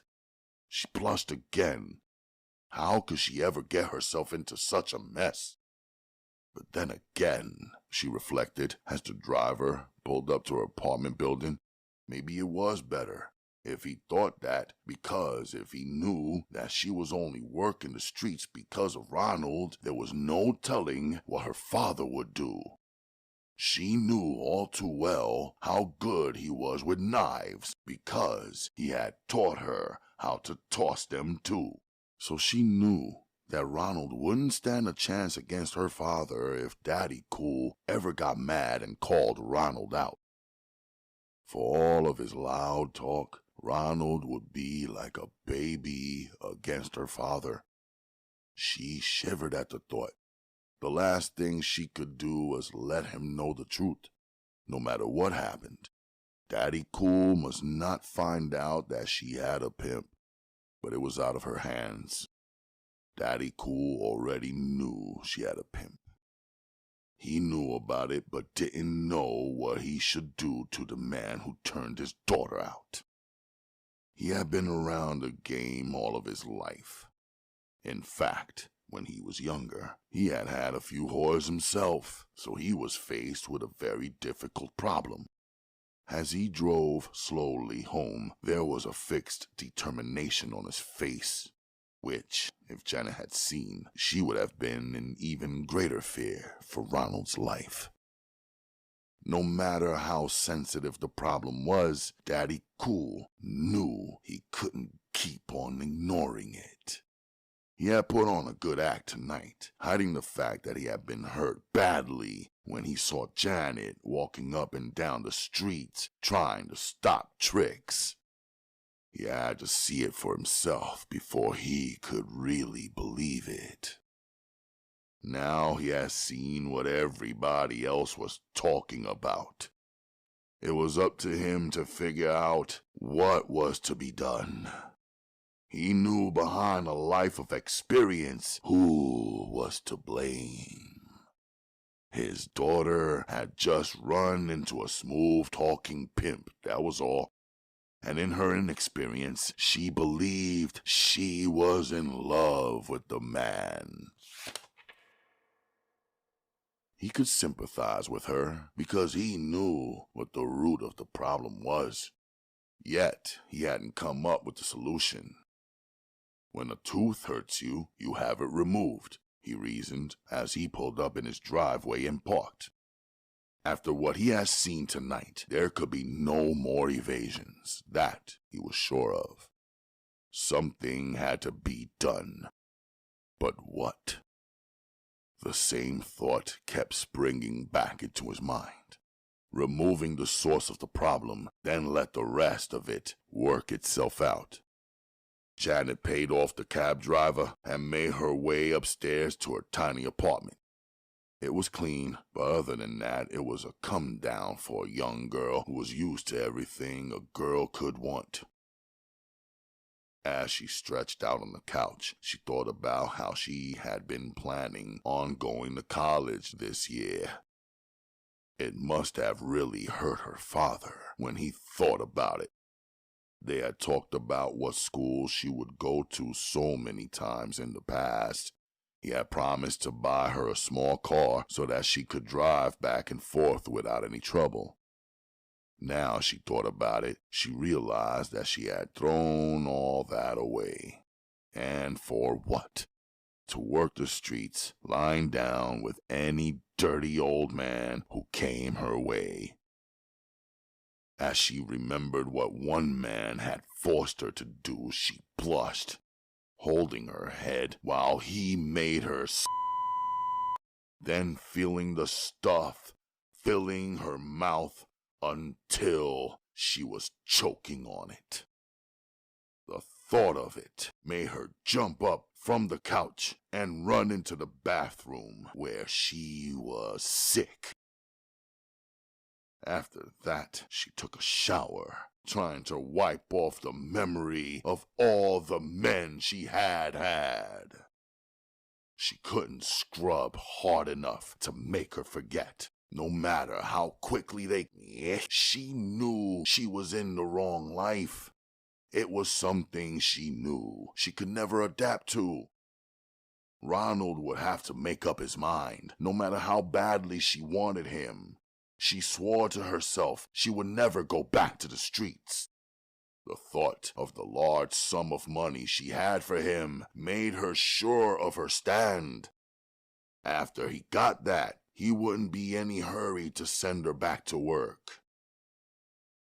After showering, Janet daydreamed about how they would spend the money together.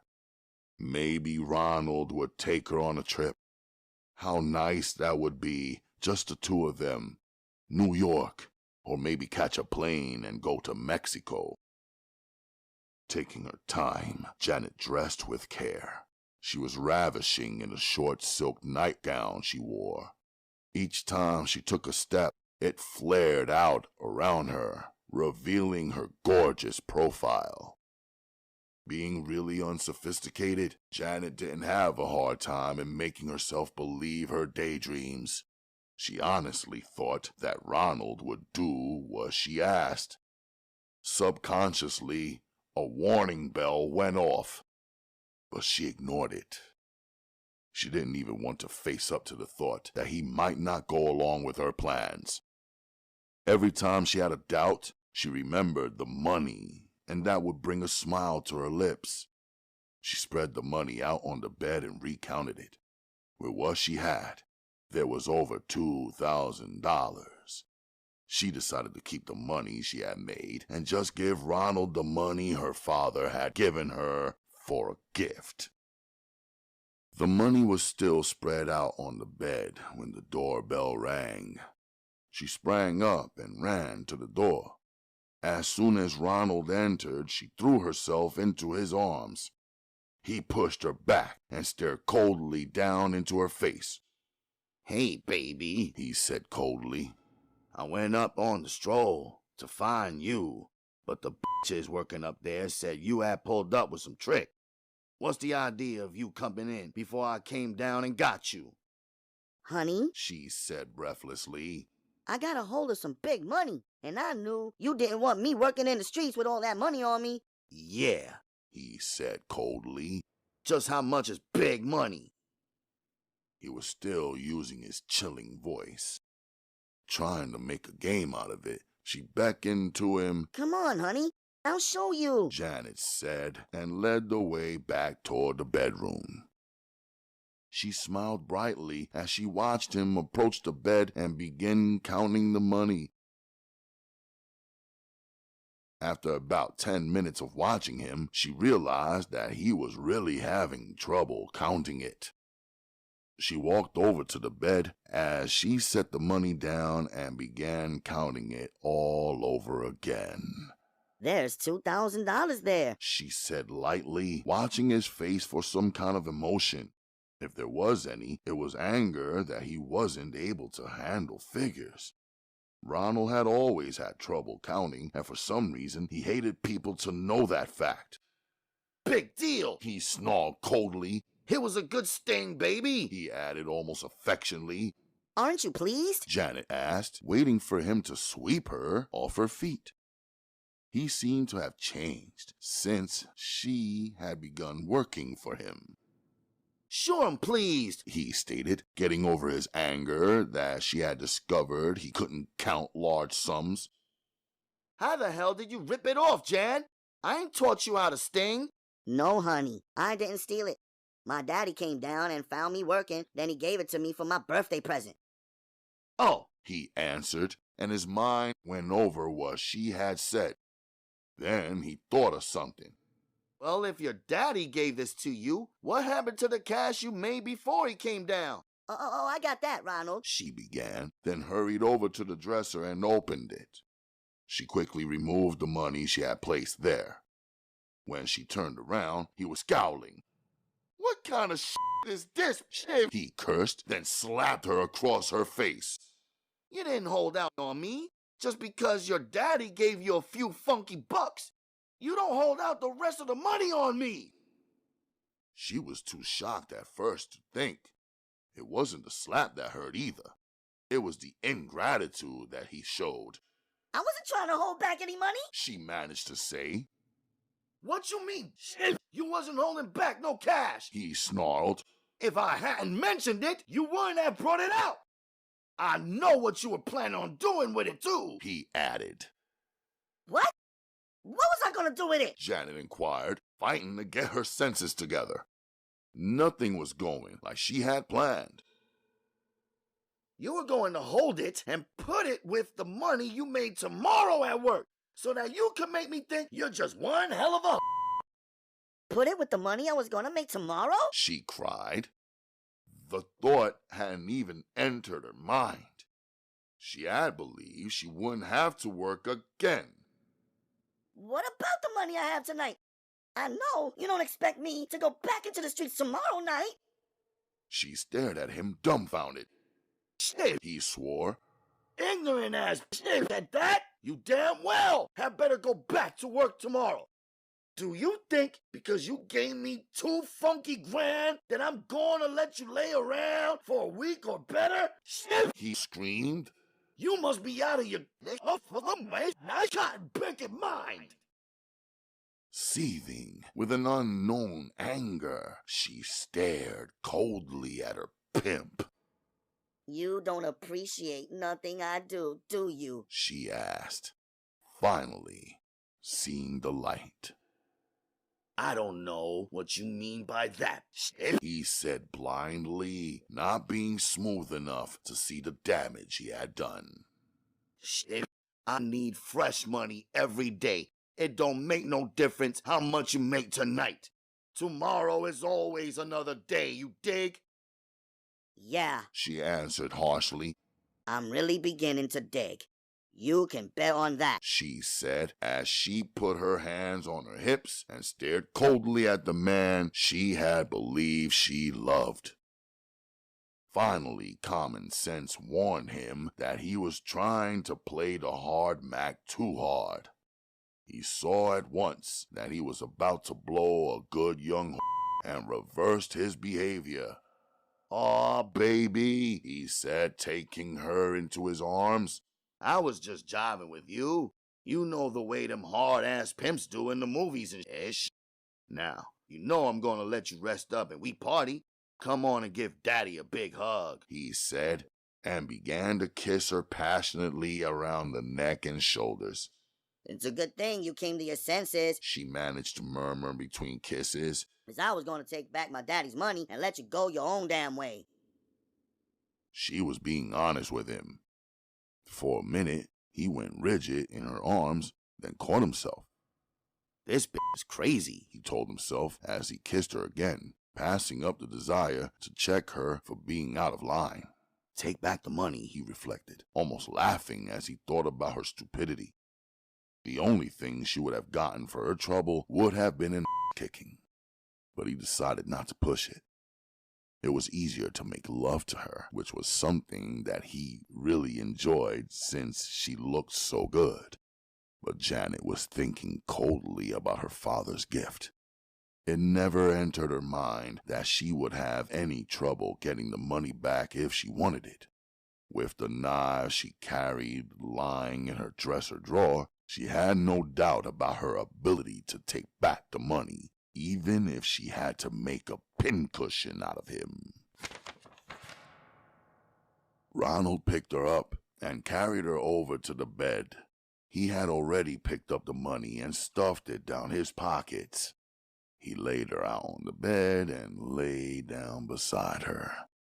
He undressed her slowly, then took her roughly, making her cry out as he punished her for her ignorance.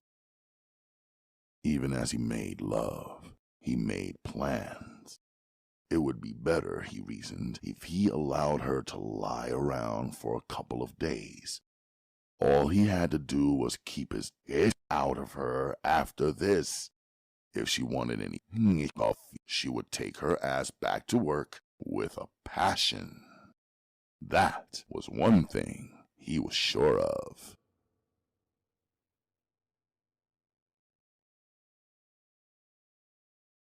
Chapter 12.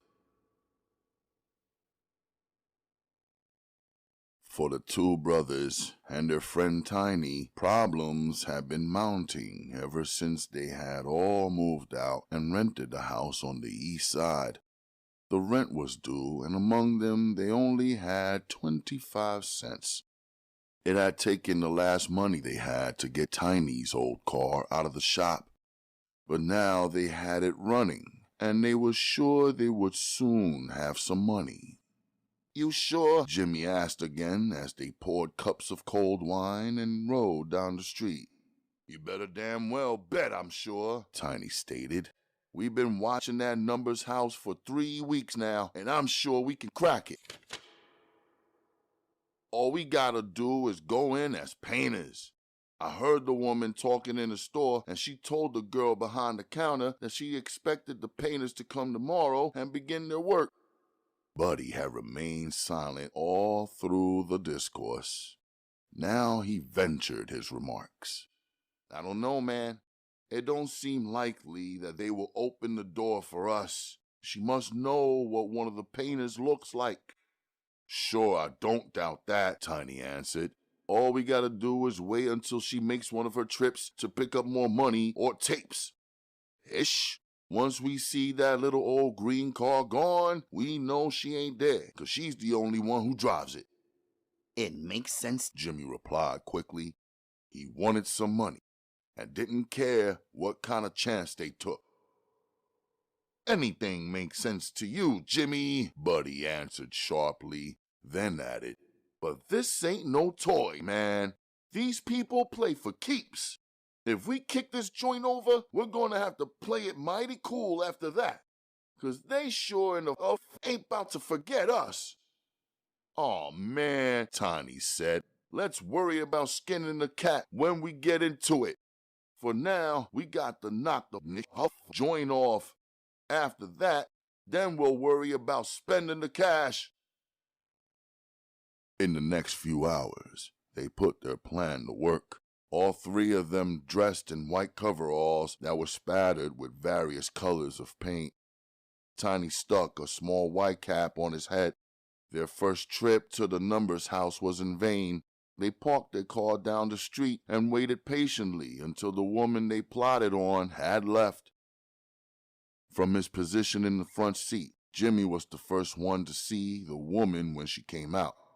There she is, he said excitedly. I don't know, man, Tiny replied as he gripped the steering wheel tightly. It's hard to tell from way back here if that's her or not. That ain't no problem, Buddy spoke up from the rear of the automobile. If she gets in the car, then we'll know if it's her or not. All we got to do is be patient. It's her, all right, Jimmy replied quickly. I can see her getting in the car. All three of the men strained to see her from her hidden position. They watched silently as the driver of the car backed out of the driveway, then drove off in the other direction. Tiny started the motor up and drove slowly to the house the woman had departed from. Man, Jimmy said nervously, ain't you taking the risk pulling right up in front of the house? From the high pitch of his voice, Buddy could tell that his brother was scared. Hey, Jimmy, why don't you pull yourself together, man? Buddy ordered sharply. It would look foolish if he parked anywhere else but in front of the house. We're supposed to be the painters, right? So what the f***? Let's act like real painters. Once again, Buddy found himself put in the role of leader. Always when it came down to real thinking, both of the other men turned to Buddy for guidance. Buddy's right, Jimmy, Tiny said. You got to be real cool, man. This ain't no chump action we getting ready to take off. This is the big time. Right on, Buddy added. Everybody check their piece, and remember, ain't no shooting unless we ain't got no other choice. He waited to see if the others had any question before continuing. Now let's be cool. The technique we're going to work out should be perfect. All we got to do is take care of the business, and remember, he warned, as soon as I step through the front door, I want both of you to be coming in on my heels. Jimmy and Tiny shook their heads in agreement as Buddy pushed on the car seat. Okay, Jimmy, let me out. Jimmy leaned forward so that his brother could push the car seat up. With the flip of his hand, Jimmy opened the door and waited until his brother got out. He could feel his legs shaking and knew he didn't have the nerve it took to go to the door by himself. If it was left up to him to start the ball game, it would never get started. He was just too frightened. He could follow orders, but someone else would have to lead. Buddy walked slowly up the pathway that led to the front door. He was nervous, but other than that, he was all right. His right hand went down to his waist. He felt the weight of the small .32 automatic he had concealed on his person. This was it, he told himself. This was the big one. Once they took it off, he would never again in life have to worry about asking his stepfather for help. The very thought of the security the money would bring helped to steady his nerves. When Buddy reached the front door, it was another matter. The convulsive shaking began in his knees, and he thought about turning around and fleeing. If he hadn't knocked on the door, he would have bolted and run. But before he could, someone opened the heavy inside front door and peered out at him. He snatched at the dirty paint cap he wore, removing it from his head. With determination, he willed himself to use control. If he turned around and ran now, he would ruin everything. Miss, he began, noticing at once that it was a young girl glancing out at him. I'm the painter that the house lady requested to come over. We're supposed to start painting tomorrow, but I've got to see the rooms. Oh, yes, The woman replied, then added, but you were not expected until tomorrow. I know, he replied, then added, but like I say, I must see the rooms so that I'll know how much paint we're going to have to mix up tonight for the job tomorrow. Well, I'll have to check. Just a second, please. She didn't bother to close the door, but the screen door was still latched tightly, so he still couldn't enter the home. The large red brick house was just like the rest of the well-kept homes in the neighborhood, except for the doors. The front door was extra heavy, an old oak door that cost better than $300. Two strong men could not possibly kick the door down unless they had some kind of tools at their disposal. A tall, burly black man came back to the door with the medium-sized brown-skinned woman. He stared out of the door at Buddy. Seeing nothing but a young black man standing there, he relaxed somewhat and released the lock on the outer door.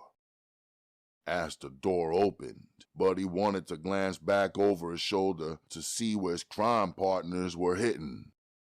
He knew that they were supposed to be on the side of the house. His order had been for them to come on a run as soon as he entered, so he didn't waste any time. He stepped into the house. Without holding back, he instantly went into action. Snatching the gun, Buddy stepped back out of the reach of the burly black man. "All right," he yelled. "Don't nobody move! This is a stick-up!" "What?" the man exclaimed, not wanting to believe his eyes. He stared at the young man holding the gun. For a brief second, he was tempted to try and snatch the gun from out of the youth's hand. He didn't want to face the fact that he had been had. It was too much. The very thought was intolerable. It was incredible. He didn't want to believe that this young punk in front of him would have the nerve to try to stick them up. What was worse, he couldn't bring himself to accept it. He moved threateningly toward Buddy. As soon as Buddy saw the expression on the man's face, he raised the short .32 that he carried. Before he had the chance to shoot the man, the door bust open and Jimmy and Tiny came in. Both men were armed. They held their guns at the ready. Seething with anger, the burly man gained control. "You punks will never get away with this shit. I guess you realize that, don't you?" Buddy let out a laugh. It relieved him of some of the tension that had built up inside of him. "You let us be the one to worry about that," Buddy stated, then pointed the gun. "Both of you get over there and lay down beside the couch." Quickly, Tiny and Jimmy had the man and woman bound hand and foot while Buddy explored the rest of the house. There were no other people there except a young, light-skinned girl in her early teens. She had long black hair down around her shoulders, and anyone could see that when she got older, she would be a beauty. "Where the hell did you find her at?" Tiny inquired as his lustful eyes swept over the young girl's body. "Damn, but she's a fine off of them," he added, not concealing his desire. The older woman moaned from the floor. She ain't nothing but a child, the woman said quickly. "Good," Tiny answered her slowly, allowing his eyes to roam over the mother slowly. "Hey man," Jimmy yelled. "we come for the cash, so let's get on with it." "There ain't no problem there," Buddy stated. "It's all on the top of the dining room table. You got the bag?" Jimmy shook his head as he hurried past. A yell of delight came from him as soon as he saw the stacks of money beside the adding machines on the table. "Man, oh man, how the hell do you like that? I ain't never seen as much cash, even at the bank." He began to shove stacks of money into the large brown shopping bag he removed from his belt where it had been folded. "You," Tiny ordered a young girl, "get down on the floor so I can tie you up like the others." The young girl began to cry as she obeyed the order. Where the hell was she? Tiny asked again as he took out a dirty hanky and stuffed it into the older woman's mouth. She was back in the den, Buddy answered, watching Tiny closely. He had an idea of what was going through the man's mind, and he didn't like it. She had the radio going on so loud that she hadn't even heard us come in. Tiny only shook his head as he tied the girl up. First, he tied her hands together, then he pulled the cord over to an old radiator and finished tying her to it. The only thing free now was her legs, and those he didn't bother with. Before Buddy could move, Tiny ripped off the girl's white blouse. Her tits got out, not yet mature, but still firm and hard. Before the startled eyes of his partner and the watching couple, Tiny bent his head and began to He slobbered over her innocent flesh. A loud sob escaped from the other woman as she watched her daughter being You no good, filthy motherfucker! The burly black man cursed, though in his mind he wished desperately that he could be the one enjoying the young girl. He had watched her dance in the den, and he knew she was a desirable young piece of trim. But it was a thought that he would never allow another person to know about. Despite his dislike of what Tiny was doing, Buddy would only watch silently. The sight of Tiny loving the girl filled Buddy with a burning desire. As the young girl twisted and turned, Tiny used one hand to rip her short skirt off. He didn't bother with pushing it up. He just gave it a vicious jerk and the cheap material tore. Next, the silk panties came off. Then he rolled down over her hips as she squirmed desperately. Oh, you dirty motherfucker! The bound man swore. If I can only have a second with you, you bastard, you! Ish, Tiny said over his shoulder. What you really want is a second with this fine young shit, you silly ass huggin'. You don't ish me, I know. You just ain't had the nerve to take what was in front of you, that's all. As the mother of the girl squirmed around and sobbed loudly, Tiny took his larger finger and her high scream was cut off as Tiny put his huge hand over her mouth. He didn't bother to remove his pants. He just tore the buttons off the paint outfit he wore and Buddy stared fascinated as the huge black disappeared between the scales. All at once, a loud scream came from the girl, again cut off by Tiny's hand. Jimmy came rushing out of the dining room, carrying the brown bag stuffed full of money. He took one glance at the action and smiled. Man, now y'all putting ice cream on top of the cake. Buddy stared angrily at his brother, but in his heart he wished he had the nerve to but he knew he was too ashamed. If she had been dragged off to one of the empty rooms, then he might have gotten a piece. But he would never be able to find the nerve to flirt in front of everybody. He doubted if his Hurry up, man, Jimmy said as he set the paper bag down and leaned over Tiny. Man, oh man, you sure putting sang on your shit. Before he could finish the sentence, Tiny let out a loud moan and slumped over the crying. Before Tiny could get up, Jimmy had his pants open and was kneeling down right beside him. Ish, man, get off her. We ain't got all night, Jimmy said wildly. Tiny rolled off the crying and lay on the thick carpet.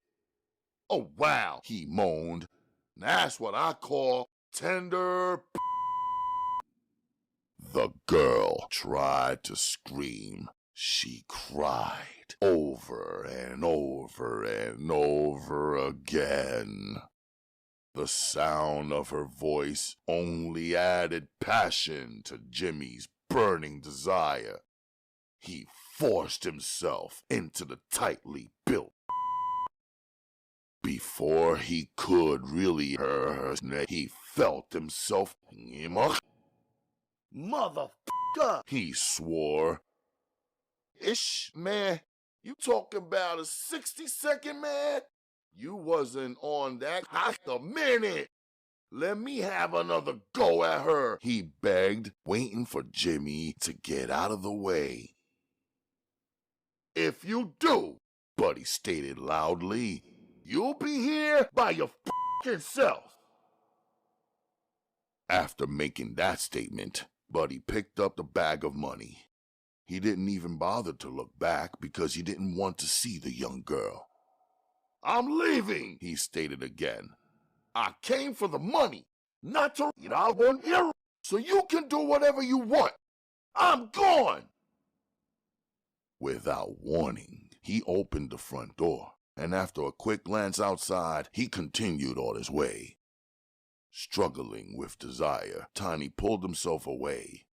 He cursed angrily, knowing that if he had had one more crack at the young girl, he would have really been able to bust her open. The second time, he reasoned, would have been longer and more enjoyable for the girl. He was conceited enough to think that he would have made her enjoy it, even though it was Jimmy followed his partners out, glancing back to make sure everything was in order. He also cursed. He would have enjoyed another go at the girl, but he also knew that Buddy was right. They didn't have the time for playing. They had come for the money, and now that they had it, it was time to go. 3 sets of eyes followed their progress out the door. The young girl was crying, yet thankful that her ordeal was over. Her mother was almost in a state of shock because of what she had witnessed. The burly bodyguard knew he had made a big mistake on his job. If it hadn't been for his stupidity, none of it would have happened. But now that it had, there was one thing he was sure of. The 3 young punks would be seen again, and he had no doubts about that. He remembered the hidden camera inside the house. Everything that had happened was now on film. The burly black man shivered as he thought about the rage the girl's father would be in once he saw the rerun of the film with his young daughter. Yes, there would be hell to pay and some crying. But casket buying would be the order of the day in the near future.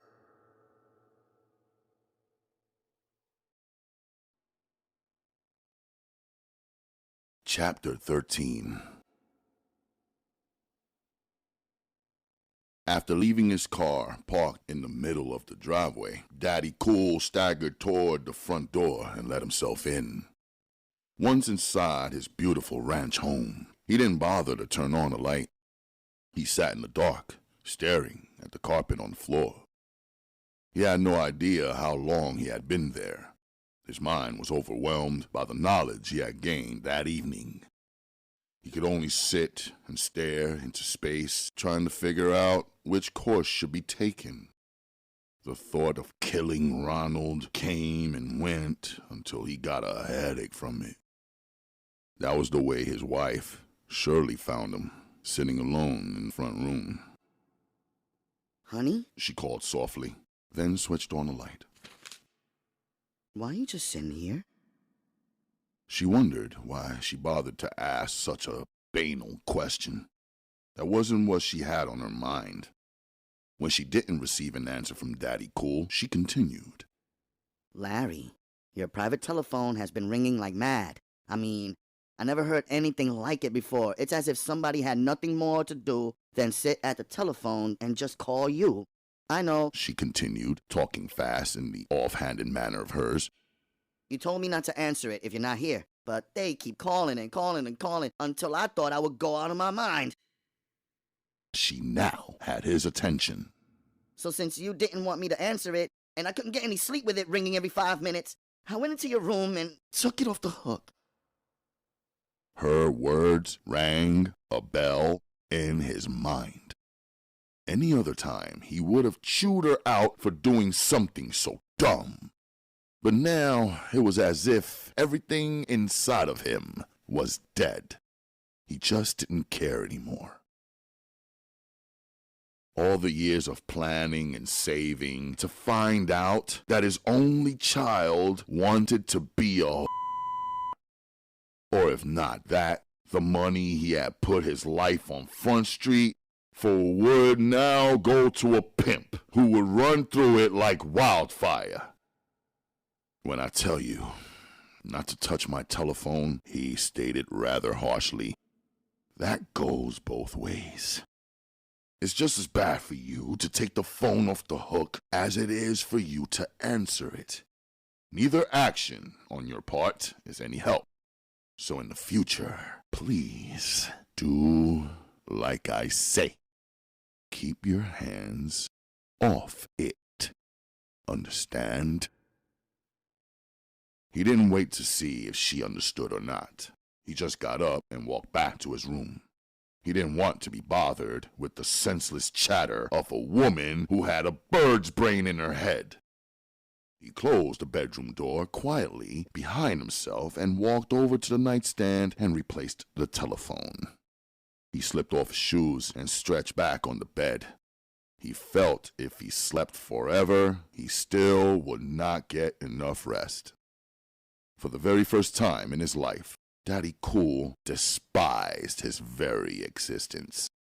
What was his life for? He didn't enjoy it.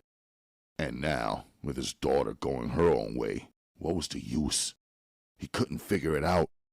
All the plans of seeing her through college, then one day giving her the kind of wedding a woman could be proud of, were going down the drain.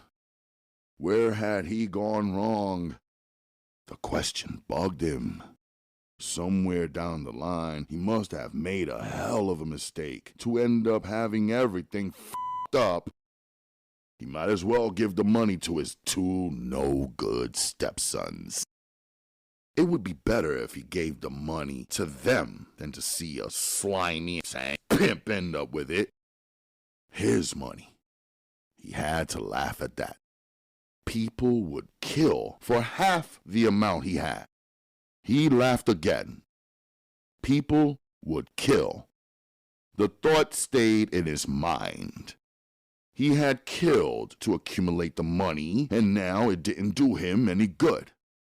Yes, maybe he had lived a good, or rather soft life most of the time, but was it worth it? He damn sure didn't enjoy it now. Death would be a blessing, he reflected, as he took out a cigarette pack and lit a smoke. Before he could finish the cigarette, his telephone rang. Yeah, he said, snatching the receiver off the hook. What? He snarled into the receiver. Where the f*** have I been? Whose f***ing business is it? Where the f*** I've been? He asked angrily into the telephone. Okay then, don't you go asking me no stupid sad questions. I'm not in any kind of mood for it. No, I don't feel like coming over there. Yes, I know who the hell I'm talking to, but what the hell difference does it make? I could give a f. Okay, you had a hard time today, but so have I. Finally, the man on the other end of the line said something that snapped Daddy Cool out of his irritable behavior. He spoke with more respect. "Oh, okay, Big Jack," he said. "I'm sorry to hear that. I'll come over right away. Yeah, I'm leaving now. Just hold on, I'll be right there." Daddy Cool hung up the receiver, sat on the edge of the bed, and stared down at the telephone. "This is one crummy-ass world we live in," he said out loud. He slipped his shoes back on. During the process of redressing, he remembered part of the conversation.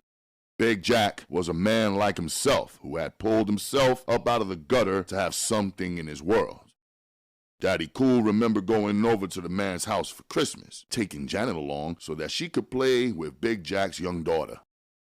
Even though Janet was a good 5 or 6 years older than Big Jack's daughter, they seemed to enjoy each other's company.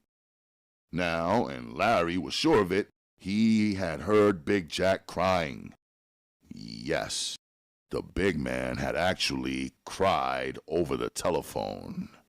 That was one of the reasons his nasty mood had changed, and he had started talking like he had some kind of respect for the man on the other end of the line. Daddy Cool was now impatient. He wanted to get over to his friend's house now and get the whole story. From what he had gathered, someone had stuck up Big Jack's main numbers house. In itself, that wasn't too bad a blow because it was only money, and Big Jack could easily replace it. If that had been the only problem, Daddy Cool would have stayed at home. Numbers house stick-ups were numerous. The drive was short. Big Jack's private home was just a few blocks away from where Daddy Cool stayed. Both men had bought in the neighborhood when a black face was a rare sight. Now, there was nothing to see blacks in the supermarket, but before, they had been very conspicuous. Daddy Cool pulled up into a driveway very similar to his own. Before he could get up the walk, the front door opened. Jack stood there in his shirt sleeves waiting for his old friend. He nodded his head and led the way through the house to his private study. There was no one else in the room. Before the heavy-set, light-skinned man could speak, Daddy Cool spoke up. "I'm not really interested in taking this job, Jack. I'm retiring from the business."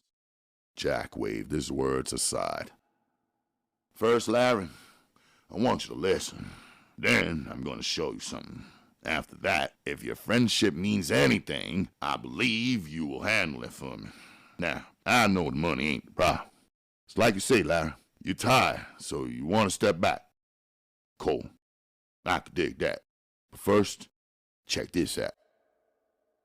Daddy Cool stared at his friend. He had never seen him so upset before. The man smoked cigarette after cigarette after cigarette. At one time, he had 3 of them burning at once in the ashtray. "It was 3 again, knock my joint off," Jack began. "Now I'm willing to pay 10 grand a head for each of them bastards." Before Daddy Cool could interrupt, Jack waved him silent. "Please, Larry, just listen. It ain't about the money these motherfuckers took. It's about what they did to my daughter. You know, she still ain't nothing but a child. You know that? You know that, Larry?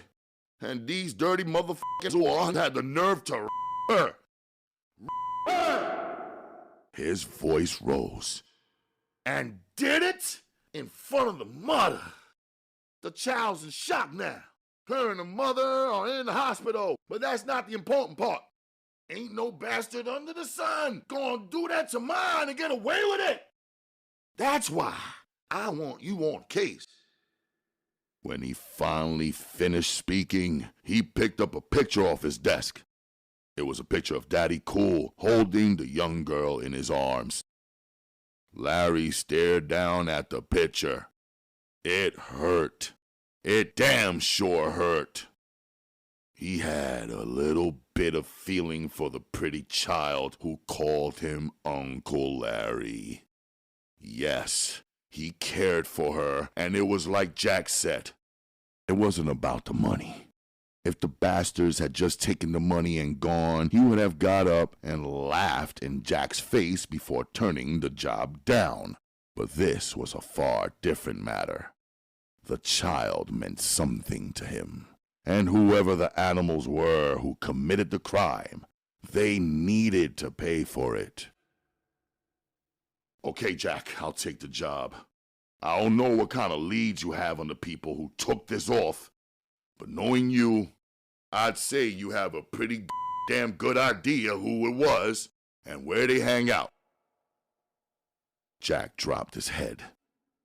Yeah, I know quite a bit about those bastards, Larry. That's why I don't know if you really will want to take this case or not. Daddy Cool let out a grunt. I just said I would, didn't I? Your kid is just like mine. Just like Janet is close to me. I can't count as many times your kid has stayed over at my house, Jack, nor the times my kid stayed over here. So let's not hear no bullshit. I said I'd handle it, and you knew once I knew the facts that I would. Jack stared at his old friend closely. As you know, Larry, I got cameras all over my numbers joints. That way, if somebody gets sticky fingers when I run the film back, I can spot the thief. Now, the camera picked up everything during the holdup. Jack stood up. Hit this switch right here, Larry, after I go out. I cannot sit through this film again. When you finish with this microphone, you set it on fire, heard? I don't want it anymore under my roof. Daddy Cool stared up at his friend. Something was wrong here, but he couldn't get the message yet. He had a premonition that he wouldn't like it.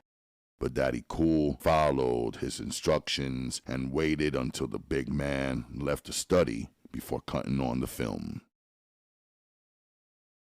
The first thing he saw was his older stepson with a pistol in his hand.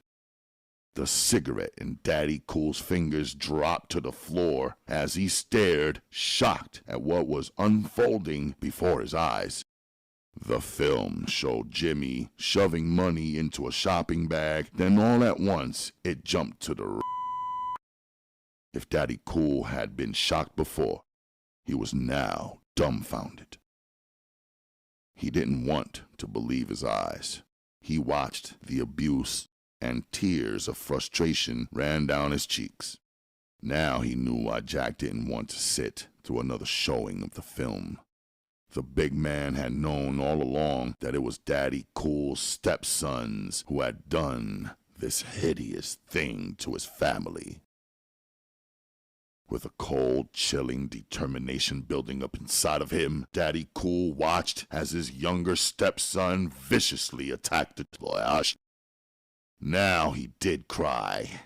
Dropping his head on his arm, he cried like a child. Big Jack didn't disturb him. Daddy Cool stayed in the study until daybreak before coming out. His eyes were dry by then. He found the big man asleep on the couch. He dropped that empty book of matches on top of the sleeping man.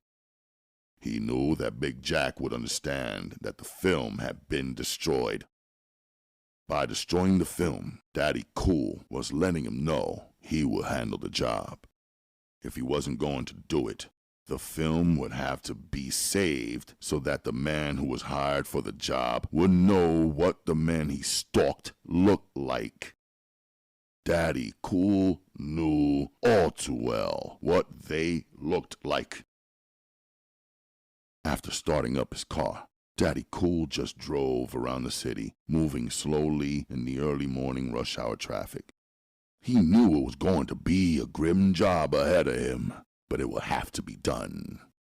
Men lived by certain codes, and when they were violated, a man had to make a stand. There were a few things that Daddy Cool hadn't done in his lifetime, But he was proud of one thing. He had never hurt anyone, woman or child. As he drove, he thought about Buddy. He couldn't hear the orders, but he could tell from the facial expressions that it was Buddy who had made them leave when they did. The film showed him picking up the bag of money and leaving, while the other two pigs were still on the floor.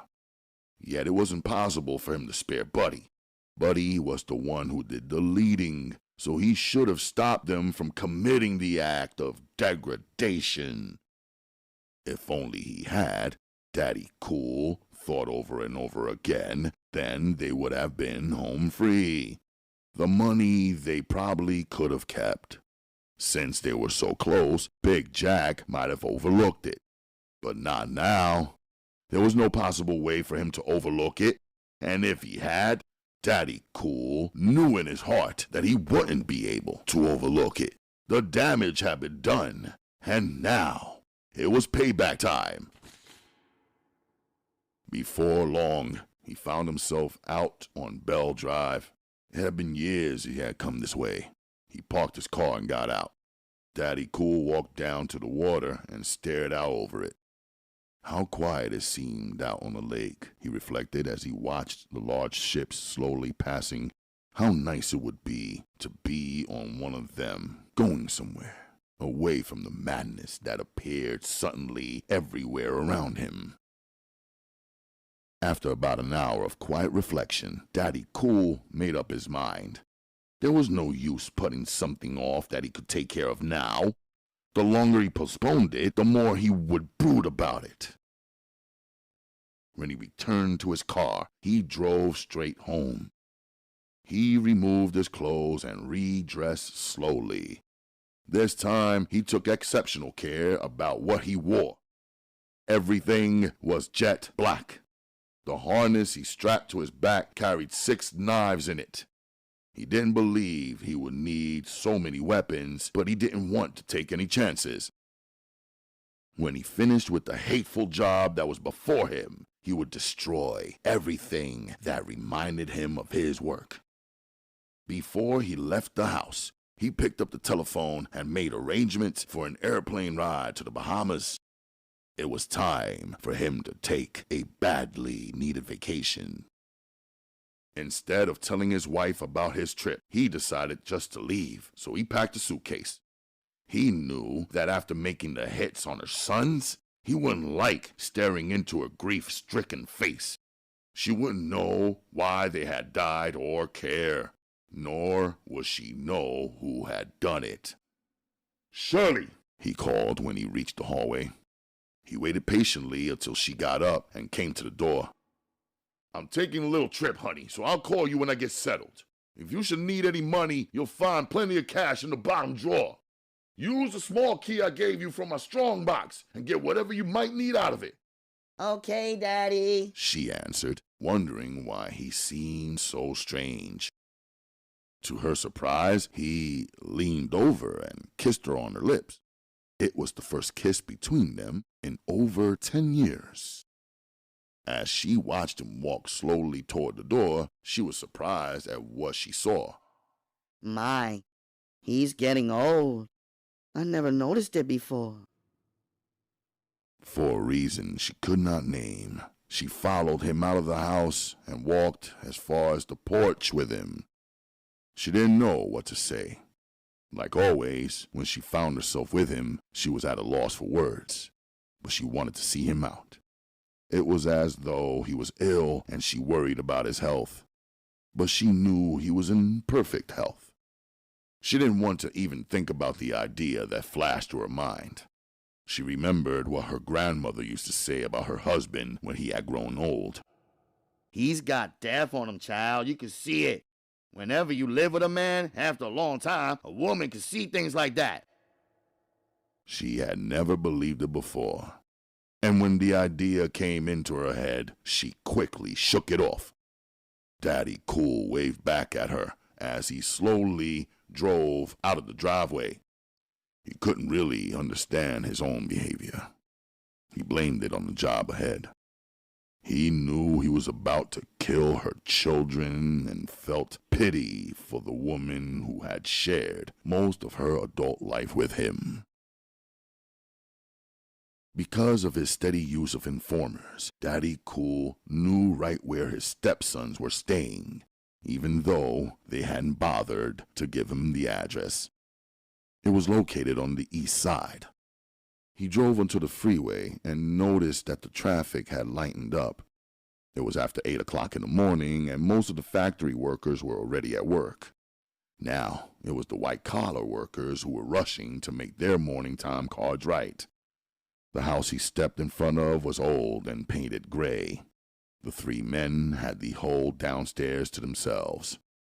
As Daddy Cool made his way up the sidewalk, he prayed that they didn't have any company. It would be nasty if every one of them sleeping with them. He pushed the bell outside the door. When Daddy Cool didn't get any answer, he raised his fist and knocked very hard. In a minute, he heard a sleepy voice inquire, "Who the hell is it?" "It's your pa," Daddy Cool answered, recognizing Buddy's voice. The young man answered the door, still wearing his silk underwear. He tried to conceal the small automatic pistol he carried. When he saw his stepfather staring at the gun, he shrugged. "You know what it is, Larry. In a neighborhood like this, you can't take too many chances." "Yeah, I know," Daddy replied, just as Jimmy came out of his room. So far, it was good. He hadn't seen any women, but that didn't mean anything. They could still be in the bedroom sleeping. Tiny opened the door of his room and glanced out.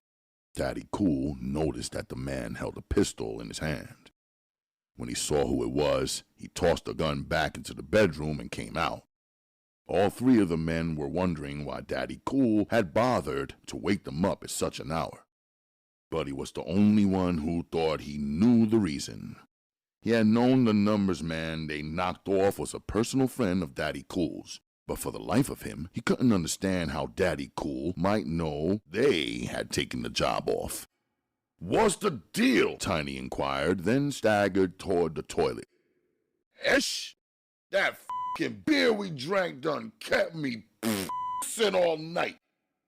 He spoke in the off-handed manner of a man who had just awakened from a mean drunk and wanted to impress everybody around him with the fact. Daddy Cool let him take 2 steps toward the toilet, then reached behind his neck. The knife came out like a blur, striking Tiny right between the shoulder blades. Tiny grunted from the pain, then staggered toward the door. He fell up against the wall and slid down before rolling over on his side. On his face was an expression of dismay, as if he was asking how this could have happened. The 2 men stared at the body dumbfounded. Neither man spoke. They still couldn't put it together. Daddy Cool removed a small snapshot he had taken from Big Jack's house. It showed Tiny tearing off the young girl's skirt. He pushed the picture under Buddy's nose while holding out another one to Jimmy. The picture he gave Jimmy was one of Jimmy straddling the girl. Jimmy's face changed color. He belched loudly, and for a second he was scared he would mess on himself. As of yet, neither brother had any fear for their lives. True, they had seen their friend and partner killed right before their eyes, but they still thought the bond between them and their stepfather was too tight for them to have any fear. As Daddy Cool removed his second knife, he stared coldly into Buddy's face. He saw the automatic sitting on the edge of the end table where Buddy had placed it. Why? Why, Buddy? Why? Buddy could only shake his head. Jimmy, on the other hand, was beginning to realize their danger. He decided to inch his way into the bedroom and get his gun. Then he could face Daddy Cool on a more equal level. Daddy Cool allowed him to reach the bedroom. Then he made his move. His hand came up in a forward flip. The knife made 2 turns before embedding itself into Jimmy's chest. Jimmy's eyes seemed as if they would pop out. He stared down toward the strange thing sticking out of him. He couldn't believe it.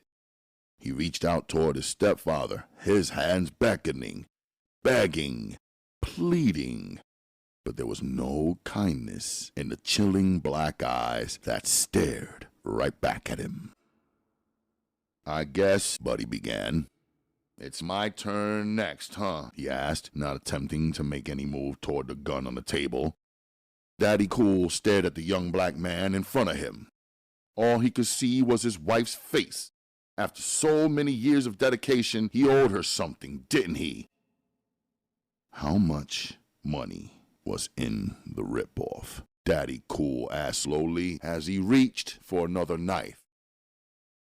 Buddy followed his movements with his eyes. He knew his stepfather was giving him a chance to try for the gun if he wanted to. "We took off 25 grand, Buddy answered, not even looking at his gun. For a second, the 2 men stared at each other, then the elderly one spoke. "You went along with a nasty thing, boy.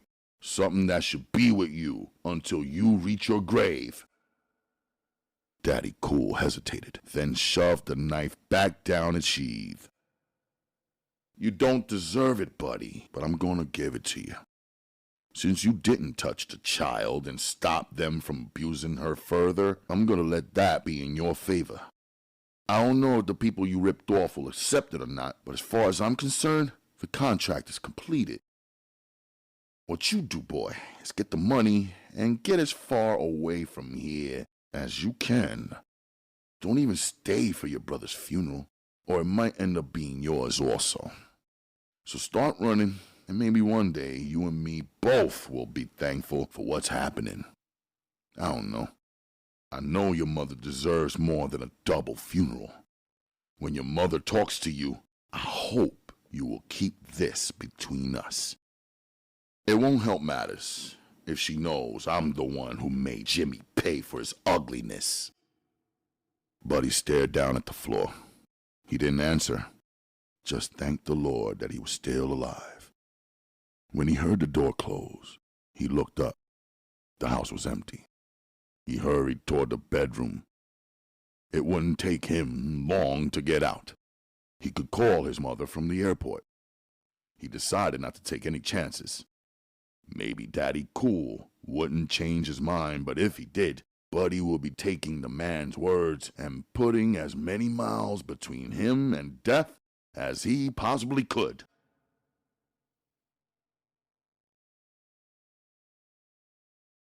Chapter 14.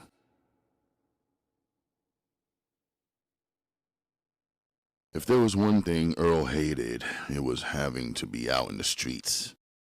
Now standing in the dimly lit hallway, he wished that the man he waited for would come on out. He had waited all night. After making up his mind on what had to be done, there was no other choice that he could see. If things continued the way they were going, his only friend would end up worrying himself to death. The decision that Earl had come to hadn't been reached lightly. He knew that Daddy Cool might be mad about it, but once it was over with, there wouldn't be anything anyone could do about it. Though Earl didn't know much about women, he knew that Janet was doing something she wouldn't ordinarily do. She was no hoe, and there was no reason for her to be out on the streets hustling her body. From all he could find out on the subject, the person responsible for a young girl being out on the street was her pimp. If you eliminated the pimp, there was no cause for her to work.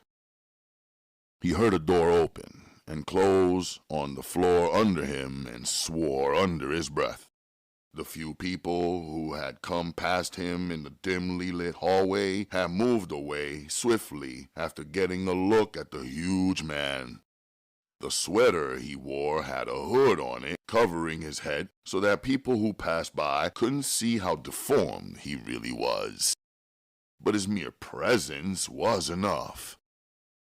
How Earl wished for the quietness of his small room, but if he had to sit out in the hallway until evening time, he would be there. For a second he worried about the pool hall. If he wasn't there by 9 o'clock, how would the girls get in to open up the restaurant? For the next half hour he worried over it, wondering if he should leave and open up the club, then return. It would mean exposing himself to the daylight traffic. People hurrying nowhere would stare at him as if he had just crawled out from under a log. Earl glanced at his watch. It was almost 9 o'clock. He remembered some of the men joking in the pool room about how late pimps and whores slept. He couldn't believe they really stayed in the bed until 2 and 3 in the afternoon. At any rate, he didn't believe Ronald would. The man had arrived at the apartment building one jump ahead of Earl. Earl had a problem finding the right building. If only he had been quicker, he could have finished his job last night. Now it's daybreak and people would be up and around. Even as the thought flashed through his mind, a door down the hall from where he stood opened and 3 small children came running out. 2 of them carried small books in their arms, so he knew that they were on their way to school. At times, children were even harder to stand than the grown-up counterparts who were deliberately cruel. While the children didn't really mean any harm, their hard stares and cold remarks hurt him to the quick. Now, as the children came abreast of him, he noticed that there were 2 little girls and 1 boy. They glanced at him curiously, but he managed to turn his back so that they couldn't really see him clearly. Down the hall in Janet's apartment, Ronald dressed slowly. He had made up his mind to allow her to take a few days off, but this shit she kept talking about was bugging the hell out of him. He had no intention of getting a job or buying a store, and he was tired of lying to her about it. He was tempted to tell her the truth, yet he was afraid he might lose her. He had heard guys talk about $100 girls, but she was the first one he had ever had. Ever since Janet hit the streets, she averaged $100 a night. Let me try and find a nice small store somewhere, and I'm sure if we need a little more money, Daddy will gladly loan it to us. She waited silently, hoping that he would see it her way. Together, they could move mountains, she believed, but Ronald just needed guidance. "Listen, baby," he said, feeling the huge roll of money in his pocket. It made him feel free-spirited. Why don't you take some of this cash and go shopping today, just to get out of the apartment and enjoy yourself? She smiled and shook her head. It sounded nice, but instead of buying something for herself, she would surprise him and buy something nice for him. Okay, Ronald, she replied quietly, then waited while he pulled the bankroll out and peeled off a 10. She stared at the $10 bill as if it was a snake. Ronald, too caught up in his own importance, didn't even notice the disappointment on her face. "Yeah, Jan," he said, "since I didn't get you a gift yesterday, you buy something nice with this." For a second, she was afraid to speak. She didn't want to reveal her disappointment. After all, she had given him $2,100. It wouldn't have hurt him to be a little more generous. Staying with a man was one sure way of really finding out things about him, she reasoned as she watched him put the money back in his pocket. Maybe you had better take this with you, she couldn't stop herself from saying as she held the $10 bill out to him. She was sure of one thing. She definitely wasn't about to go through all the trouble of going downtown just to spend $10. "Hey, honey, what's the deal? You don't appreciate the little bread I gave you? Okay, Janet, I remember you're the little rich girl. You're used to spending them big, huh? Aren't you? There was envy in his voice, something he couldn't hide. All his life he had to struggle for his, but there was a little shit who had everything put out on a platter for her. She needed dogging, or so he reasoned. That way he would be able to control her better. If he was good to her, she would take softness for weakness, something he wasn't planning on allowing to ever happen. It's not that, Ronald. I'm just not used to trying to shop with such a small piece of money, that's all. I don't think I know where to begin, She stated, then flashed him a smile to take the sting out of her words. Oh, you wouldn't, huh? Maybe you'd feel better if I gave you back $1,000 for you to go shopping with. Would that make you feel better? No, Ronald, no. I don't want nothing like that, honey. I gave the money to you, for you to do whatever you want with it. So I wouldn't think of taking it downtown and wasting it on clothes when I already have plenty of them. Ronald stared at her with surprise. This silly shit really thought I was serious about giving her back that much money. He shook his head. He didn't think he would ever be able to figure her out. Seeing the look on his face, she stood up on her toes and put her arms around his neck. She tried to kiss him, but he didn't want any part of that. The love-making they had that morning, that was enough for him. And anyway, the good, hard older pimp said the less you showed your affection, the more they loved you. It was a bad habit letting a kiss her man on the mouth. And anyway, he could never get it out of his mind that the women who worked the streets for him had more than likely sucked a dozen that night and swallowed. No.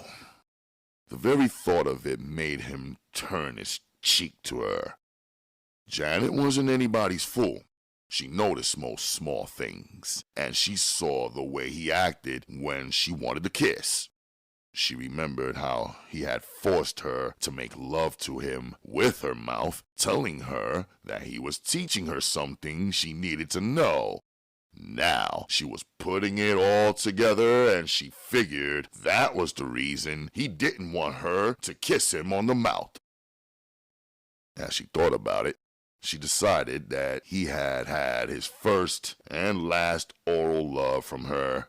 She would be damned if she would go down on any man and then have him treat her as if she had done something dirty. Noticing the look on her face, Ronald thought it was over the money. He pulled out another bill, but seeing that this one was a 20, he wished that he fished out a 10 instead. Here, girl, I want you to buy something nice today, so that when I come back, you can really surprise me. This time, Janet didn't even bother to glance at the bill he gave her. She just balled it up and tossed it on the dresser. Now that he had freed himself from the bear hug she had on his neck, Ronald made ready to go. For some reason, he felt out of place when he was with her. She gave him a feeling of being inferior. I'll give you a call around 6 o'clock tonight, Janet, so be sure to be back up by then. You never can tell what might jump off. He smiled, then tried to crack a joke with her. Maybe one of those $100 tricks might inquire about your whereabouts, and you know we don't want to pass up any of them. She caught herself before she said something nasty to him. Janet started toward the door.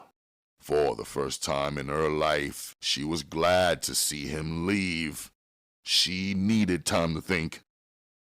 Ronald followed her to the door, wondering now what the problem was.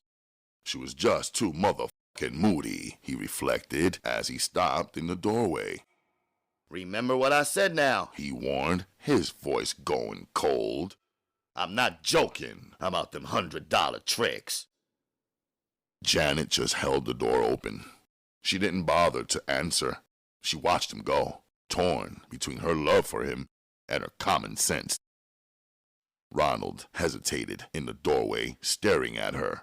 She was a lovely picture in her short black slip.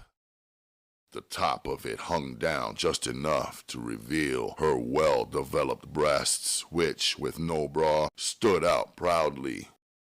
Any other man would have been overcome with pride. But Ronald's ego was so large that he never took into consideration what a jewel he had.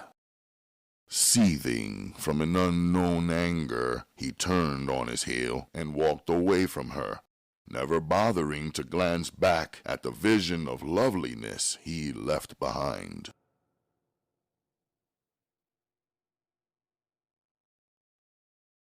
Chapter 15. After fulfilling 2/3 of his contract, the professional assassin made his way back to his car. Daddy Cool felt better now. After sparing Buddy's life, he believed he had done the right thing. He promised himself that he would make a call and explain it to Big Jack. Then it would be out of his hands. He wouldn't plead for Buddy's life, though. He would leave that decision up to Buddy. Maybe it would have been better if he had collected Big Jack's money. But since Big Jack owed him for the contract, he would just write it off as even. It would be nice to have breakfast with Janet, he thought, and instantly began to consider how he could contact her. She hadn't given him any address, but it still wouldn't be hard for him to find out where she stayed. A few calls would solve that problem.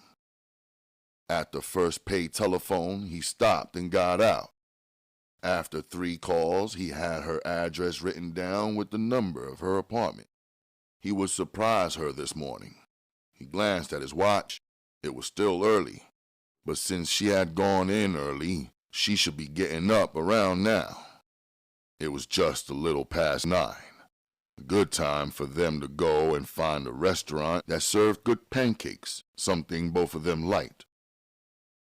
As he drove slowly back across the city, events were taking place that would involve him directly. Earl, still waiting in the hallway, was about to give up. The old woman down the hall had glanced out of her apartment twice, each time seeing the huge man lurking around. The last time she saw him, her imagination got the best of her. She believed the huge man was just waiting for the chance to break into her place. She went to the telephone and dialed the nearest police station. When she got the dispatcher on the line, she told him that there was a big man hiding in her hallway and acting strange.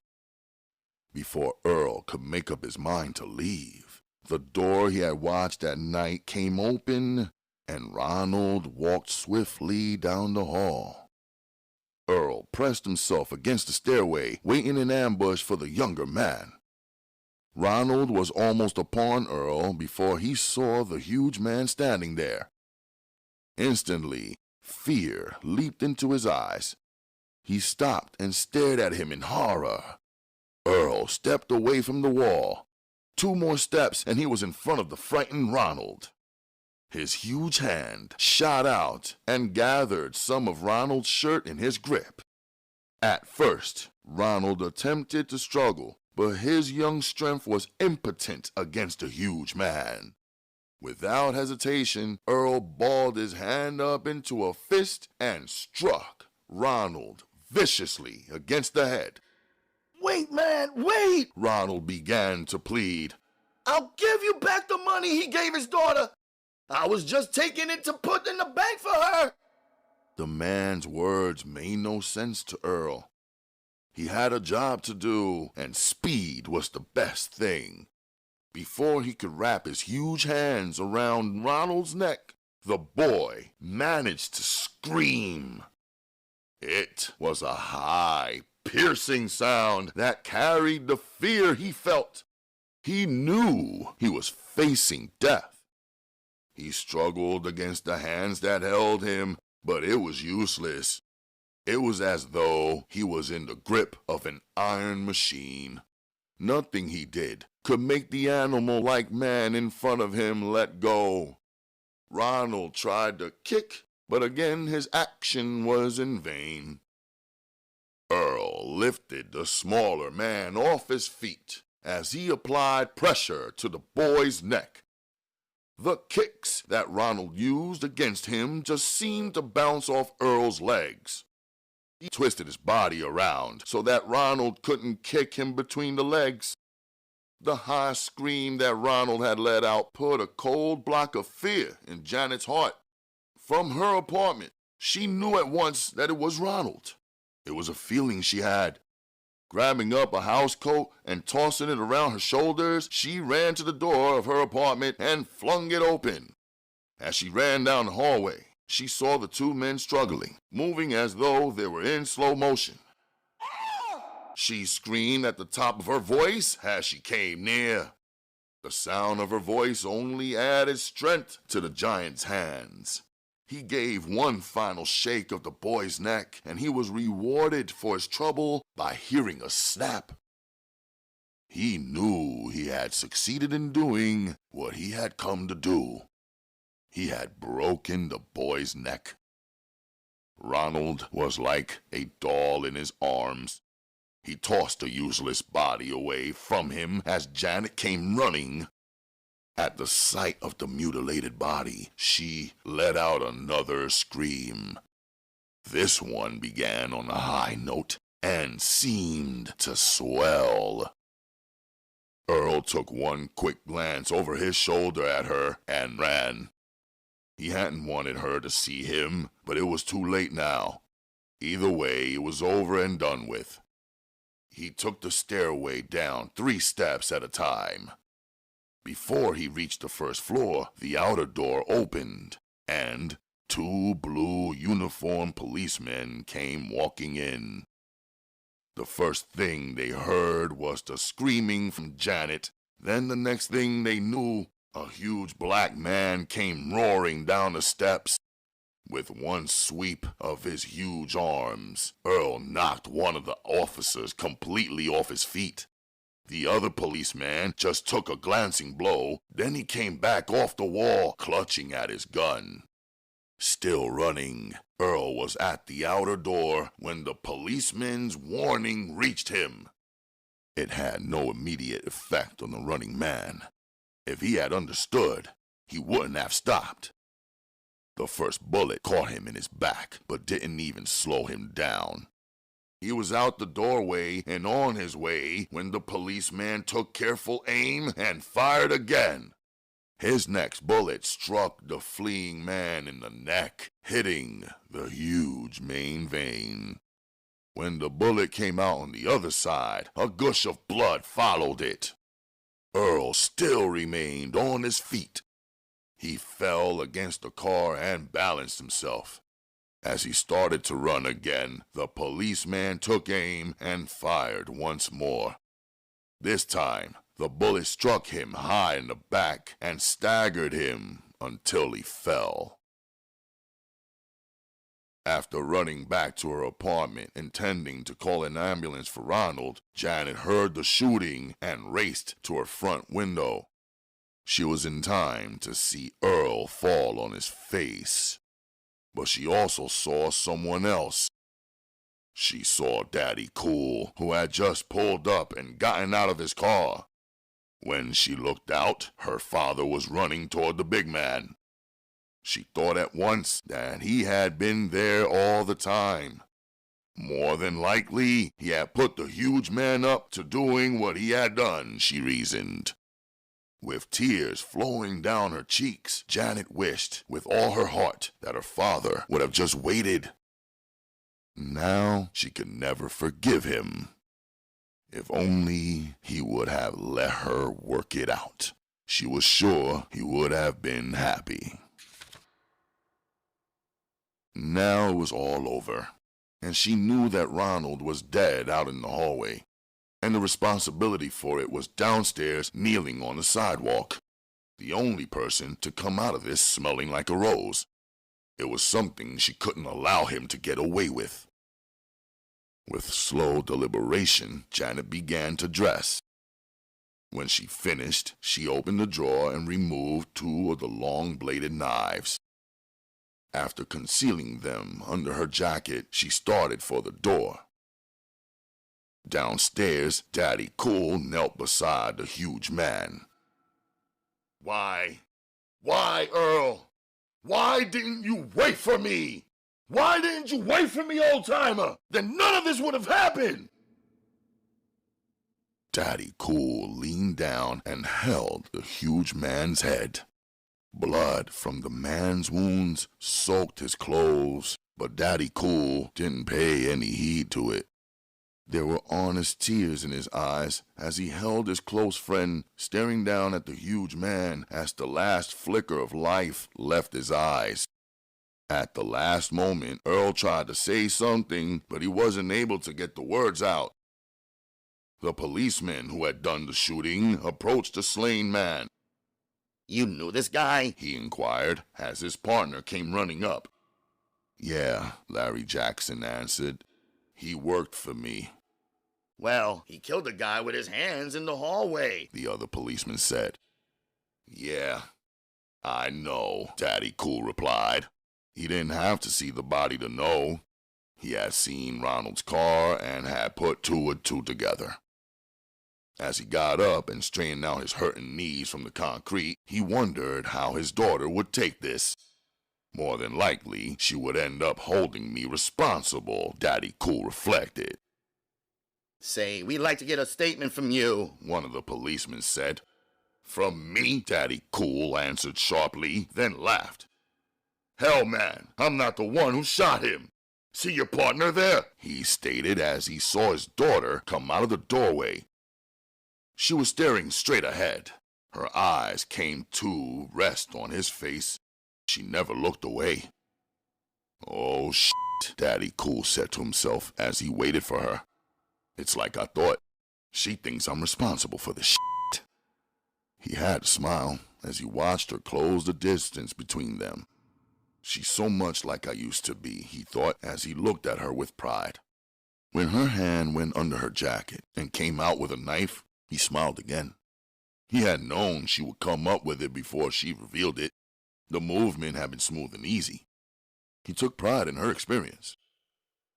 I wonder if I could beat her from here, he reflected as he watched her hand go back.